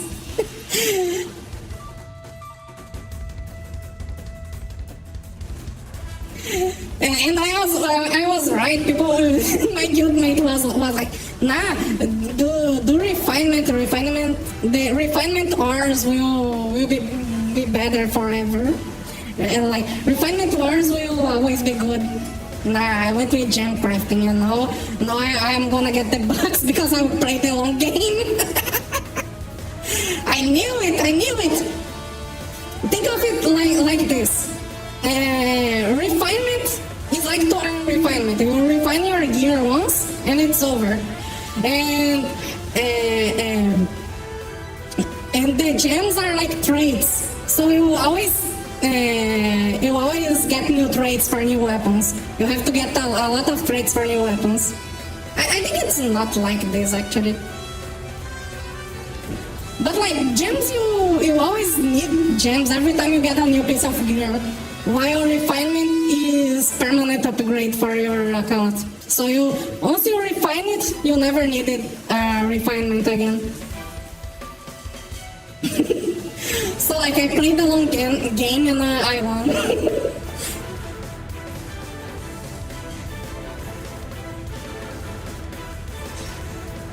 And even before the breakthrough, gems were already profitable, but they were like slightly less than the refinement.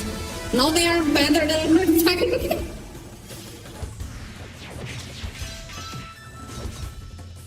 I just made stonks.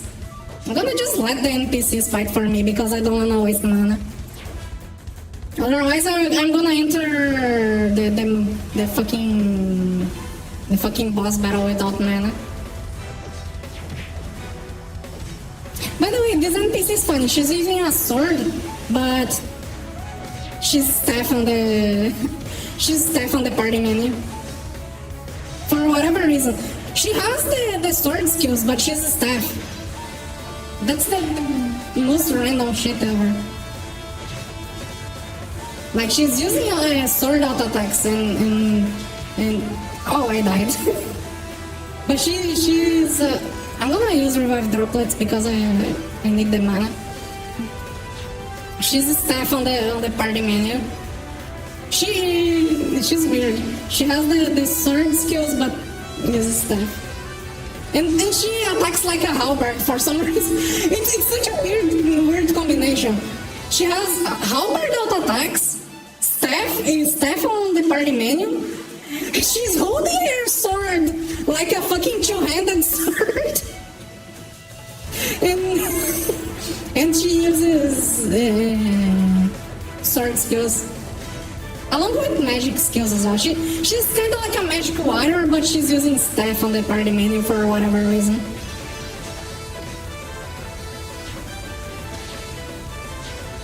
I want whatever class she has. Look at this, she's using the spinning sword thing.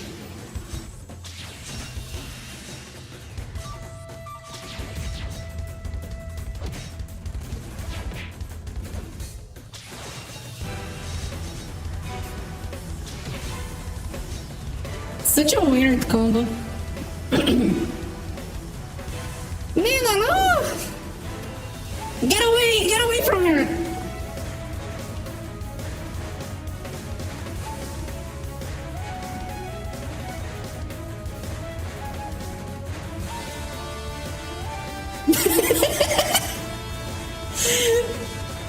family hero.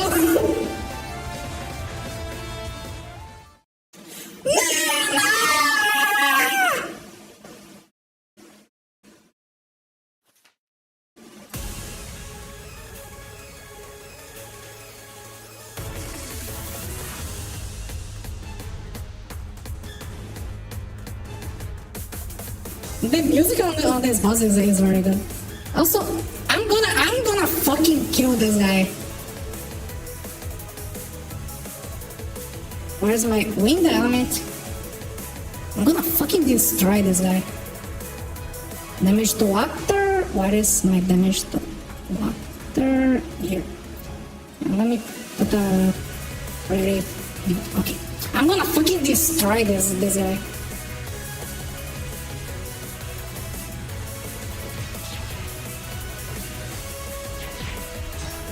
He wants to auto attack.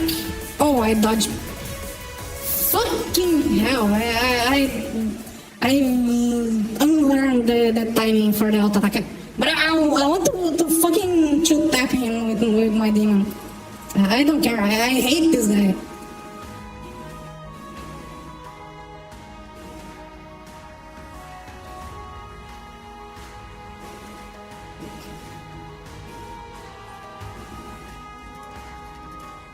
Let me put the stats. Let me. What skills should I pick now? Sword techniques would be good. Oh, let me max my decoy before I forget. Let me see. Oh, let me increase my demon damage as well. Max demon damage, this is okay. I could max Stinger, but I kinda don't need it anymore. But I'm gonna max Stinger later because whenever I use it, I want it to deal damage. Assessing skills I'm considering, but I'm probably gonna get it because for solo it's a no-brainer. Let me see, this is max. This is okay. This is okay. Yeah, my inner demons made me too aggressive. I could go for Brave Out already, but I don't have enough SP to max it, so I don't even wanna spend it. I also gotta get the critical up. I'm gonna get it later. Let's go. Let's go. I'm gonna fucking destroy this boss. I should have drinking the Magiad. I should have drinking Magiad to get full mana. But I don't mind. Let's go.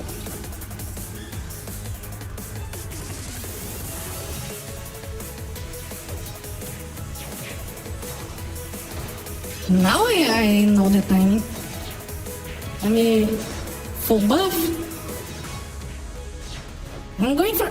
Look at this pathetic fucker running away.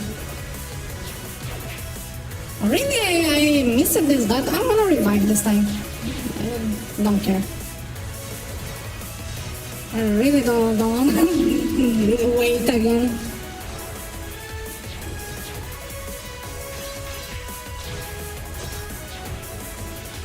I don't know why he was targeting me, honestly. Okay, now he's... The timing is weird as fuck. I didn't have enough time to dodge. Okay, let me wait for the thing, and then this time let me take the Magiad. Since I'm gonna be going around mode, I'm gonna actually take a good buff and get my demon to max power.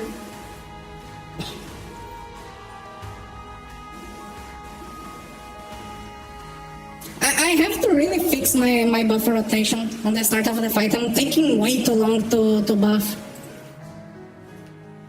I have to like have less things to use at the start of the battle. I'm thinking of maybe having those two here to use eventually. The manual Godspeed wield is also annoying, but there's no other way for me to use it, honestly. Because I can't just rush at the boss and stun him, because I don't have those skills. So I gotta just manual Godspeed wield.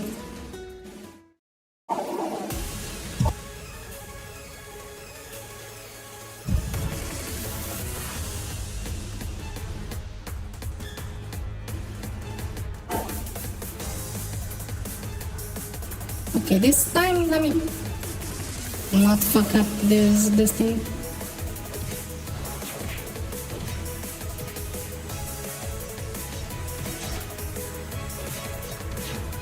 Okay.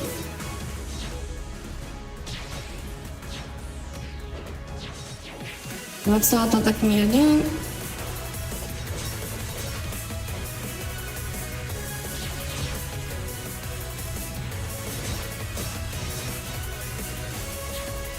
I kind of lose my rampage here.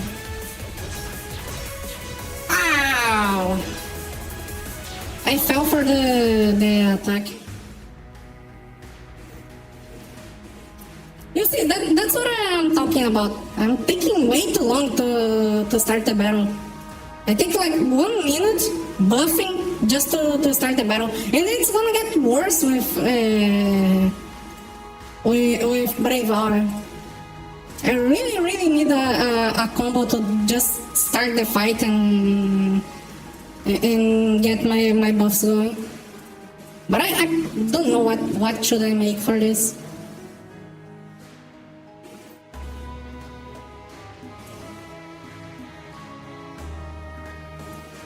Cause I really have no idea what should I go for.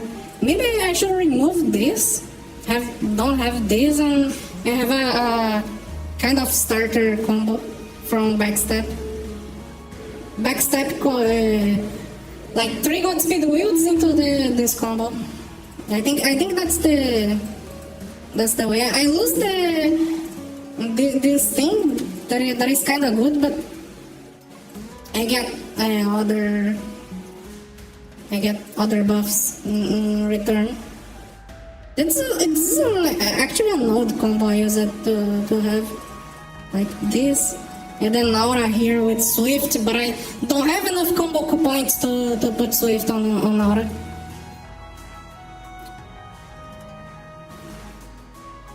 So yeah, for now it's like this. So like I only use it every now and then, and it kind of rebuffs my thing.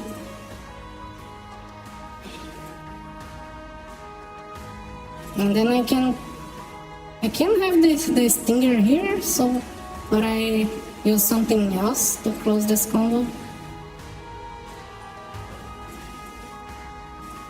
Maybe something I'm really short of options to close combos. I can just do like Berserk Swift,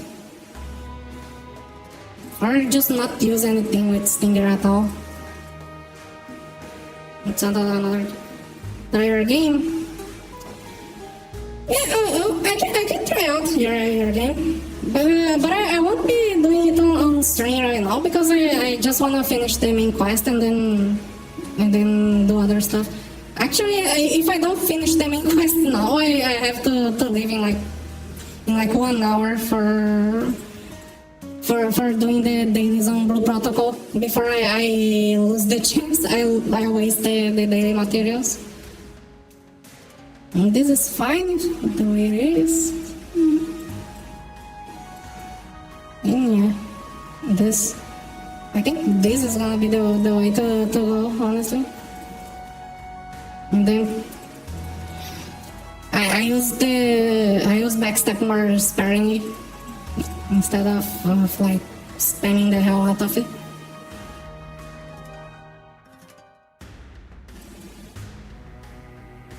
Because I have very few options without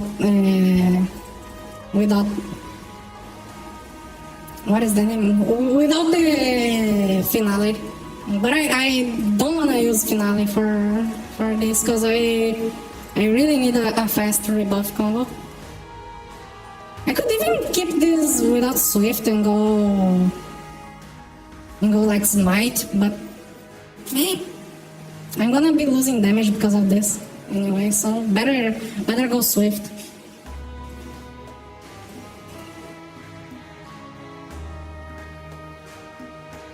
And then for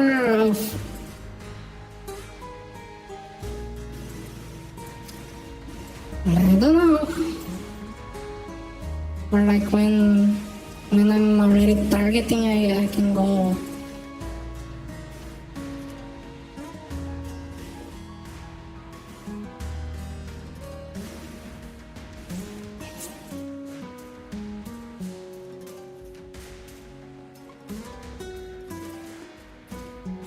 This like this, because this thing only gets faster if I use Swift. And then I can remove this and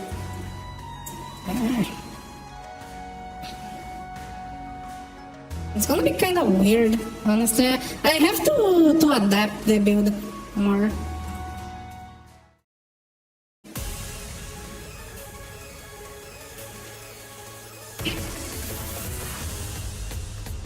I really have to adapt better my build.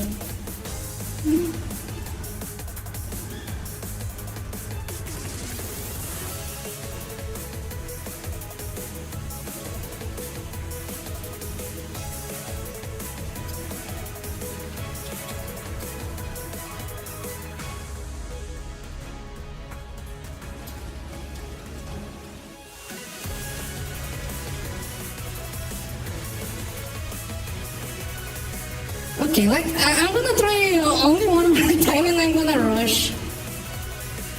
Hora de dormir? Nada. Eu fico acordada de noite e durmo de dia.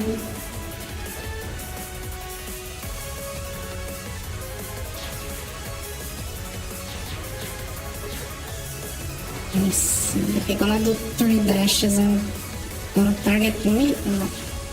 Let's see. Okay, and let me see.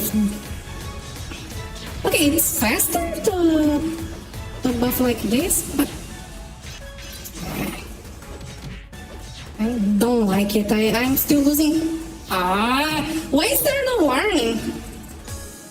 Let me just do normal. Let me just go on rush mode. Because I actually need to end stream soon, and I wanna at least finish one main quest. And go back to the outfit, and I want to actually finish one main quest. Holy shit, it's Saraku! It's the Birdman! That's a really good cosplay.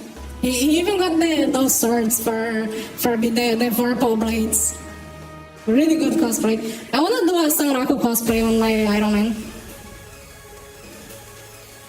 Once I get a synthetist, I'm gonna do a Sanraku cosplay on my Iron Man.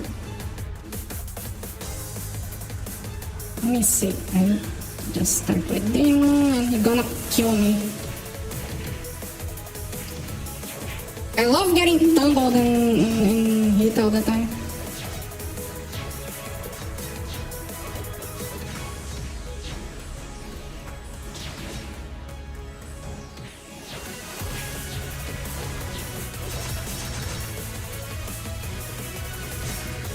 Die.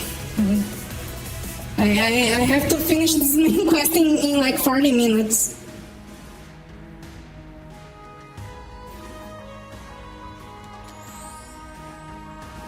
If I don't finish this quest in 40 minutes, I'm cooked.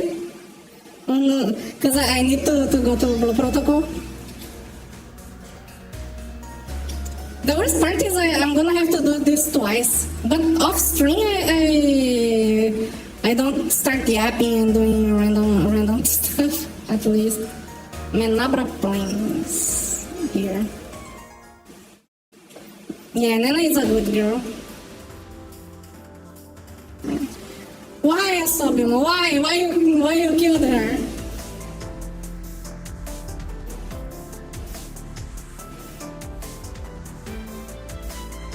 My Nana is kinda lifeless. Please, Asobimo, I need this. My Nana is kinda lifeless.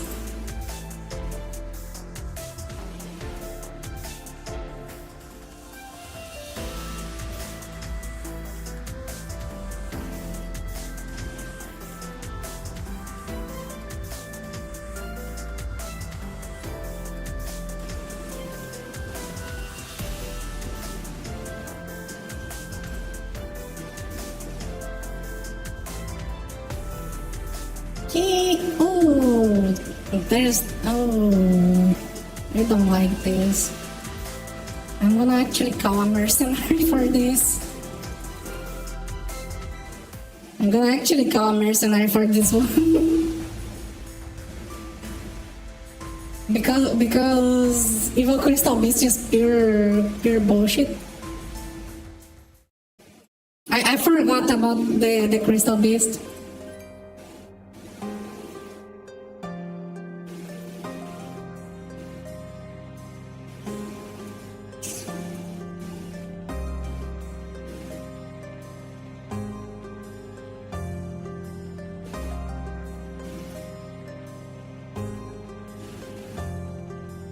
Yeah. It's gonna...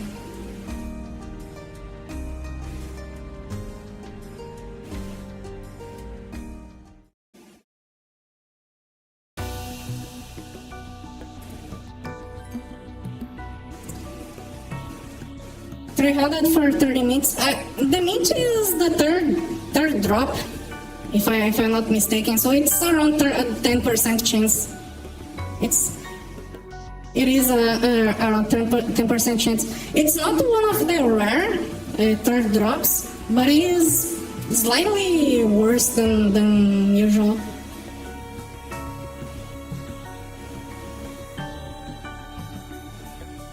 Cause like there's the thing with the normal drops that like you roll for this, if you win you have a chance to go for the next, and then if you roll this, why there's mobs targeting me? What the fuck? I can't even explain shit with this motherfucking Lexus. But yeah, you roll for the next drop, and the last one is the annoying one to roll for.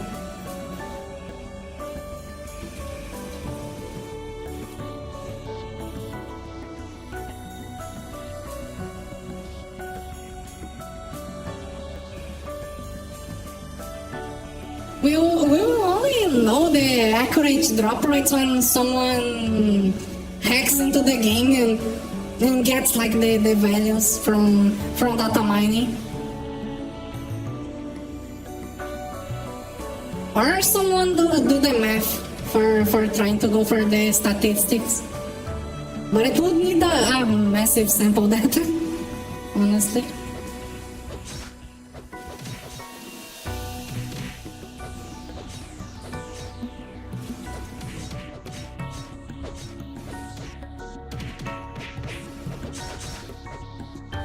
It would need a massive sample data to get accurate percentages.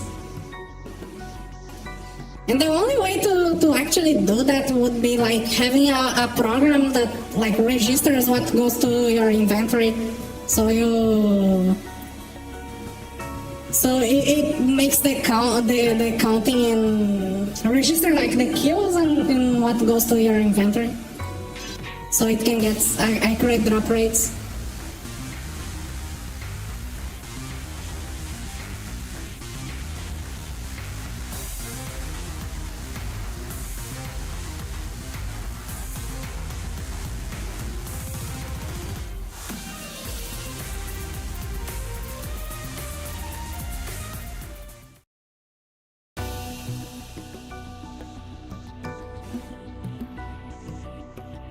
I'm not going to fight this on normal mode. You'll never get me fighting Crystal Beast on normal. This thing is absurd.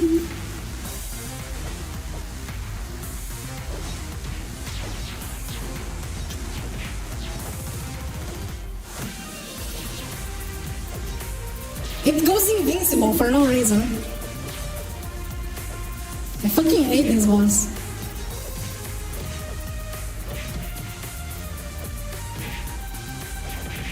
And his hitbox is so big that I cannot avoid his dashes normally.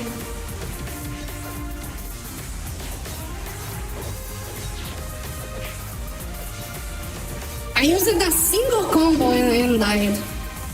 That's how bullshit this boss is. And then he gets invincible and my mercenary can finish him off. Oh yeah, and let's not forget the mana explosions. This boss fucking sucks. Look at this, he killed every single NPCs because of the mana explosions. And then he do the bullshit dash that you cannot dodge without dashing.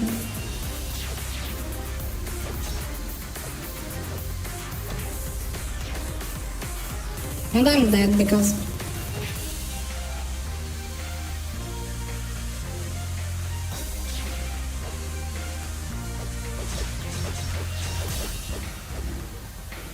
die. No. Holy shit, why is his hitbox so small? I was inside his model and couldn't reach the hitbox. What the fuck?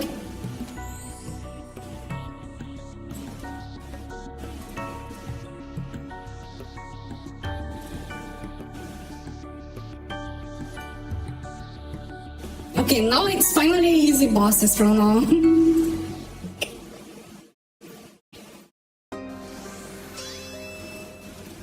Finally gonna have an easier time.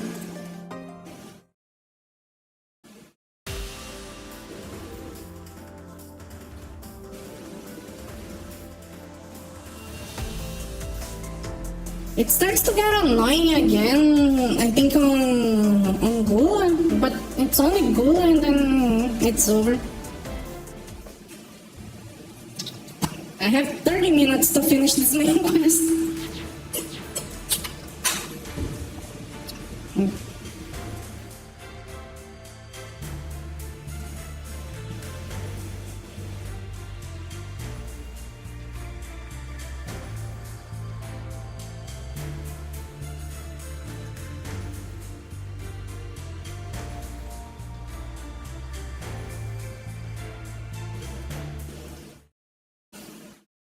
5 hours to finish the main quest is crazy, by the way. But I spent a lot of time yapping and doing other stuff. If I just spammed main quests, I think I would be halfway through the second, I guess. The other ones I'm gonna spam on off stream because if I start yapping and I don't stop, and then I can't finish anything.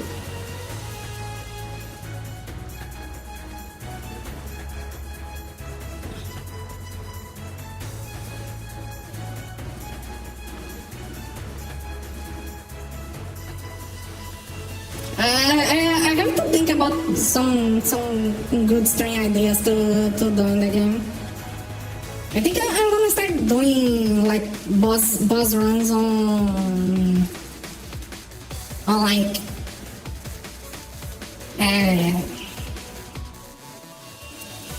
how do I say it? On stream. I'm gonna do like boss attempts on stream. And yeah, I'm going normal Bakuzan because I don't care. Bakuzan should be easy enough. If the fucking Pikachu stop chasing me and let me go for the boss.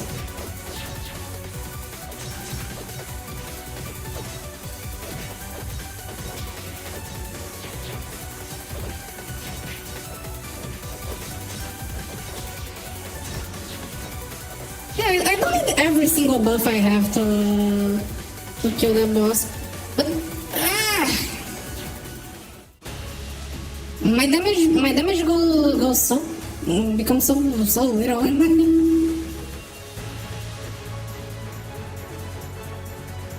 Also, a lot of people in Baku's and all that you can craft his armor. Because the armor has basically the same potential as the Nilfgaard.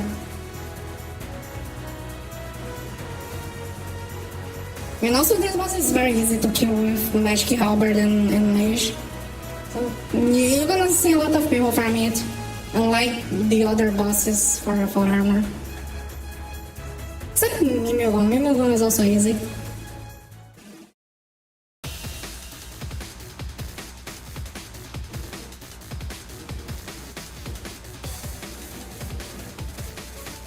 Okay, good night, Joseph.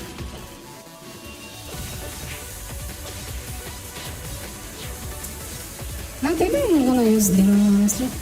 Why is the fucking Lixie fucking up the fight?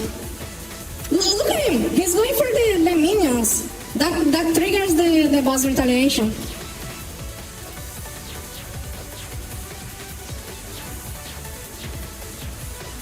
Also, I can't click on the boss. What the fuck?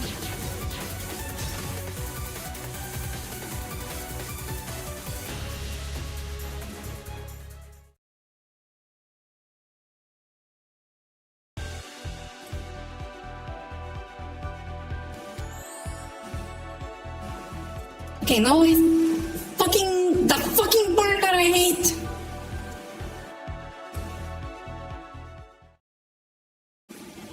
Hi Paul, welcome to the stream.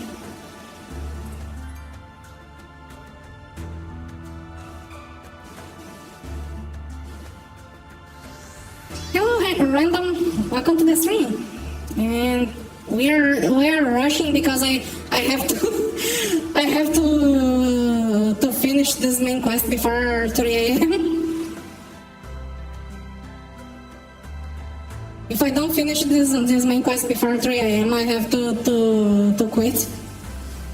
Because I can't lose the dailies on Blue Protocol. I'm gonna lose my dailies if I take too long.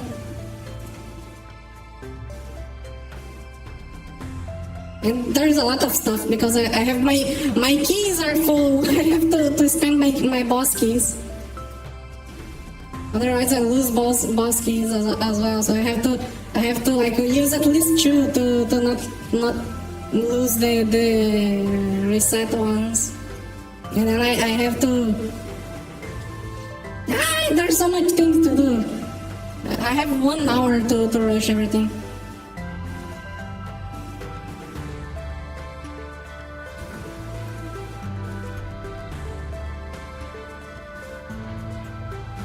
Also, the name of this chapter is interesting. It's called Koenubia's Awakening. What the fuck is gonna awake? For it to be the chapter's name.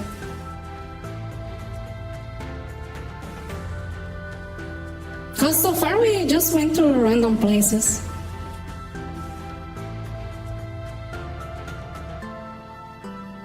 I hope it's not fucking Mugon that's gonna wake.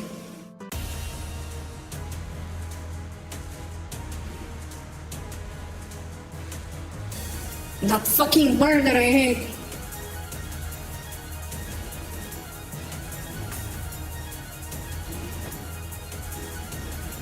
Okay, he's not going for the... Okay, but now he went for the tornado.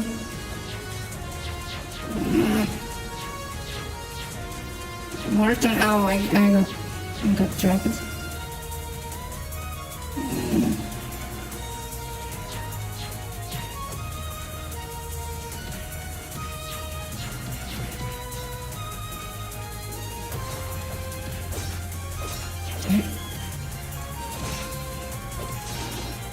Oh, I almost broke his beak. If I broke his beak, I could have I could have a chance to to get the sword.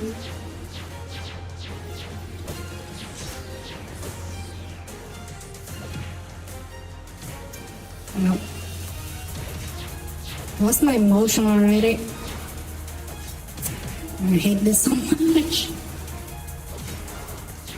The tornado sucked the demon, so like the demon can't even keep attacking the boss.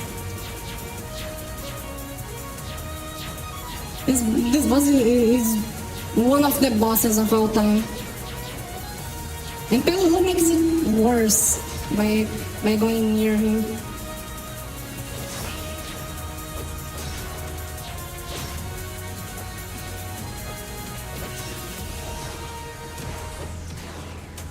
Please! How did that suck me? What the fuck?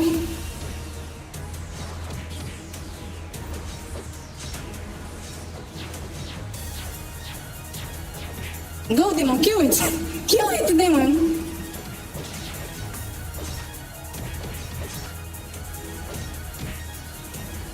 Oh, the devil wanna kill me. Nice! Please, Ronaldinho, I need this! My tornado is kinda...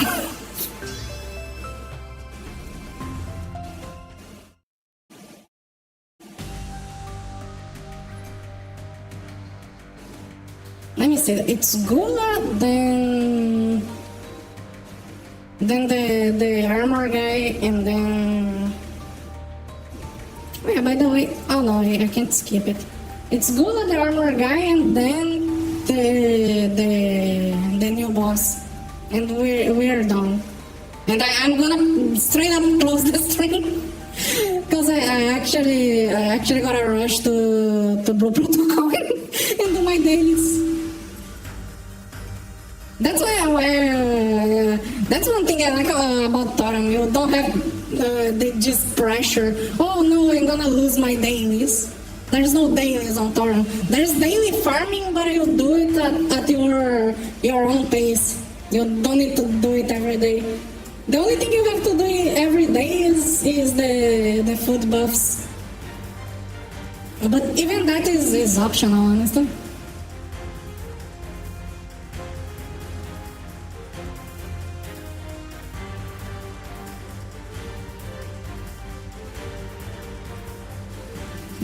But I gotta rush. I'm gonna do Gula on easy because Gula is annoying. I don't wanna learn the Gula pattern.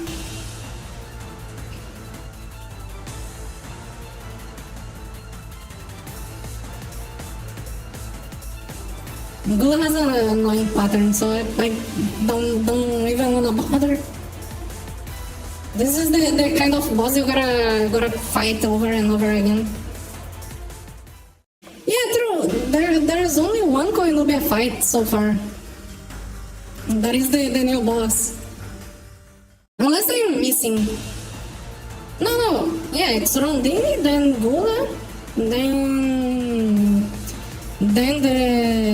the armor guy, and now we fight. And it's not even a full Koinobia, it's a fucking infected humano. It's not an actual Koinobia. So like, where the fuck is the Koinobias? Let's go to the Tails fight.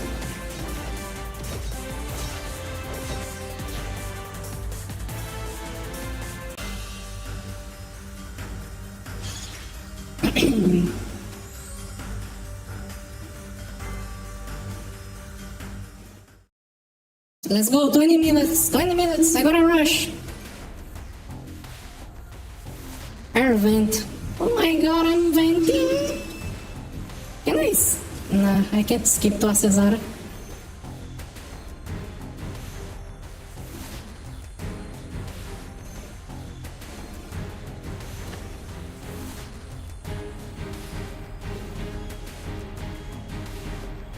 I'm venting like a true imposter from the hit game Among Us.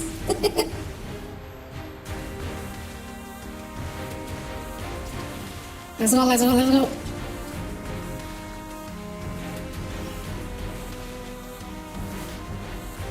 Please.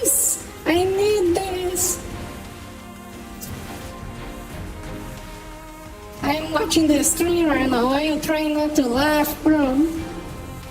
That disrespectful as shit, bro.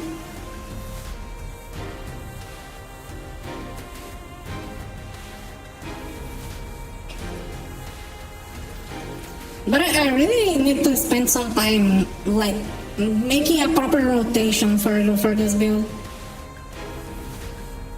I might need to at least get stunned to like start fights. Or I don't know. I need to use some buffs, but I don't know how in what order I should be using them. Oh, welcome back, Asma. I'm finishing the main quest as fast as I can because I have to go to Blue Protocol to do things.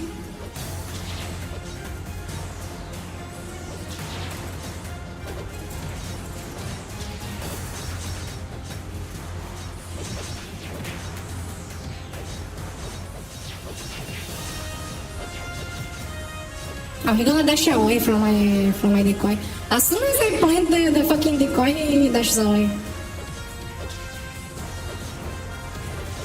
Again.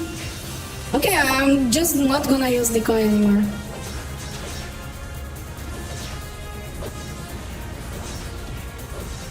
I'm just gonna spam the shit out of this attack.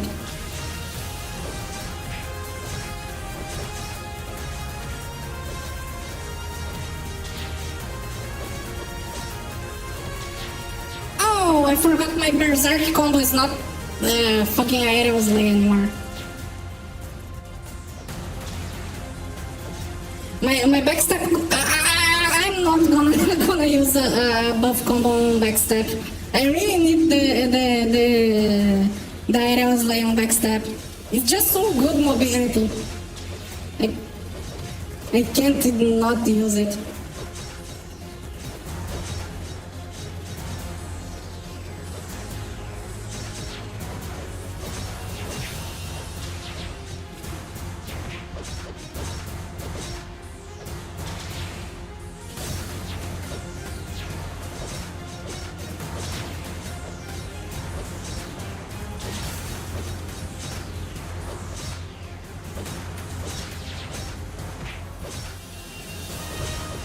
Fucking bleed.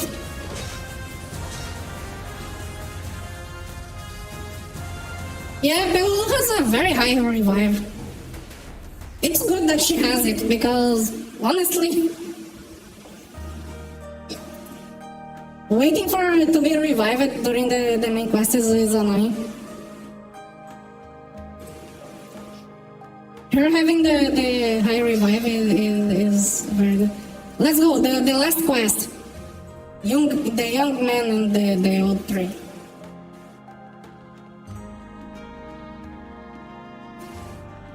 Let's go, I'm gonna finish in time. Honestly, yeah. But that's because revive has a cooldown support.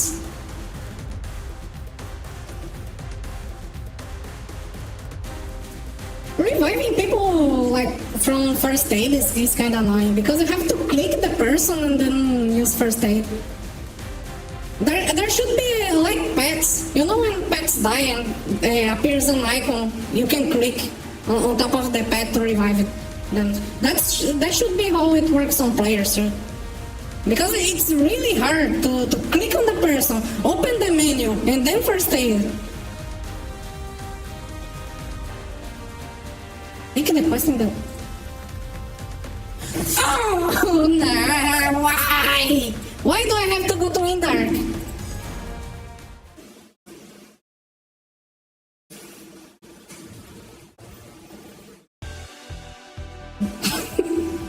Why? And also let me grab some. Cause I farmed to sell a bit of those.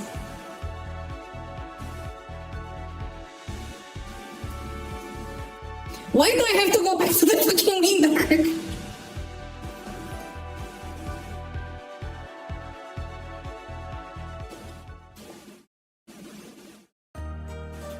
Holy shit, I wasted so much time. No! No, why? I time doing this walk.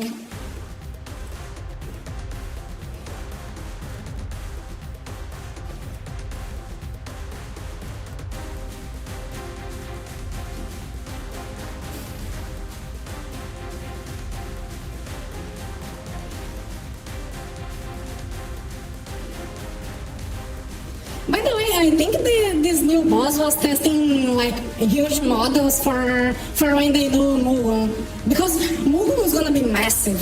He's literally the size of the Wind Arc map. He's literally the size of a map. I'm wondering how they're gonna do the Mugun fight.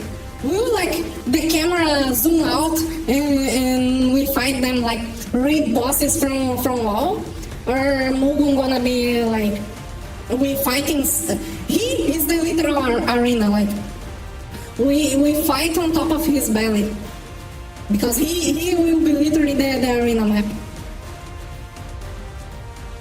I wonder how they're gonna do Mugun. Because Mugun is literally the size of the Wind Arc. I really hope Mugun is like I hope Mugun is like literally the boss is the arena. You fight on top of Mugun. I hope that's how Mugun fight is. The drops are the new drops are not good. It's just a bow that is looks like a mob drop bow, and the magic devices looks kinda good, but you can't color it. So yeah, it's kind of humida wings, but you cannot color it. So yeah, it's worse than humida wings.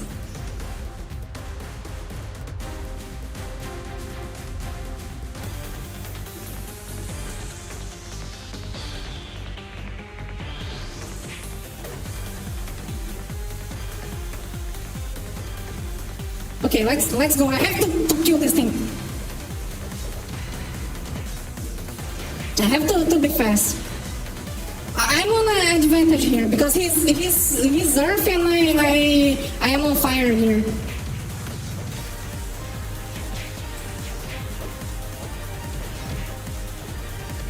But okay, now it's the DPS window.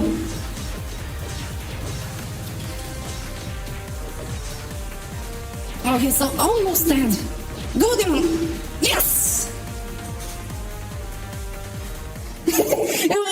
Pode deixar que eu vou dormir. Eu durmo lá para 6 horas da manhã. Let's go, first try.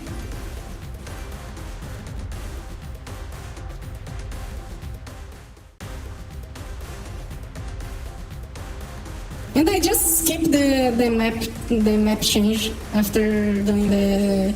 If I have the items, that's good. Let's go! Let me put this thing to sell again. I was selling at 7k, I think. I forgot. Oh, 700. Doesn't matter. Let's finally finish this bandit party. There is no other quests, and tomorrow I rush the rest of the quests off stream to cap my character. I have like a lot of adventurers diary, and I should be using them more. I'm gonna be here selling the main quest materials. Let's go.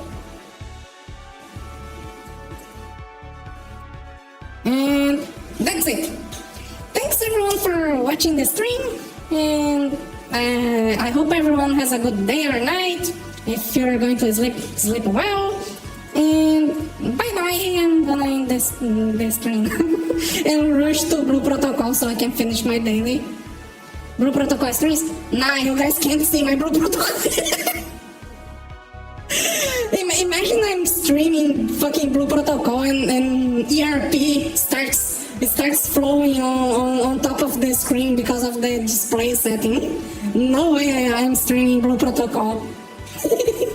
Anyways, bye bye guys. Thanks for watching, and I see you guys later. Probably with my character capped and probably doing I don't know, Mughal runs, I guess. Anyways, bye!